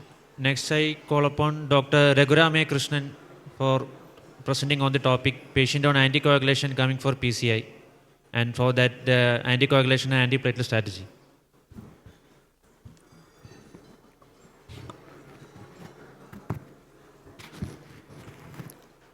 Good afternoon, all. It's an honor to be here. The topic I've been assigned is regarding a very common problem which we are seeing currently, and we'll be seeing more in the future. Is a patient on anticoagulation who comes in for a PCI, what would be our anticoagulation and antiplatelet strategy? Now, why is this problem important? Because 1 in 4 individuals will develop AF during their lifetime. Now, AF also increases the risk of stroke 4 to 5-fold, and it accounts for 15 to 20% of the ischemic strokes. Now, current AF guidelines is very clear that OICs need to be used, especially in patients who are at a high stroke risk, such as patients with high CHAD-VAS score, presence of certain valvular lesions, and other predisposing factors. Now, it's important to also know that coronary artery disease occurs roughly in 25 to 35% of the population with AF. So what did the older evidence say? The older evidence supported a triple antithrombotic regimen.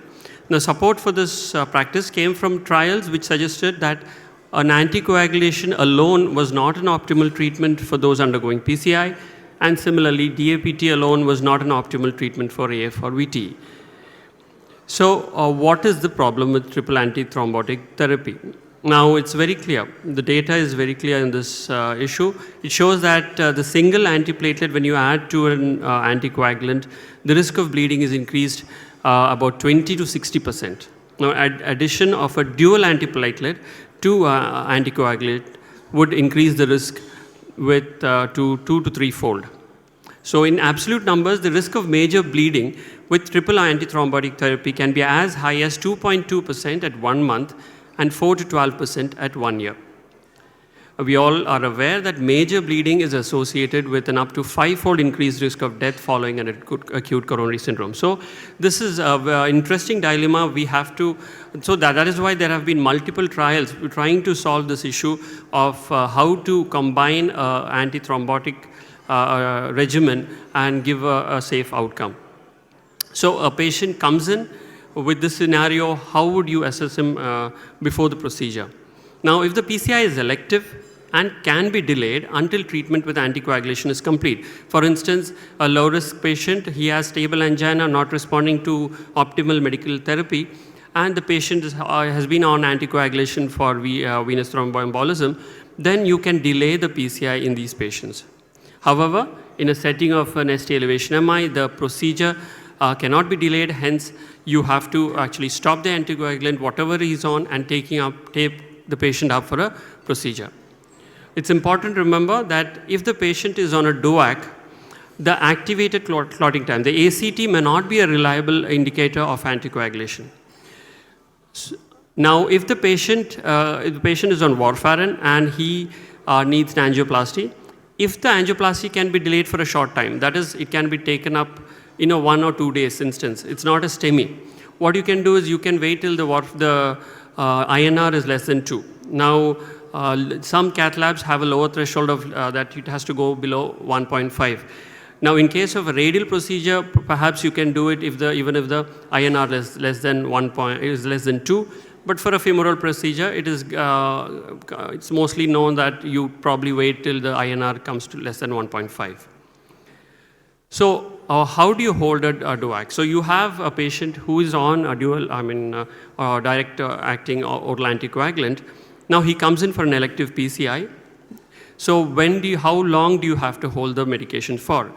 So you have data for this. So suppose apixaban, patient is on apixaban and he's undergoing transradial PCI, and if his EGFR is normal, is in the range of more than 30 in this patient, you can just wait for a day. That is more than 24 hours, you can skip the medication for a day and then take him up on the next day.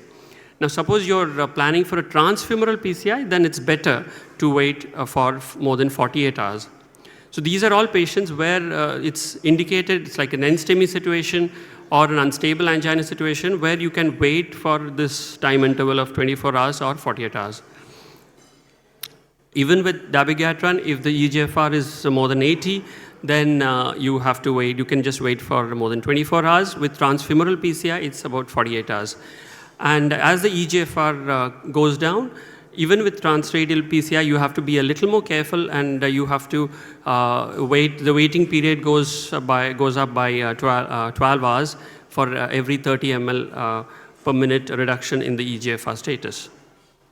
Rivaroxaban 2, the data is the same. So the data just shows us that with all these DOACs, if it's a transradial procedure, you can wait for a day. If it's safer to wait for a day. And if you're planning a transfemoral PCI, it's best that you wait for at least 48 hours. So now when you take him up for the procedure, radial access is definitely recommended. And if you're planning for a transfemoral PCI, a vascular closure devices is important. Also, again, especially in the acute coronary syndrome, transradial PCI is better.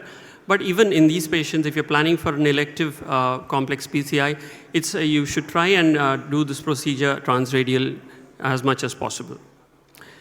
Now, intraprocedural anticoagulation, how do you manage this issue? There is no definite data or no definite dosage given on how much heparin or how much low molecular weight heparin you would give in these patients.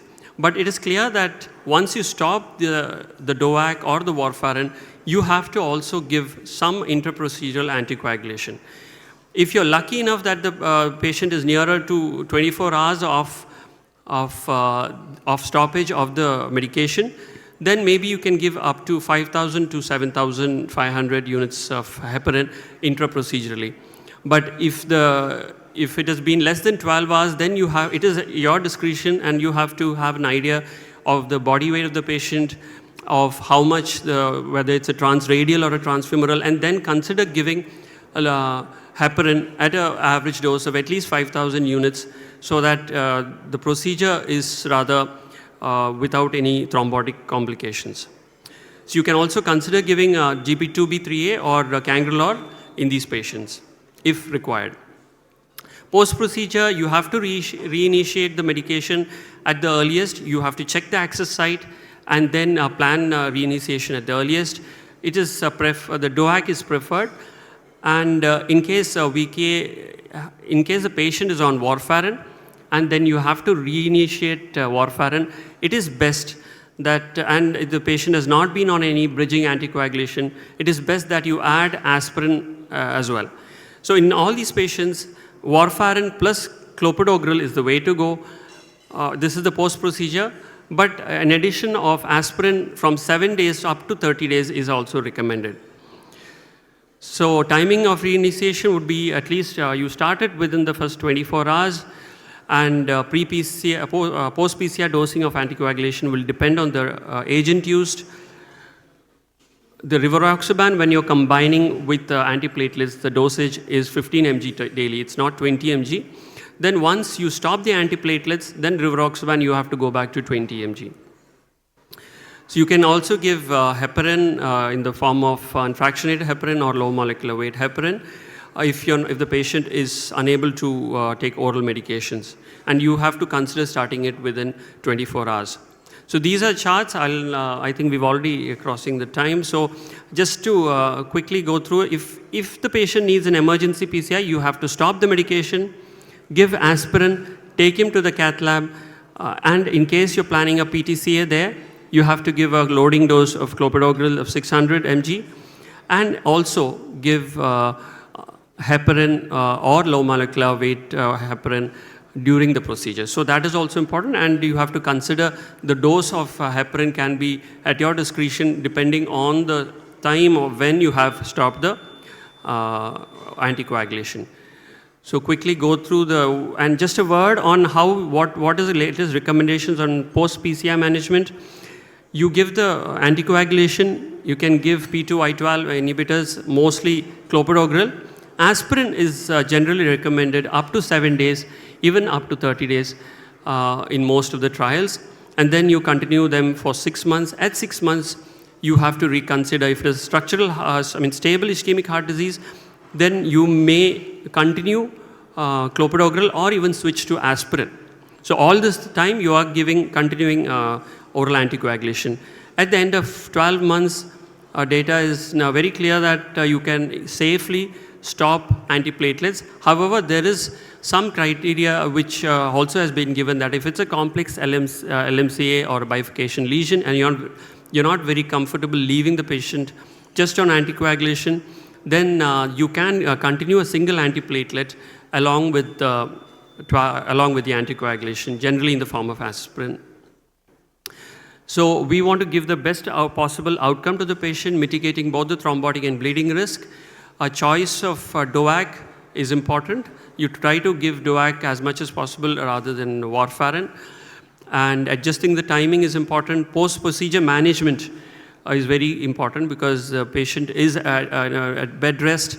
Patient, if it's a high thrombotic risk, the risk of stroke is also there if there is a patient is having atrial fibrillation. So that is, you have to have the timing of post-procedure reinitiation is also very important. Thank you.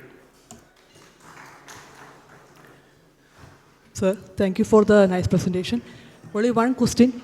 If the atrial fibrillation is occurring as a part of the acute coronary syndrome, which occurs in around 6 to 21 cases, then what will be a strategy of oral anticoagulation? No, as part of STEMI or ACS, if the AF is happening, then I think generally we don't, unless the patient has, once the patient is stabilized, and at discharge, if the patient is in sinus rhythm, I generally don't give anticoagulation, if it's definitely procedure or acute coronary syndrome related. If there are no more questions, we can close the session. Thank you. Thank you, chairpersons and speakers. Now moving on to the next session. Let's invite the chairpersons, Dr. Shashikumaran, M, Dr. Abdul Khader S, Dr. Pradeep P, and Dr. Veena Phillips onto the dais, please. Friends, with the increasing experience on the long-term use of ticagrelor and what is that other one is rivaroxaban, we need to know how long can we use these drugs and which one to use. For this, I call upon Dr. Kiran Jacob to give his talk. Kiran. Yeah, thank you, sir. Respected chairpersons, my teachers, colleagues, my friends. So the topic given to me was a long-term use of ticagrelor versus rivaroxaban. Which one I choose and for how long? So there is no direct head-to-head comparison between these two molecules. So we'll see which patients will be benefited with these molecules on long-term basis and supporting data, and which one I choose and how long. So who actually needs these potent drugs for a prolonged period? So a patient with a very high ischemic risk where you expect a more of recurrent ischemic events, these are the patients which request such potent and prolonged antithrombotic therapy. So a patient presenting with ACS, prior MI, peripheral vascular disease, diabetes, heart failure, prior stent thrombosis, CKD patients, multivessel disease, you have multiple stents in these patients or stented a small vessel, the long stents being used for more than 60 mm, treated a left main or a proximal LAD, or a complex PCI with a bifurcation. These are high-risk patients who requires more potent and prolonged antithrombotic therapy. This was a study where a complex PCI patient were followed up to 30 months, and they found that there's higher ischemic events, higher MACE, higher stent thrombosis, re-MI, significantly high in this patient. So this class of drugs, class of patients will require a more prolonged and more potent antithrombotic therapy. But there is no such thing as a free lunch, because when you increase the potency of the antithrombotic therapy, when you prolong such high potent drugs, there's always a risk of bleeding. So it's always a balancing act, the balance between the ischemic risk of the patient and the bleeding risk. So always consider the bleeding risk when you start such highly potent drugs for a longer period. So we'll see the data for this long-term ticagrelor as rivaroxaban. The major two trials were the Pegasus TIMI 54 for ticagrelor, and the Compass trial where the vascular dose of rivaroxaban along with aspirin was used. So in Pegasus, there was more than 21,000 patients post-MI after 1 year, was enrolled to ticagrelor of 90 or a 60 milligram or a placebo, along with aspirin. The median follow-up of the study was 33 months. While in Compass, there was more than 27,000 patients enrolled with stable atherosclerotic vascular disease. The three arms were, one was the rivaroxaban 2.5 milligram BD with an aspirin, the other was rivaroxaban 5 milligram BD alone, and the third was the aspirin alone. This study was actually stopped early because of the superiority found in the rivaroxaban plus aspirin group after a mean follow-up of 23 months. To see the patients enrolled in these two trials, both the trials, they have enrolled high-risk patients. With the Pegasus, it was age of more than or equal to 50 years with one additional risk factors like age of more than or equal to 65 years, diabetes mellitus, peripheral vascular disease, multivessel disease, CKD or prior MI patients. Combus was also MI within 20 years or a multivessel CAD patients, age more than or equal to 65 years, peripheral vascular disease patients with or two additional risk factors like current smoking, diabetes, CKD, heart failure, or prior stroke, ischemic stroke. Coming to the endpoints, Pegasus, there was a significant reduction in the primary endpoints, that the cardiovascular death, myocardial infarction, or stroke, both in the 90 as well as 60 milligram arm. But when you take individually the cardiovascular death, there was not significant reduction, but the trend was favoring for ticagrelor of 60 milligram with a p-value of 0.07. Death from coronary artery disease, there was a significant reduction in the 90 milligram arm, but not in the 60 milligram. But still, the numbers was more favoring for a 60 milligram with a p-value of 0.09. Myocardial infarction was significantly reduced in both arms. The any stroke was reduced in the 60 milligram of ticagrelor arm, and death from any cause, it was not found to be statistically significant. Now coming to the safety endpoint in the Pegasus, there was an increase in the major bleeding, minor bleeding, bleeding requiring transfusion, bleeding leading to study drug discontinuation was high in the ticagrelor arm when compared to the placebo. But the fatal bleeding or the intracranial hemorrhage was not having a statistical significance. Now, the endpoints in the Compass trial, the primary outcome of cardiovascular death, stroke, or myocardial infarction was significantly reduced. The secondary outcome, that is the ischemic stroke, myocardial infarction, acute limb ischemia, or death from coronary artery disease was significantly reduced in the rivaroxaban plus aspirin combination. Even the individually when you take the death from any cause or a cardiovascular death or death from coronary artery disease was also significantly reduced in the rivaroxaban plus aspirin arm. The ischemic stroke was the one which had the maximum benefit with the hazard ratio of 0.51. Myocardial infarction surprisingly was not having a significant reduction, though the numbers was favoring for a rivaroxaban with aspirin arm. The hospitalization with cardiovascular cause was also having significant reduction. The bleeding event in the Compass was similar to in the Pegasus, with increase in the major bleeding, minor bleeding, and the bleeding requiring transfusion. But when coming to the fatal bleeding or the intracranial hemorrhage, there was no significant difference in the rivaroxaban plus aspirin arm when compared with the aspirin alone. In the Compass, they have looked upon the net clinical benefit, where there's a composite of cardiovascular death, stroke, myocardial infarction, fatal bleeding, or symptomatic bleeding into the critical organ, which was found to be statistically significantly reduced in the rivaroxaban plus aspirin arm. So, in short, between these two trials, Pegasus, the study population was different. It was a post-MI patients. The mean duration from the post-MI was 1.7 years, while Compass, it was a stable atherosclerotic cardiovascular disease. The CAD patients were 90.5%, and post-MI was 62%, and the duration from the post-MI was 7.1 years. So it was more stable patients.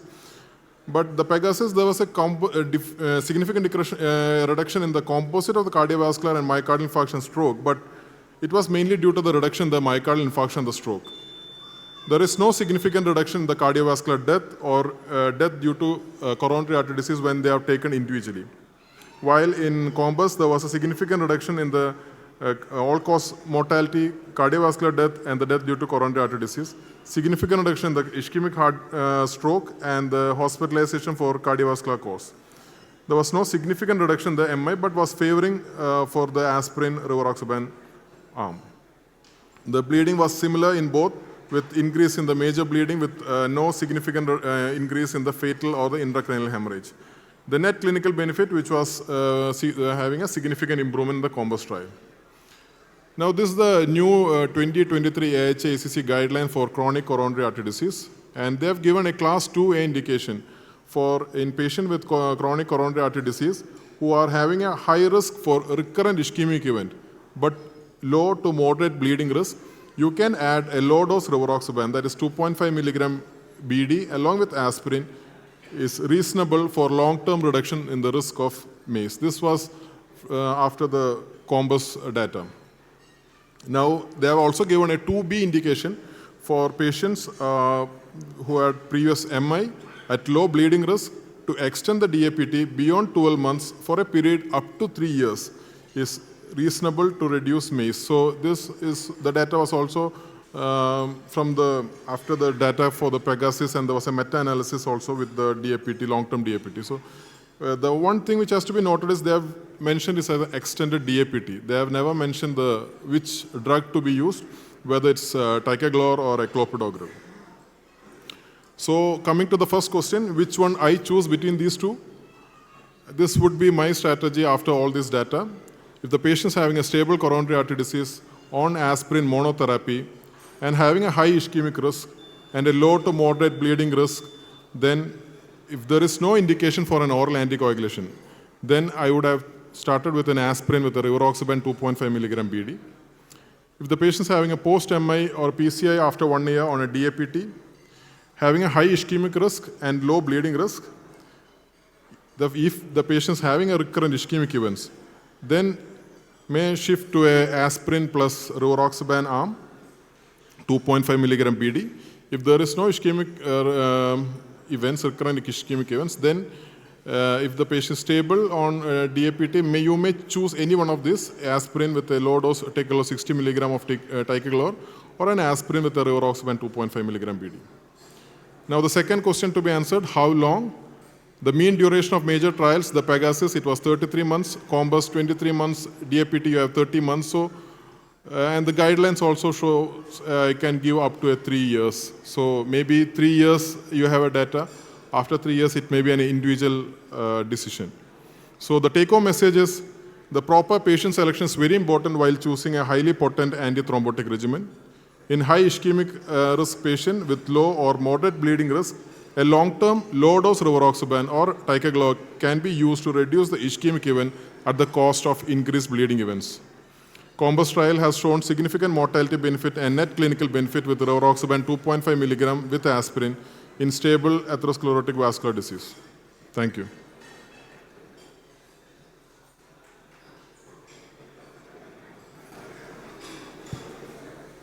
Thank you, Dr. Kiran Jacob, for the excellent presentation. So we are at the fag end of our conference. So everybody is busy packing their bag and getting into their car. And food is already served. And Sajid is waiting with his request.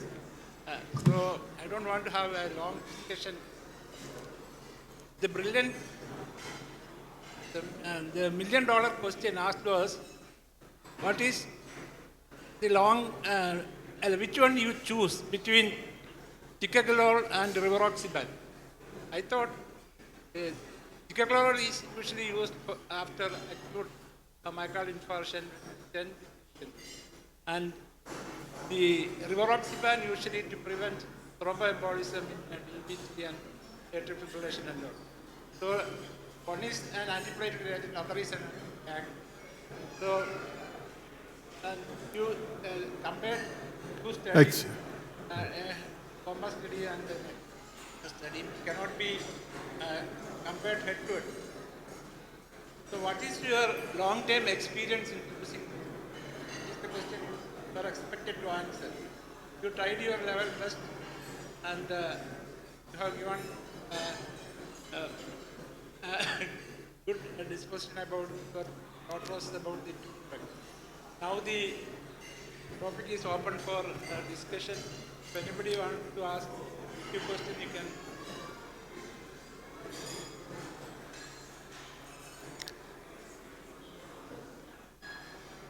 If no more question, I would like to invite Pradeep Sagar, a brilliant student from Amala, where I started DM course. And I am also happy on this day because one of the chairperson sitting along with me is another brilliant student from Amala. So one brilliant student and academician is presenting the topic. And another brilliant student from Amala is sitting on my side as chairperson. So, Pradeep, we are waiting to hear Okay, sir. the answer from the brilliant question. Thank you, sir. Thank you for the organizers, Dr. Vinod Thomas and Dr. Arshad, for giving me a topic in this excellent meeting. And respected chairpersons, my own teacher, Dr. Kader sir, Shashikumar sir, thank you. On that basis, my topic is actually little bit exotic topic. A newer drugs for PH, that is a novel therapeutics for PH, have they made a difference? Actually, very difficult topic. I will try to concise and make it simple, but let me take first impression that will they made a difference? That will be more rather than have they made a difference. So PH is a progressive disease. Despite advances, a 7-year mortality is about 50%. Target pathways are nitric oxide, prostacyclin, thromboxane A2, endothelin 1. But alternative pathways have been targeted in PH patients to make a way to these novel drugs. These novel therapeutics have shown improvement in hemodynamics and functional class in patients with PH. As we all know, it's pulmonary arterial pressure, it's not artery pressure, hypertension, and is defined as a mean pulmonary artery pressures of more than 20 and PCWP of less than or equal to 15 and pulmonary vascular resistance of more than 2 Wood units.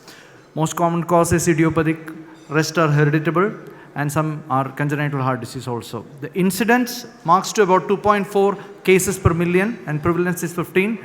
More common in males, primary pulmonary hypertension more in females, high mortality more than 60 years in males with idiopathic and hereditary PH. Pathobiology, all we know that vascular obstruction is the main reason. It's because of my medial hyperplasia, intimal proliferation and plexiform lesion leading to right heart failure. The basic pathways that we targeted was the endothelin pathway, nitric oxide and prostacyclin pathways.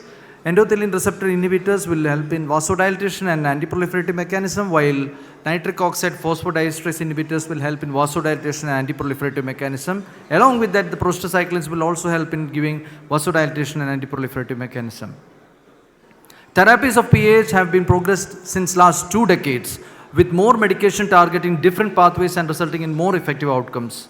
The basic idea is to make the patient from high mortality risk to low mortality risk.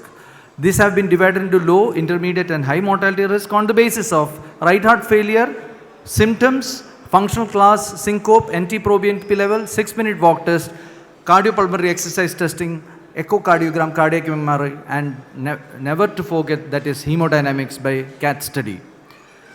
All these studies or all the trials that have been explaining each of these drugs after the background pulmonary artery hypertension treatment, sildenafil, tadalafil, riociguat, ambrisentan, and maxacentan, and Celsipag. And one of the 3 major trials, that is Ambition, Griffon, and Freedom EV, have demonstrated the effectiveness of dual combination therapy in PAH. Some of the sub-studies have also shown the importance of triple therapy, but not up to the mark. So on that basis, the novel therapeutics come up for the mechanism like sotatercept, which inhibits apoptosis and growth and proliferation. Imatinib is a tyrosine kinase inhibitor that inhibits the smooth muscle proliferation. Rodistat, that is inhibits tryptophan receptor hydroxylase, thus reduces serotonin signaling. Pemcitidil, which inhibits inflammation, which is a VIP analog. And Relinipag, which is a non-prostacyclin prostacyclin receptor analog, which is actually Celsipag, similar to the Celsipag action. Now sotatercept, which is a TGF-beta suppressor and BMPR2 gene enhancer, which produces inhibits apoptosis, growth and proliferation and smooth muscle proliferation. Imatinib, as I have already told, tyrosine kinase inhibitor which inhibits smooth muscle and growth and proliferation. Again, serotonin signaling is inhibited by Rodistat ethyl and thus inhibits smooth muscle proliferation. Pemcitidil, which produces vasodilatation and inhibits inflammation in pulmonary arteries and thus helps to reduce pulmonary artery hypertension. So coming on to sotatercept, which is a suppressor of TGF-beta and enhances BMPR2, acts on activins and growth-directed factors. And as we all know, the BMPR2 gene loss of function is the one that is targeted, and thus this inhibits the anti-proliferative mechanism.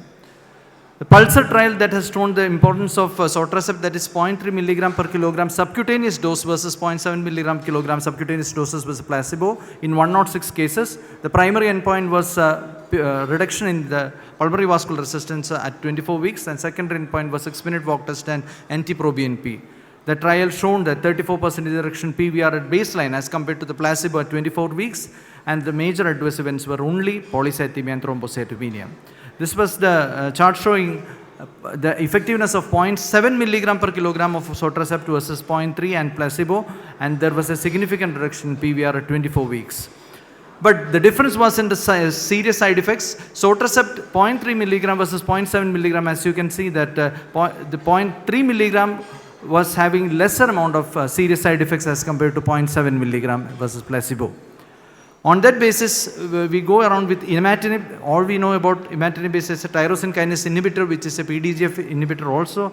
There are 3 forms. Now currently it is an oral form. Now coming up is an enteric-coated and inhaled forms. 100 to 400 milligram once daily dose is being used. And other PDGF inhibitors are sortinibab and destinibab, but these are not at all being used or even into the trials because of serious adverse events. But inhaled cerulopranib is a one that is being upcoming drug, which is not only having PDGF inhibition, but other than that it is having c-KIT inhibition also. Imatinib methacillate was tested as an add-on therapy in PAH patients, but although they improved the exercise capacity and hemodynamics in this group of patients, there were serious adverse events and the study drug discontinuations were common. So further studies were needed to investigate the importance of imatinib and efficacy of the imatinib. As in the same study, it was shown that there was a significant serious adverse events due to imatinib versus placebo. And the summary was, primary endpoint was a change in 6-minute walk by 32 meters after 24 weeks. Oral imatinib significantly helped to reduce the PVR also at 24 weeks. There was 44% serious adverse events and a high rate of discontinuation. 4.2% of the patients had subdural hematoma, thus FDA disapproved the use of imatinib in PAH. Other drugs that the dry powdered imatinib, inhaled imatinib was present, but the importance was shown by IMPACT trial, but it is in a phase 3, and the primary endpoint was reduction PVR, and secondary endpoint was 6-minute walk test. Again, in enteric-coated formulations are also there. That is ongoing trial that reduces discontinuation due to serious systemic adverse events. Inhaled cerulopranib is a unique molecule that inhibits the PDGF-beta, PDGF receptors and choline-stimulating factor and c-KIT. Inhaled cerulopranib is also in clinical development. TORREIT trial showed that there is improvement in PVR by 14.3%. Relnipac, which is almost analog of Celcipac, is an immediate release oral drug which is having a longer half-life. Phase 2 trial in 61 patients.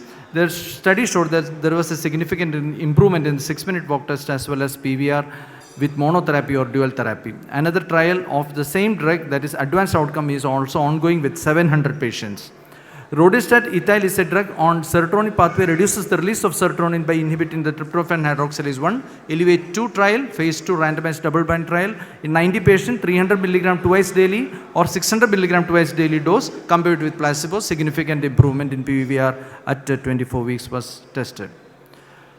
Pemcitidil is a VIP analog that has been studied in PH. However, the studies were terminated due to poor recruitment during coronavirus pandemic. Now, metformin is an experienced drug in our part, but in PH it is a novel drug. It's because of its effect on nitric oxide as well as reactive oxygen species production that helps to prevent proliferation and remodeling. Insulin resistance is thought to be a risk factor for PH. The studies are in recruitment phase.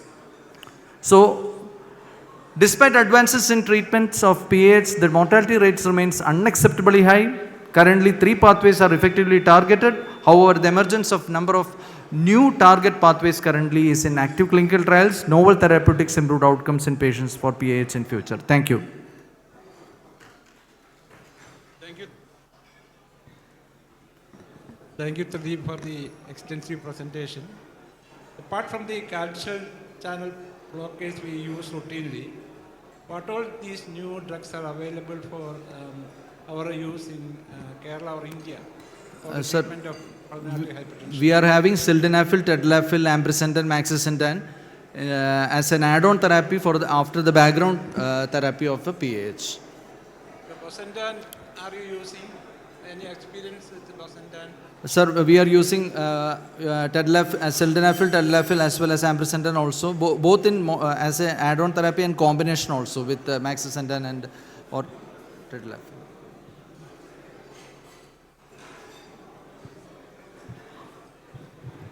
Actually, to add on, like metformin, other drugs which are under evaluation for pulmonary hypertension therapy are ranolazine and trimetazidine. They are also being tried, which modifies the RV remodeling in pulmonary hypertension. True.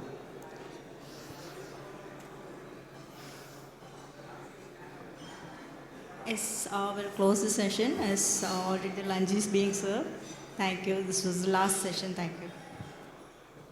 Thank you, chairpersons and speakers. That was the last session indeed, but one more thing remaining, and that is Icc Kerala Cardiology Quiz.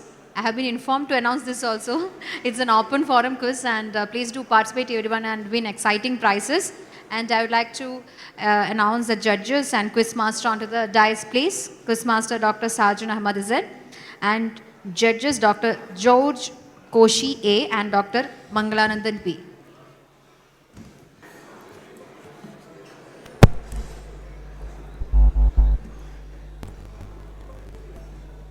Let me repeat it once again, dear all. Now it's the time for Icc Kerala Cardiology Open Forum Quiz. Everyone please do participate in it as exciting prizes are waiting for you. And I would like to invite the quiz master and judges onto the dais, Dr. Sarjan Ahmad as quiz master and Dr. George Koshi A and Dr. Mangalanandan P as judges. Requesting you all to please come onto the dais.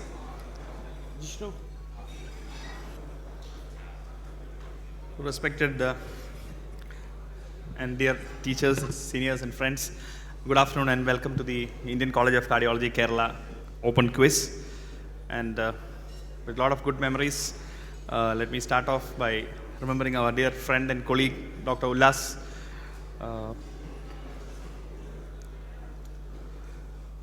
With that, we'll go on to the test. I know it's post-lunch time, the perfect time for a Nanbagal Nerathu Mayakam. But let's try to stay awake. We have two excellent judges here, Koshi sir and Mangalanandan sir. Like Mangalyan, we have Mangalji. So we have two good people. And the theme of this conference was putting theory into practice. So Vinod sir and Arshad Chatan, they had told that it should be about theory and practice. So we will try to look at some things in cardiology regarding theory and also practicalities and try to cover the entire spectrum of this wonderful subject that we are fortunate to practice today. So it will be an open format quiz. Those who want to answer can raise their hands and the judges will choose who has to answer. No extra points for raising two hands. You can raise one hand, that's enough. Then it is a democratic country, so we'll have democracy. Everybody will have their fair chance. And since postgraduates usually have quizzes in all conferences and they have paper presentations, preference will be given to the consultants. And if any consultants don't answer, then the PGs can answer. There won't be any prompting because we are all gentlemen and ladies here. And of course, we are cardiologists, so I hope we don't argue too much. And if at all there is an argument, we have very strong judges and also probably they will be able to manage the situation lightly.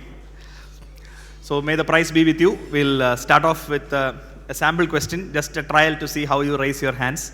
So anybody has seen the movie Oppenheimer, new movie? Can you raise the hands for that, Oppenheimer? Okay, it's a beautiful movie. Anybody has not watched, they can. It's about the nuclear bomb and the Hiroshima and Nagasaki incident. And in fact, after that terrible tragedy happened, or triumph of science and tragedy of human beings, after that the US Atomic Energy Commission was formed to try to find out methods on how to use this nuclear power for non-war causes. And so in fact, Dr. Debeki, the great surgeon, was entrusted by the Atomic Energy Commission to work alongside physicists to produce something called the atomic heart, like an artificial heart which would be run on nuclear power. That was a project in 1970s, but unfortunately the theory did not come into practice. So which nuclear source was used to create the atomic heart in 1970s? Just a trial question. No prizes for this. Just to start off. History buffs, Venu sir. What was the nuclear source? Which element was used to power the artificial heart? Not thorium. Okay, we can remember our chemistry days. It's plutonium. So plutonium-238. They built a prototype, and this was tried in animals, and the animals survived for only a few hours because of the mechanical problems of the device, and also because they produced a lot of internal heat and the animals died. So then this project was shelved. So with that, we'll go to the cardiology quiz. Fortunately or unfortunately, we live in an era of controversy, and now we are hearing a lot of things about myths. So this question is again about a myth in the field of science and cardiology. All of us, you can see that WhatsApp picture, which was a message which was sent to me by one of my patients who underwent angioplasty at 1:14 a.m. He is sending this message: cholesterol is the biggest medical scam of all time. He's on statin after a PCI. So despite the cholesterol hypothesis by Nikolai Anishkov as early as 1913, and despite the Interheart trial and a lot of epidemiological data, and also 13 Nobel Prizes have been given to research related to cholesterol. Despite this, in 2023, we still have messages like this. This question is about cholesterol. Which recent PCSK9 inhibitor trial presented at this year's ACC demonstrated beneficial effects on plaque morphology in the setting of stable coronary artery disease? Anybody who attended ACC?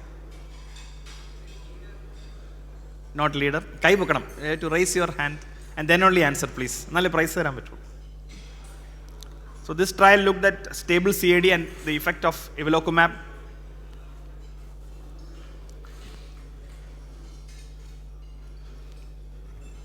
Anybody? Postgraduates?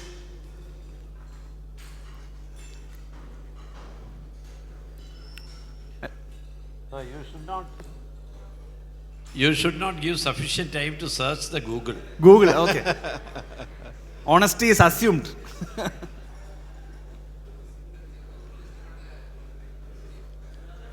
Okay, we'll go to the answer. Which one? Not Rutherford. Not Rutherford. That was earlier. So this is called the Yellow 3 study, evolocumab for 6 months in patients with stable coronary artery disease, and they found by OCT that the fibrous cap thickness actually increased, and on IVUS the atheroma volume came down, and by NIRS the lipid core burden came down. So they gave 140 milligram evolocumab twice weekly for 6 months and demonstrated. Dr. Annapurna Eskini from Mount Sinai was the lead of that study. So that is the impact of intense LDL reduction on stable coronary artery disease plaque. We'll go to the next question. Probably people who have attended this conference will answer easily. Please raise your hand and then only answer. Identify this new post-dilatation balloon with a design advantage. GK had presented about it. Organizing secretary lastly. Who has raised? No. Yeah, cannot answer. The person who presented was GK. He cannot answer. Anybody? She raised. Yeah, please. You can answer. Is that a pod balloon? Yeah, correct. It's called the port PTCA balloon that Dr. Praveen GK had presented earlier. So this is the port PTCA balloon dilatation catheter. It has got a very short shoulder of 0.6 mm, unlike the 3 mm balloons that we have. Congrats. So this probably the organizing secretary should be given a consolation prize. Yes, we'll. He had done so much of work. Anyway, Praveen cannot be given the prize. He presented it. He presented. So the next question, Praveen can answer. Yeah. So if you look at the fluoro images itself, you will be able to see the difference in the dilatation, how the shoulder is very sharply and abruptly ending with the new balloon, and this is useful especially in case of side branches. We go to the third question. There are 25 questions, so we'll go to the third question. Link these images and make the coronary diagnosis. You have a histopathology specimen, you have something related to space, and you have intracoronary Doppler recordings. So what is the coronary diagnosis? Linking these three images.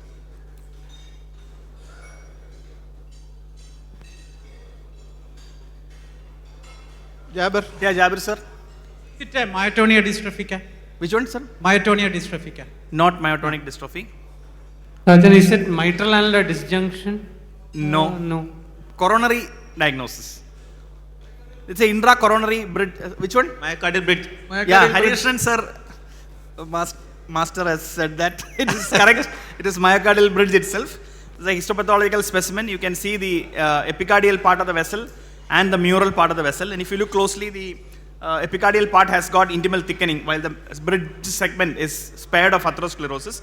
And this image relates to the half moon sign on IVUS, and the intracoronary Doppler actually shows the characteristic fingertip pattern. So you can see the half moon shaped echolucent area on IVUS in the bridge segment, which is not there in the proximal and the distal segments. And in addition, this is the intracoronary Doppler, which shows the finger sign. There is a abrupt increase in the velocity in the diastole. Then there is a rapid downfall. There is a plateau, and there is no flow during systole. And on provocation with vasodilators, there is reversal of flow during systole in intracoronary Doppler. And the half moon sign, of course, you know, probably we are awaiting a historic moment when we will be completely on top of the moon. And it is interesting to note that bridges have evolved on an evolutionary scale. Actually, chimpanzees have a lot of bridges, but gorillas don't have. So it is part of the evolutionary process whereby the vessels started moving from inside the heart into outside the heart. So probably that relevance is there, and we see this all the time. And today, Bhavlen sir was telling about how to avoid the bridge segment during PCI using imaging. Okay, now Twitter, Elon Musk has recently changed the symbol of Twitter from the bird to X. But at the same time, FDA is trying to change X to something else for a particular drug. And they have made a request for removal of the pregnancy category X or contraindicated label for a major cardiology drug that we all use. So which drug is that? Somebody raise the hand. Statin is correct. Excellent. So we know that category X it is absolutely contraindicated.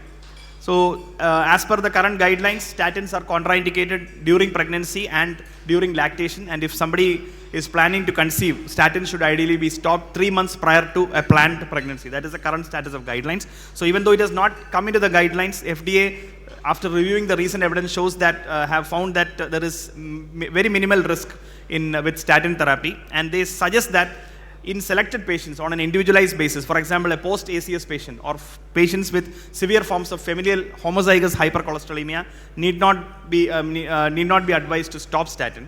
And but they have not changed the lactation guideline. It is still contraindicated during lactation. So this is the request from FDA. So probably we need some more evidence and some more thought process when we treat young women with dyslipidemia and atherosclerotic cardiovascular disease.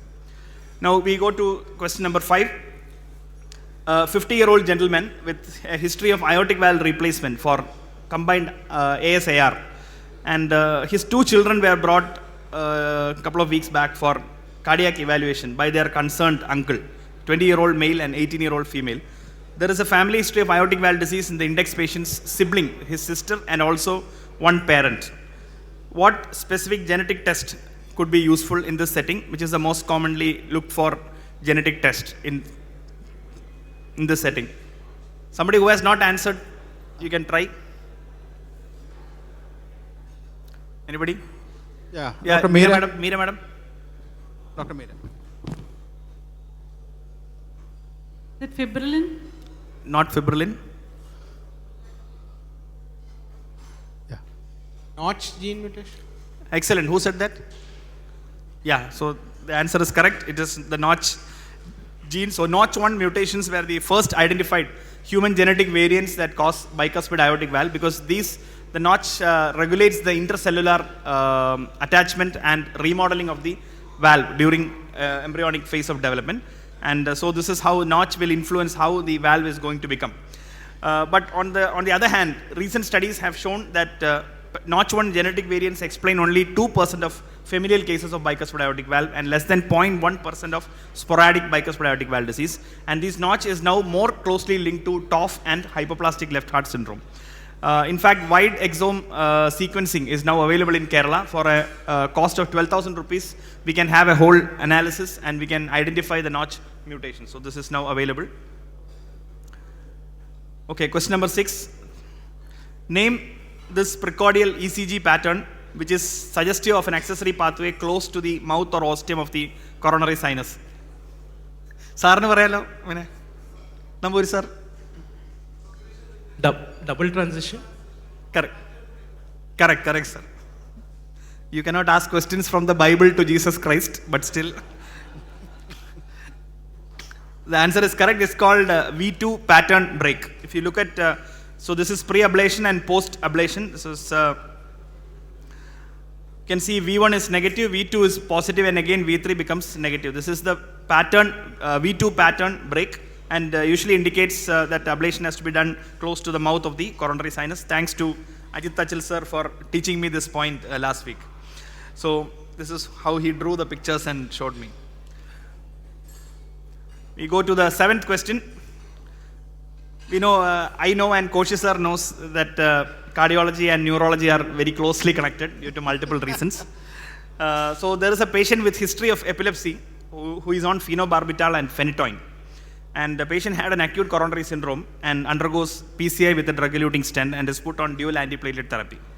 What drug interaction can potentially increase the risk of stent thrombosis in this patient? Thanks to my senior Shifa Setan for, it's actually a real patient of Shifa's Setan. No, one second. One second. We have to give chance to everybody. Tikagarlor. Praveen JK. Who? Tikagarlor. Tikagarlor is correct. So how? We can give the umbrella, but the potency of the drug is, there is a metabolic. Correct. It's related to metabolism. We can give, no? It is ticagrelor itself. Yeah. Yeah, the thing is, we know that ticagrelor, when is metabolized by the CYP3A4. The problem is phenobarbital, phenytoin, and carbamazepine are all enzyme inducers. So this enzyme level activity will increase, and the ticagrelor levels will be less. So there is chance for stent thrombosis. In fact, the drug which has got least interaction with either inducers or inhibitors is actually clopidogrel. So in this setting, it might be a preferred option in case we cannot change the antiepileptic or in case the patient is not at very high ischemic risk. Now, we'll go to, you know, the procedure. It's very famous now.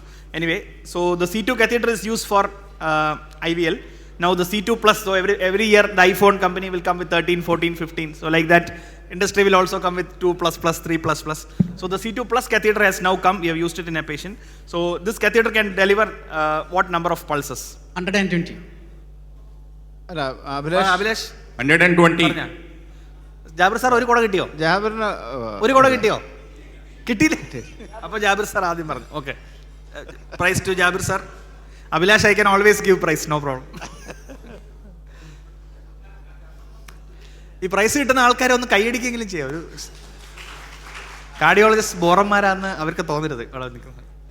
Right. So this is the C2 plus catheter. So we have 80 pulses for the first generation catheter. This is 120 pulses, and these are the two emitters, and there is 6 mm gap between them. And on either side, you have a zone where the energy will come down. So in fact, they have put a nice caption for it. No pressure, it's just calcium C to it. So next we'll watch a short movie clip just to be awake. This is from the movie Maheshinte Pradhigaram, and after that you will have a small question. It's a simple question, just for fun.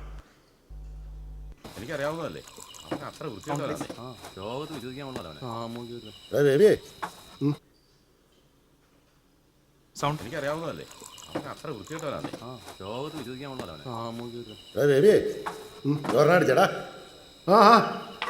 എന്നെ കളിയില്ല അടക്ക് കളി പിന്നല്ലാതെ എന്നെ ആളായിരുന്നു ആമേ ഞായറാഴ്ചയായിരുന്നു ഇതിന്റെ ഇരട്ടി ആള് കണ്ടേനെ അതെ അതെ ഒന്നാം തീയതി അല്ലായിരുന്നു ചുറ്റി പോയാൽ അതെ അതെ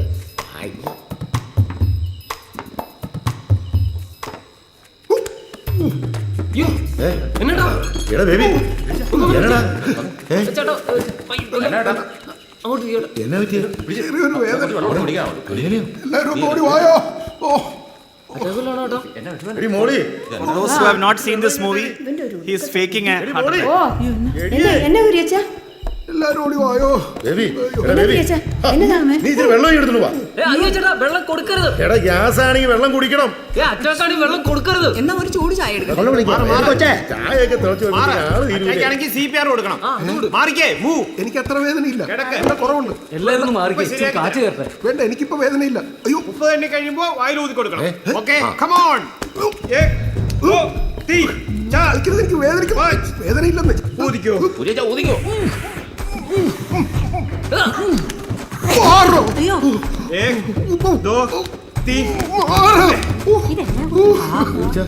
അയ്യോ അയ്യോ ഒന്നുമില്ല, എനിക്ക് കുഴപ്പമൊന്നുമില്ല. കണ്ടോ CPR-ന്റെ ഓടാ. ഇപ്പൊ എങ്ങനെയുണ്ടോ? കുഴപ്പമില്ല. ഓക്കെ അല്ലേ ചേട്ടാ? ആംബുലൻസ് വിളിക്കട്ടെ. വൈകിട്ട് ഇച്ചിരി വാട്ട് കപ്പ കഴിച്ചായിരുന്നു. ഗ്യാസിന്റെ ഞാൻ പറഞ്ഞില്ലേ ഗ്യാസിന്റെ. So this was just for the laugh of it. So it's a very simple question. What kai bokkittu paranam. You have to name this machine. What is this Lucas machine? Who answered? Endana answer once more. It's actually not Lucas, but it's a different company. Okay, it's an CPR machine. Yeah, it's an external CPR machine. It's called EC Pulse. It's from Schiller that we are using in our emergency room. It's useful in settings where you have to give CPR and then take the patient from the casualty to the cath lab or to the ICU. And also when you want to give CPR and transfer a patient to another hospital. So in such settings it is useful. So you can actually tie it onto the patient's chest and use. So this is called the EC Pulse machine. Price has been given? Price is given. Okay, right. So these are the three people who described CPR, Jude, Cohenhoven and Knickerbocker, who are demonstrating it on themselves. Okay, next 10th question. We have had an excellent talk about NOACs earlier. So you'll be knowing the answer. Which among the NOACs has a mandatory... Rivaroxaban. Who answered? Please raise your hand. Wait for the... No, you have already answered. Yeah, correct. But then why? Say. Which among the NOACs has a mandatory requirement or recommendation for intake along with food, which we have to remember when we prescribe? It why? increases the absorption by 50%. Okay. One second. Both of you got... Yeah, that's it. We'll give to the first person. But did you answer? He answered Rivaroxaban. Yeah. Yes. Okay, please. Jabir, with your permission, we are giving the... Kitty. Praveen, you don't mind? Yeah. Okay. Yeah. So this is the 2021 EHRA recommendation, and you can see that Rivaroxaban has been given a mandatory recommendation for intake along with food, because the bioavailability without food is only 66% and increases to 100% when taken along with food. The Quizmaster already said that it is a democratic country, so we will be distributing as many prizes as possible. That's why. We are here. So this is a 72-year-old patient who came recently with, he had low back pain and abdominal pain, went to the neurologist first, which happened to be my wife. She ordered an MRI and saw this, and then the patient came to cardiology. So which are the two major risk factors that make screening for this condition above the age of 65 years a class 1 recommendation according to the 2022 aortic guidelines? So if there are two risk factors in anybody above the age of 65, the US First, recommends... you have to raise the hand, then we will say whom to answer. As per the current status of... Correct, so we'll give one. Correct. Okay. Smoking is one, sir gets the prize anyway. So this is abdominal aortic aneurysm. The second risk factor is anybody? But there is no prize because there are only 25 prizes for the 25 questions. So smoking and family history of abdominal aortic aneurysm. So somebody has a history of smoking or family history of aortic aneurysm above the age of 65, they have to be screened, and patient underwent EVAR, and the cutoff for intervention in an asymptomatic patient is on an unruptured aortic aneurysm is actually 5.5 centimeters in male and 5 centimeters in female. So that's what we should know. Now next question is about a patient who underwent a permanent pacemaker implantation and came 2 months later with a protruding pulse generator through the skin. So, and the patient underwent extraction and then a leadless pacemaker was inserted. Which is the energy source of the lithium new battery? Lithium battery. Lithium carbon monofluoride. Okay, excellent. So, നേരത്തെ price കിട്ടാത്ത ആരെങ്കിലും answer പറഞ്ഞോ? ഇല്ലല്ലോ.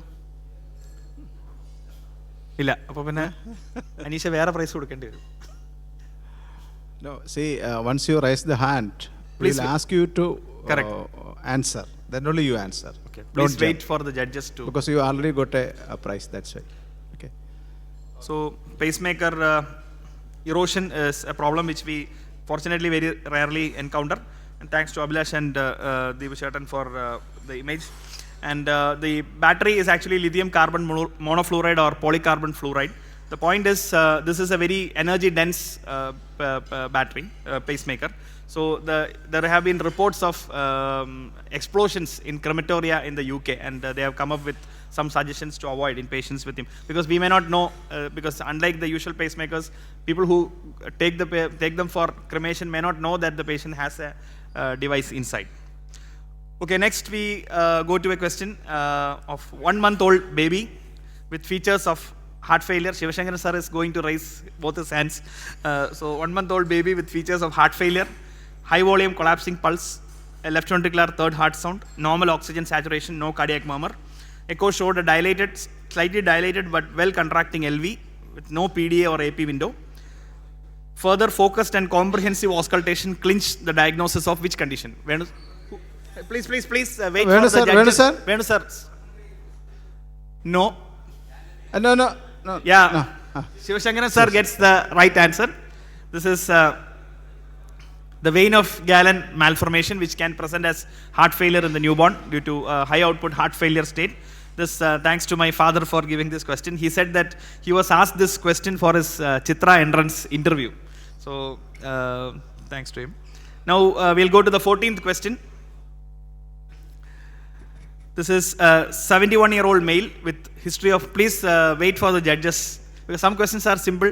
71-year-old male, dyspnea on exertion. Which test is being done to diagnose which condition? Raise your hands, wait for the judges. Tradeep is constitutive. എന്താ പറഞ്ഞേ? Not constitutive pericarditis. ഇനി ആരുടെയാ chance? ഇനി price കിട്ടാത്ത ആരുണ്ട്? പ്രൈസ് കിട്ടാത്ത ആരെങ്കിലും ഉണ്ട്? ആരെങ്കിലും പൊക്കിയോ? ഇല്ല. പ്രൈസ് കിട്ടില്ലേ? It is a diastolic stress test. Yes, correct. So it is a diastolic stress test. You can see this is the diastolic stress test for evaluation of heart failure with preserved ejection fraction. You can see at the baseline there is abnormal relaxation pattern with a normal E by E prime, which increases to 24 from 12, and the E by A pattern also changes. The exercise starts with around 25 watts. Every 3 to 5 minutes, a 25 watt increment is there. And this has come into the recommendation of ESEVI. And one more factor to look at is the TR velocity jet, which can increase. And such patients have a worse subset, as Venu sir always used to tell. Even before this data came, sir always used to tell that this subset has got a bad prognosis. Now we'll go to question number 15.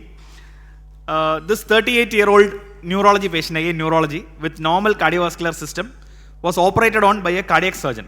What is the diagnosis? Please raise your hand. Wait. Yeah. I know he answered. Is there anyone else? Somebody who did not answer. Hari, first time. സാറിന് കിട്ടിയില്ലേ? ഹരി കിട്ടിയാണോ? സാറിന് കിട്ടി. Tie കിട്ടി. Anyone else? You should have. Excellent. Yeah. So that is correct. Abhilash gets the prize, so I don't have to get him another prize. So I'm saying. No, I think the others already got. We will give to. That's right. Yeah. So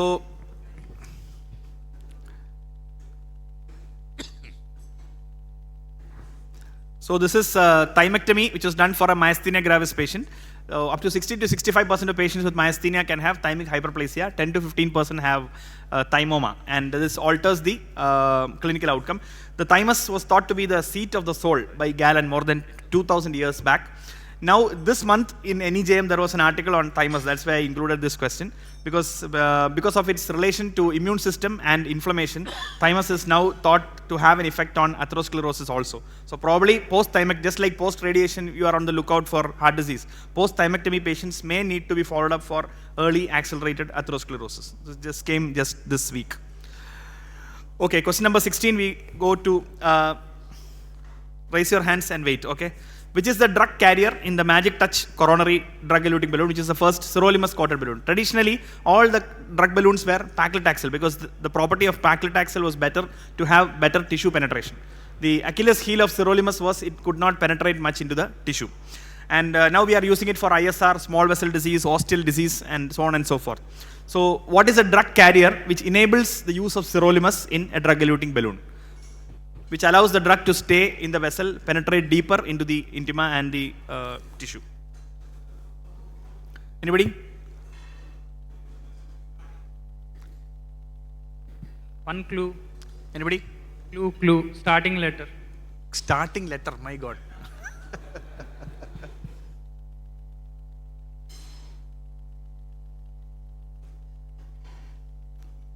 No, you should not give more time. Yeah, okay, I'll go to, PLLA. Full form? Polyl-lactic acid. No, not that. It is phospholipid. It is phospholipid, which is the carrier, and the drug is actually, that PLLA is polyl-lactic acid. This is phospholipid. So this is the drug. PLLA is for the absorbable. Yeah. Absorb. So this is the molecule which is, the drug is actually encapsulated inside a tail, a head and tail of phospholipid, so that it diffuses. And if the FFR is more than 0.8, residual stenosis is less than 30%, and there are no flow limiting dissections, DEB only strategy may be done in selected cases. This is the third report of the international DCB consensus. This came 2 years back. And they have got the approval also last month for treatment of small vessel coronary artery disease.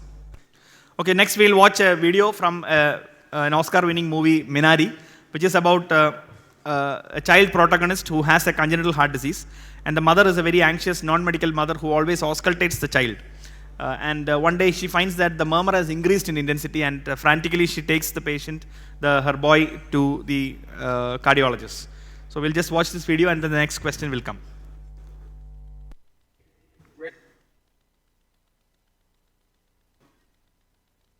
Ready to see you now.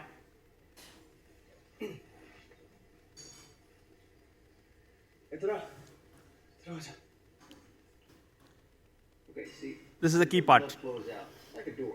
Open, close, open, close. You see how close the hole is here?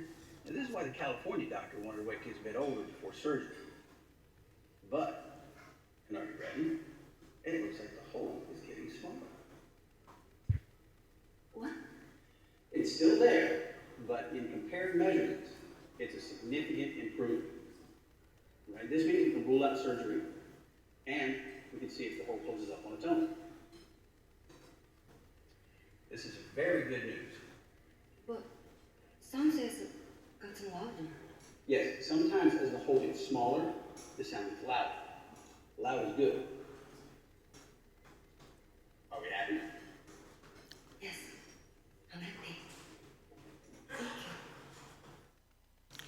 So the question is, please raise your hand, which type of VSD? So you saw it was very near the open close valve. Which type of VSD has got the strongest association with AR? Pulmonic. Who? Then Pulmonic VSD. Who answered? Binu first. Binu first. Okay, Binu sir. Srikala or?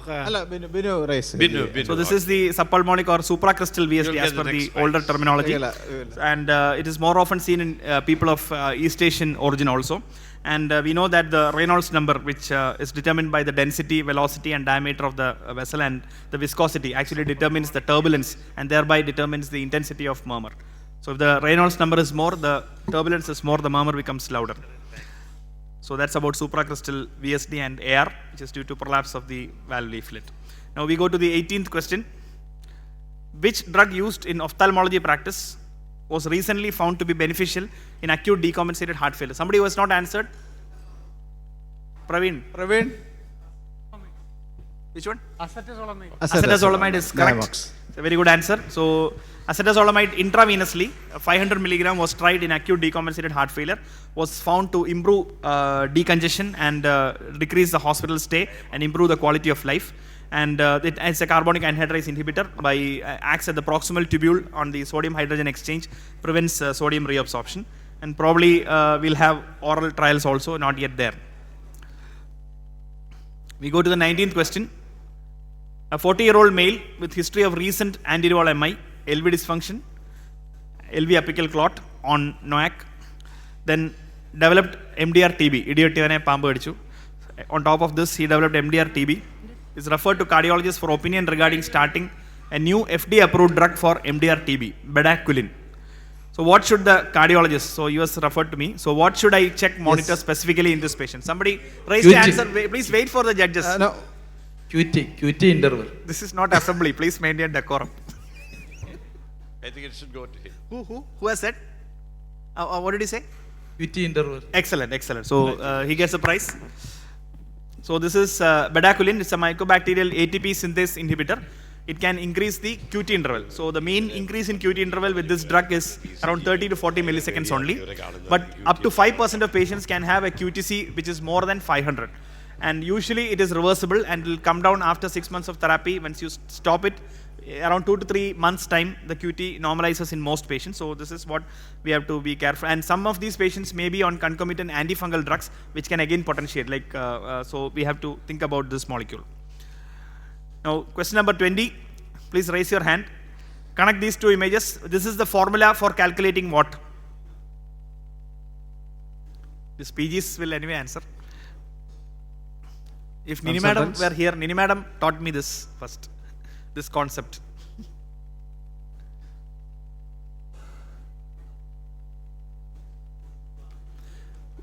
Somebody please raise your hand. Dr. Abhilash? Abhilash ഒരിക്കൽ പറഞ്ഞു. വേറെ അല്ല, did you say? പുറത്തൊരാൾ പറഞ്ഞു. Zwa. Okay, it's correct. The answer is correct. It is Zwa. What is it? Full form? Okay, anyway, it is Zwa itself. It is valvulo-arterial impedance. So in aortic stenosis, the global load is determined by the load at the valvular level and also at the arterial level. So it is a combination of the systolic blood pressure, the mean gradient divided by the stroke volume. And this is how it denotes the global load that the LV has to face. In this year's ACC 23, there was a paper which looked at the valvulo-arterial impedance, and they found that patients post-TAVR had persistent high Zwa values because the blood pressure was not controlled. So it raises the importance of controlling blood pressure in a patient post-AVR after aortic stenosis. Now, question number 2. Please raise your hand and then wait. Which are the antibiotics? This is an antibacterial envelope. Just wait. So which are the there are 2 antibiotics in this. One is rifampicin. The other is? Number sir, no sir. Doxycycline? No sir. No, anyone else consultants? No. Doctor, why don't you? Minocycline is correct. Excellent. It is minocycline which is used. So rifampicin and minocycline, and it is actually the drugs are eluted for 7 days. By around 2 months or 9 weeks, the entire antibacterial envelope will disappear. Now we have 4 more questions. So this is again a video clip from a movie, and then we have a question. This is from the movie Minnal Murali. After he has been struck by lightning, he is taken to the hospital. ഇത് cardiac arrest, lungs failure, spinal cord damage, ശക്തമായ പൊള്ളൽ. ദൈവാധീനം കൊണ്ട് ഇതൊന്നും സംഭവിച്ചിട്ടില്ല. ഇതൊക്കെ സംഭവിക്കേണ്ടതായിരുന്നു. അപ്പൊ ഒന്നും പറ്റിയില്ലേ? എന്താ പറ്റേണ്ടിയിരുന്നു? ഇനി വല്ലതും പറ്റിയിരുന്നോന്ന് അറിയണമെങ്കിൽ ECG എടുത്ത് നോക്കണം, അല്ലേ? അതെ. അപ്പൊ ഒന്നും പറ്റിയില്ല. ഒന്നും പറ്റിയില്ല.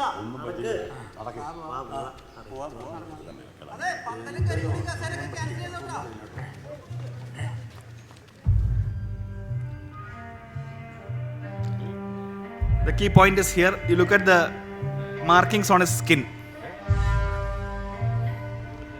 കാണാൻ പറ്റുന്നുണ്ടോ?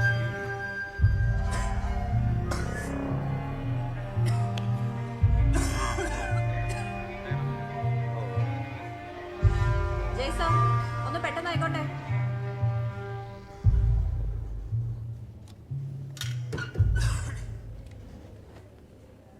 നിനക്ക് എന്ത് പറ്റിയതാണ് ജെയ്സ? എന്താ പറ്റിയെന്ന് ചേച്ചിക്ക് അറിഞ്ഞൂടെ?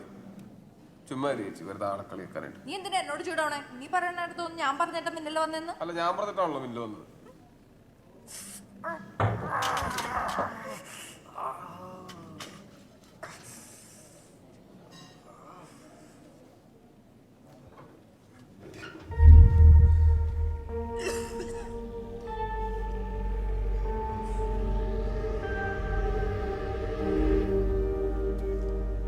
Look at the skin. Yes. Anybody? Doctor ഒന്ന് അറിയാം. Wait. അല്ല, ക്വസ്റ്റ്യൻ വരുന്നുണ്ട്. ക്വസ്റ്റ്യൻ ഇപ്പോൾ വരും.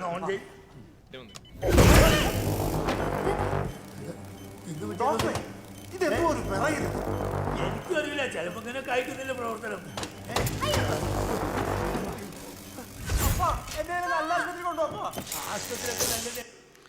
Okay, so this is a similar, she did not become Minnal Murali, but still she is a 30-year-old lady with history of a blackout while talking on the phone. She doesn't remember anything, was brought to the hospital. ECG showed VPCs and mild ST depression. What is this dermatological finding which helps the doctor Lichtenstein to... burns. Who said? Lichtenstein burns. Excellent. It's actually not Lichtenstein, but we can give... It's called the Lichtenberg figures. Okay, Lichtenberg figures. These are actually cutaneous manifestations of electrocution because of the inflammation that transmits along the pathway of the epidermal capillaries.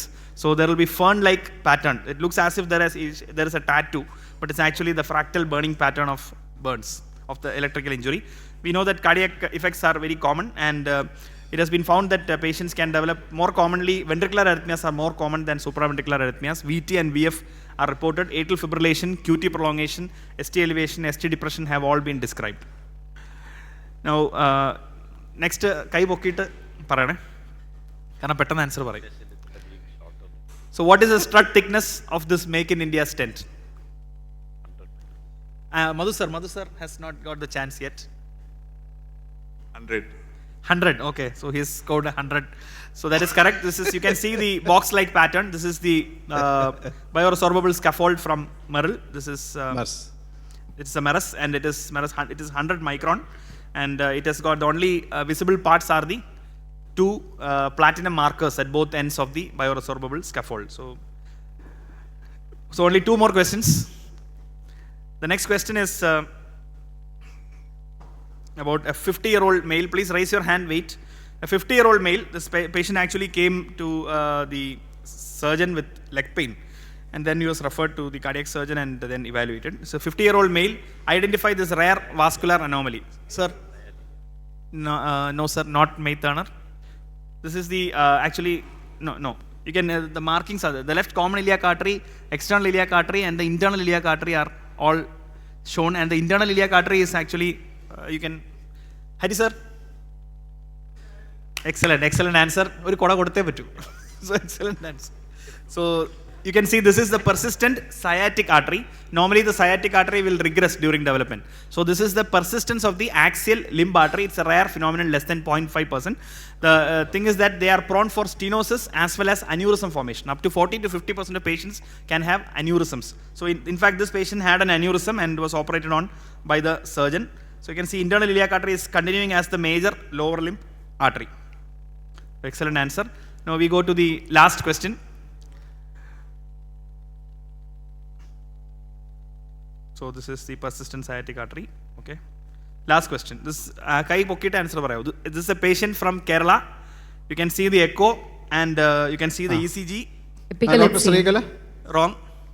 Dr. Srikala? Anybody? No, you have to raise your hand and then say. Namburi sir knows the answer. Should we? Sarne koda kittiyo? Koda kittiyo? Koda kittilla. Appo sarne answer kodukka. He raised. Yes. Anybody who wants to answer? LV EMF. Not EMF. Yes, you have the answer? No. Yeah. Sir? Chuck Strauss. Not Chuck Strauss. You can see the ECG status post RFA for an AVRT. Post ablation. PRKG. Who said that? Excellent, excellent answer. So it is PRKG mutation, and thanks to Hisham, my friend, for the input. This is a PRKG2 cardiomyopathy. It's actually 26 patients described from Kerala itself. And so whenever we see an HCM-like patient with an ECG showing an accessory pathway, we have to think about PRKG2 cardiomyopathy.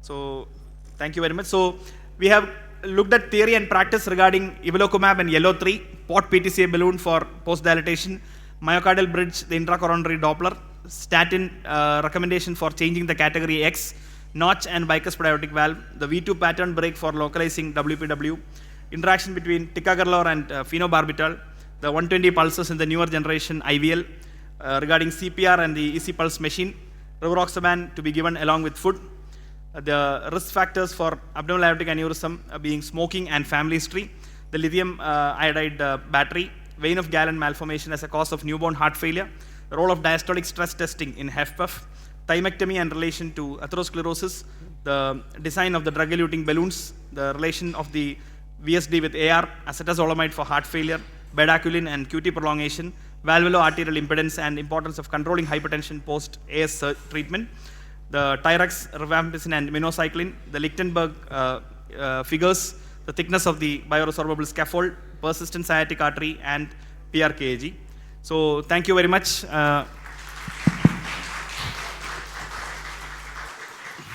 Thank you. It was tough to make questions for the consultants. It was easier for them. Yeah. Everyone will be impressed. Definitely have impressed by the sergeant's effort. In fact, for that, he definitely need a praise, a token of love and appreciation.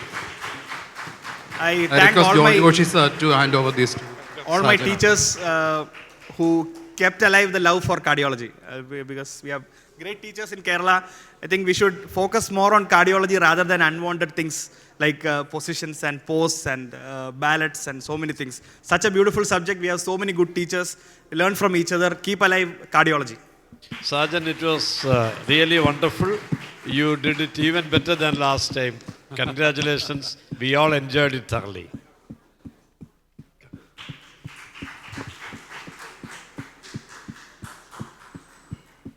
Excellent. For chairpersons also, we have a small gift to give. Anish, please hand over that too.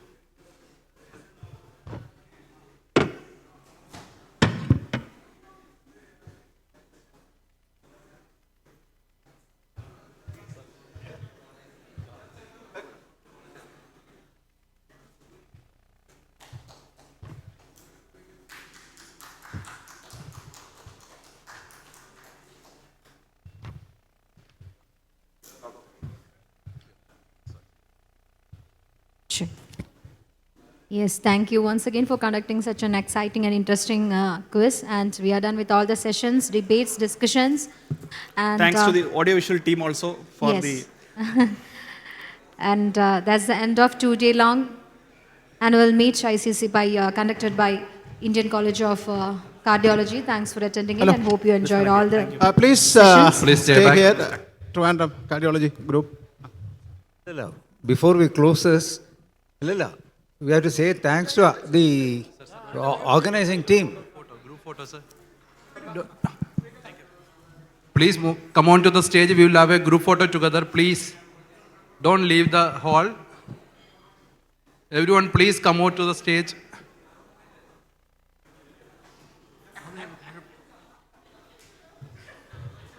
Venda, Sergeant.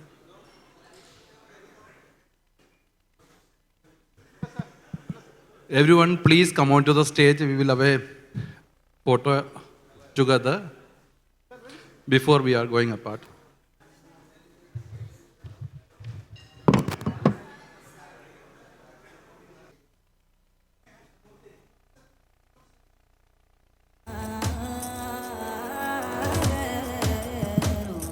Anish, there are some people who haven't had lunch. Please arrange.